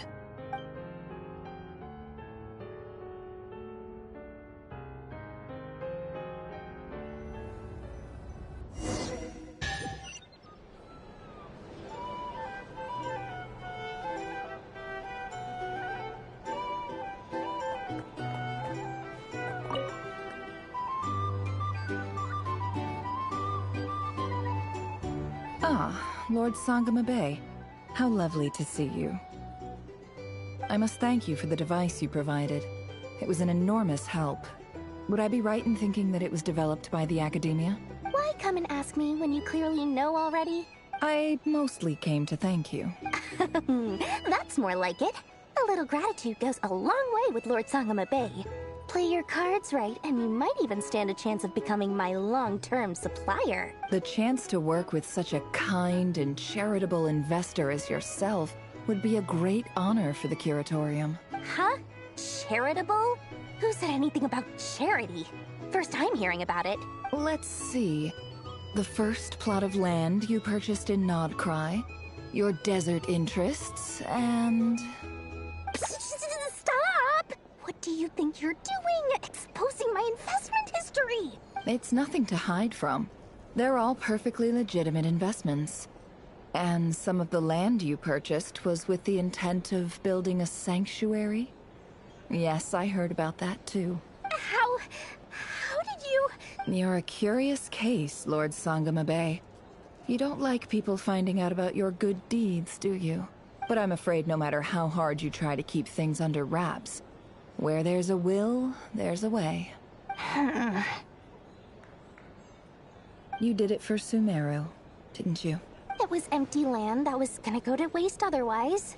I figured if I built something there, it might at least get some use in an emergency. Disasters are capricious things. They strike without any warning. I've lost family to a disaster before, and I don't want to lose any friends or business partners if I can help it. My elder sister used to dream of finding a sanctuary. Somewhere with plenty of food, water, and medicine. Where everyone could live happy lives. It was something I looked into. But after discussing things with the Dendro Archon, I decided on a more effective strategy.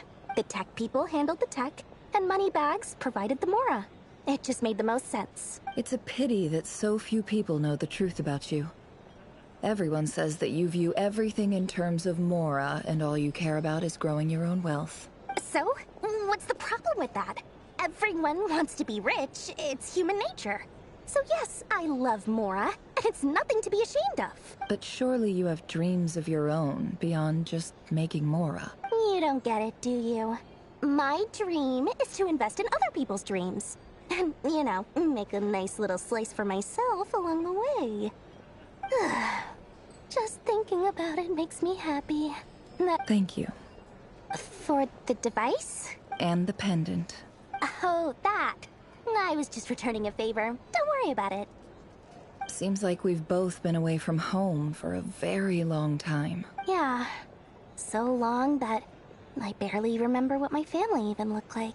That would be your mother, father, and sister? Yeah. though it's been years since my sister passed away.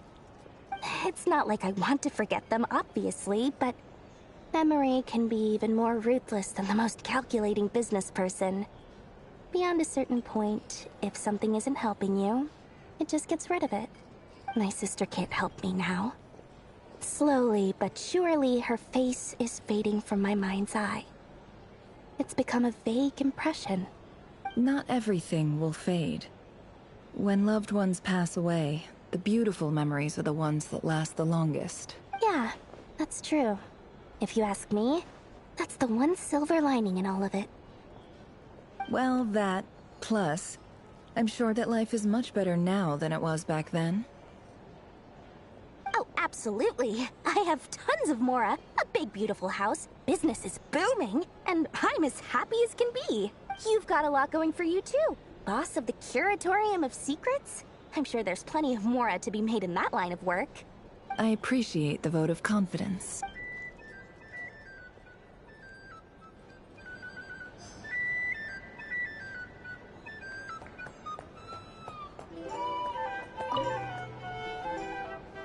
How have you been holding up? Any adverse reactions? If you start to take a turn for the worse, make sure you tell me right away. You don't need to worry about me, Grandmaster. I'm fine. I mean, I barely did anything, so... What? You're too humble, young man. You played an indispensable role in the battle for Nodcry. We can't thank you enough for your support. Sometimes, when people praise you, it's because you deserve it. The best thing is to accept it calmly and with grace. It's important to learn how to respond to words of admiration. Let's do a quick demonstration. Albedo, that was an incredible feat of alchemy. The pressure was on, but you worked flawlessly at lightning speed to get the job done. Thank you. I can't take all the credit, though. Durin played a big part in forming the alchemical array. See? Did you catch that? A masterclass in how to take a compliment. Okay, yeah. I did work pretty hard to help prepare for the battle. No point denying that. Hey, you guys! Hey, look who's bounced back. Looking good, Traveler. Seems like you've recovered. You won't need to take any more medication. Can I get you a drink? Huh? You know how to order at a bar now? You've sure learned a lot recently. Handling a drinks order is ridiculously simple compared to alchemy. Don't worry, I'll blend into society yet. Paimon believes it. You're clearly a fast learner, just like your brother. To be totally honest, though, Paimon didn't quite follow all the details when you first explained the plan to us. Don't worry, that's completely understandable. Unless you're a student of alchemy, it's hard to grasp the principle and how the process works. To put it in the simplest terms, we saw how our enemy stole the power of Kuvaki. And that gave us the idea of stealing his power to turn it against him. When facing an enemy you have no hope of defeating, it's best not to engage them in battle. So, instead of looking for a way to overpower him, we decided to help Columbina get strong enough to at least stand up to him in a fight. For this to work, we had to analyze his modes of attack, confirm who his main target was, and make sure that he wouldn't go beyond the range of the alchemical array. For added security, we prepared a total of 4 arrays. But to mitigate the impact of the battle, we identified one location in particular as the ideal spot, which is where the confrontation took place. The alchemical array absorbed his abyssal power. Then Durin processed it to render it usable by Columbina. That power enabled her to do what would otherwise have been nigh on impossible.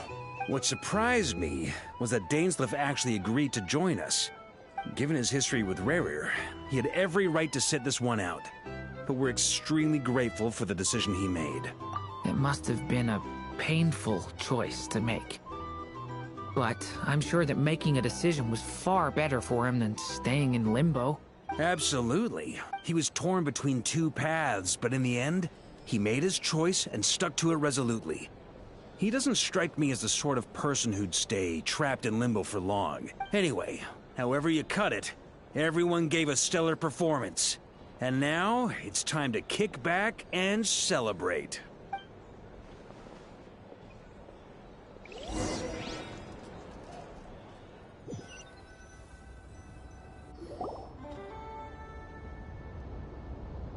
That's the only reason you're here?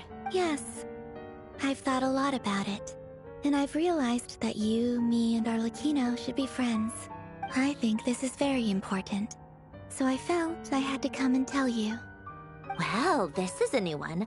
I'm so moved. I can't even hold my teacup. If that's all, you can leave now. Do you not want to be friends with me? Or is it that you prefer being co-workers? What is this, Columbina? Are you deliberately testing my patience threshold? Right now, my politeness module is active. But if you say another word, I swear I'll shut it down. If your politeness module was active, wouldn't you say the word please at some point? Polonia, please see Lady Columbina to the door. Will you still invite me to your next tea party? What? Yes, I think you will. Bye-bye, dear Sandrone.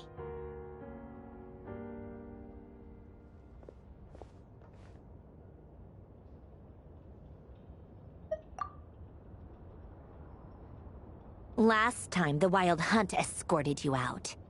Would you rather I handled it myself this time? We just wanted to, see how you were doing now that it's all over. Why? Out of concern for my safety?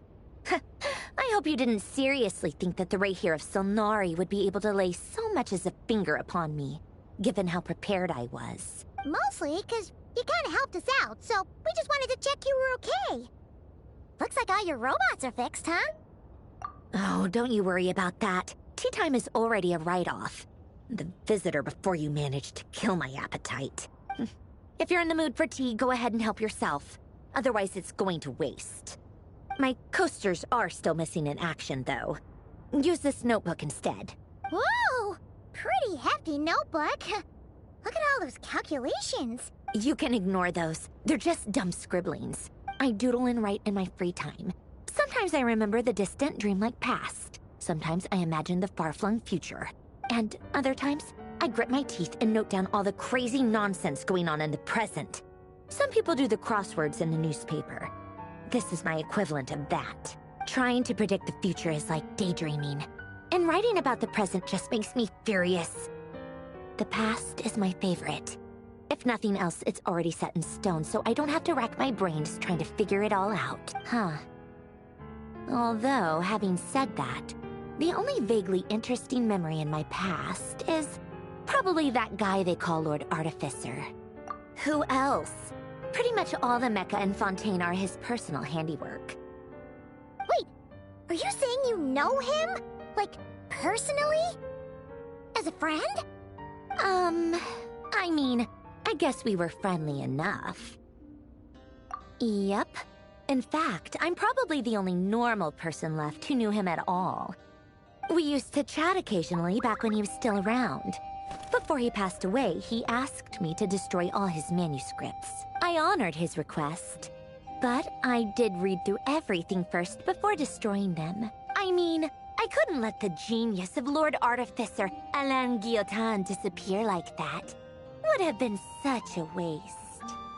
So, that's where the formulas in your notebook are from? I just told you. Those are my equivalent of crossword puzzles. They're just dumb formulas that I solve for fun when I'm bored. Alain's work was like epic poetry.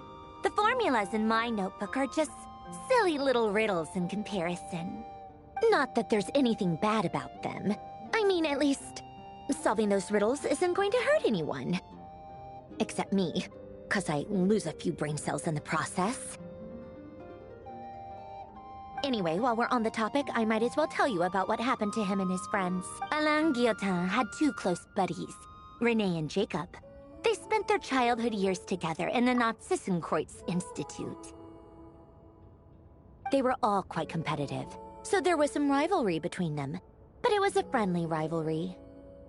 But beneath the friendship and the rivalry ran something deeper, a sense of nostalgia for the past. Unfortunately, childhood would end.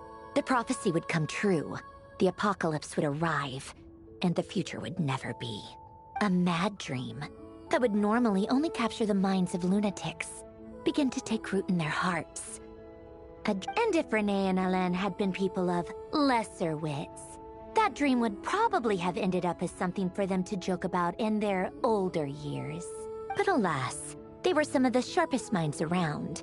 They nurtured that dream with the full power of their intellect, and it grew into something that ate away at their souls. The first of them to fall under its spell was Renee. Against Alain's wishes, he persisted in experimenting on a mutual friend of theirs to try and save their life. Alain did not approve and parted ways with Renee. It's complicated. Alain wanted to believe that Renee only did what he did for the sake of their friendship. But when he told me about what happened, I could tell he still had some suspicions about Renee's motives. Perhaps the seed that would grow into a nightmare had already sprouted in Renee's mind. Even then. The next time they met, Renee's soul had been completely engulfed by the dream of salvation. His futile attempt to change the tide of fate only resulted in a wave that swallowed up the world, even before the apocalypse came. And although that wave died down eventually, I hear that it just recently came back with a vengeance. As I understand, Renee wanted to live out his dream of salvation once more. But I'm told that the attempted resurgence finally died out for good. At long last, Renee awoke from his deluded dream. Though of course by then it was far too late. What do you think of Renee? Do you admire his transcendent genius? His view that any price was worth paying to achieve the lofty goal of saving the world? Or do you despise him? Dismiss him as an evil madman who wrought havoc on the lives of everyone around him as he pursued his delusional dream? Same difference, really. Just a matter of perspective. What a cop-out. But I suspect you'd have a more incisive and insightful answer if we dug into it further. I don't like fanatics who give up their whole lives for their ideology. Nor do I like fools who let their delusions take control. Maybe I could understand if Renee had just been an ordinary person. But he had a sage-like intellect. And still managed to get himself lost in the labyrinth of his own desires. Anyway, that's enough about Renee. Now, moving on to Alain Guillotin, the Lord Artificer. He managed to put a stop to the first storm whipped up by Renee. But after that, Alain lost his friends and family. To his credit, I suppose, the loss of his family and friends was purely a tragic accident. It's not like Alain sacrificed them for his cause or anything. After that, the only thing supporting his work was the same dream that had dragged his closest friend down to the abyss. But although the desire to save Fontaine drove him to found the Fontaine Research Institute, Alain continued to reject any form of transcendental knowledge or power. He was suspicious and fearful of it, having seen the way it had affected his closest friend. I think that formulas and machines derived solely from human intellect were the only thing that gave him a sense of spiritual comfort. Yet Alain's intellect was simply too great. It barely left him space to breathe in his lifetime. Once he realized that the end of his life was approaching, he finally accepted the truth. The Nazissenkreuz Institute needed someone, and a human being, to see its story through to the end. He quit working on his formulas, trading them in for the fairy tales that had played such a formative role in his childhood, but which he barely touched in his adult life. He told me that the director of the Nazissenkreuz Institute used to read those fairy tales to the children as bedtime stories. Apparently, they worked wonders at sending kids off to sleep. I think that all he wanted at that time in his life was to be able to sleep deeply without being plagued by depression. By that point, nothing else really mattered. At the very end, he laid down to rest in the ruins of the former Nazissenkreuz Institute orphanage, while the Fontaine Research Institute he had founded continued tirelessly with its work. Many years after that, tensions over competing dreams would once again cause a rift, this time between members of the Fontaine Research Institute. But the actions of those fools had nothing at all to do with Alain. And that is the story of two people from the Nazi-Kreuz Institute who both wanted to save the world. One went all in on his fantasy of salvation without ever looking back, and ended up calmly sinking to the bottom of the deepest sea. The other sought desperately to burn bright in his life, even though he wasn't sure where he was going. I do sometimes wonder, why is it that people like them have such grand hopes of saving the world? Even the grandest tree starts as a tiny seed. So perhaps, for each of them, their mission to save the world began with a very simple desire: to save themselves. They were young children with friends and family who mattered to them, desires to explore the meaning of life, ambitions to have a successful career. They didn't want to see all of that taken away in one fell swoop. Or maybe they just wanted to find something to anchor themselves within the chaos, to stop them getting quietly swept away by the storms of life. But instead, the search for their own salvation took them down the rocky road laid out by fate. Do you think the desire to save oneself is enough of a justification to try and save the world? The way you said that sounded just like Alain. I asked him the same question back when he was in his prime, putting all of his energy into his work. He gave the exact same answer as you did. No elaboration, just a quick short answer before getting right back to his work. He was always that way. All right, tea time's over. I owe Arlecchino a favor for telling me these stories. I'll have to bring a whole sack of gifts the next time I visit the House of the Hearth. I'm gonna go tinker with Polonia now. You guys can do whatever you want, as long as it doesn't involve interrupting me. Polonia, exit hibernation mode. Begin diagnostics.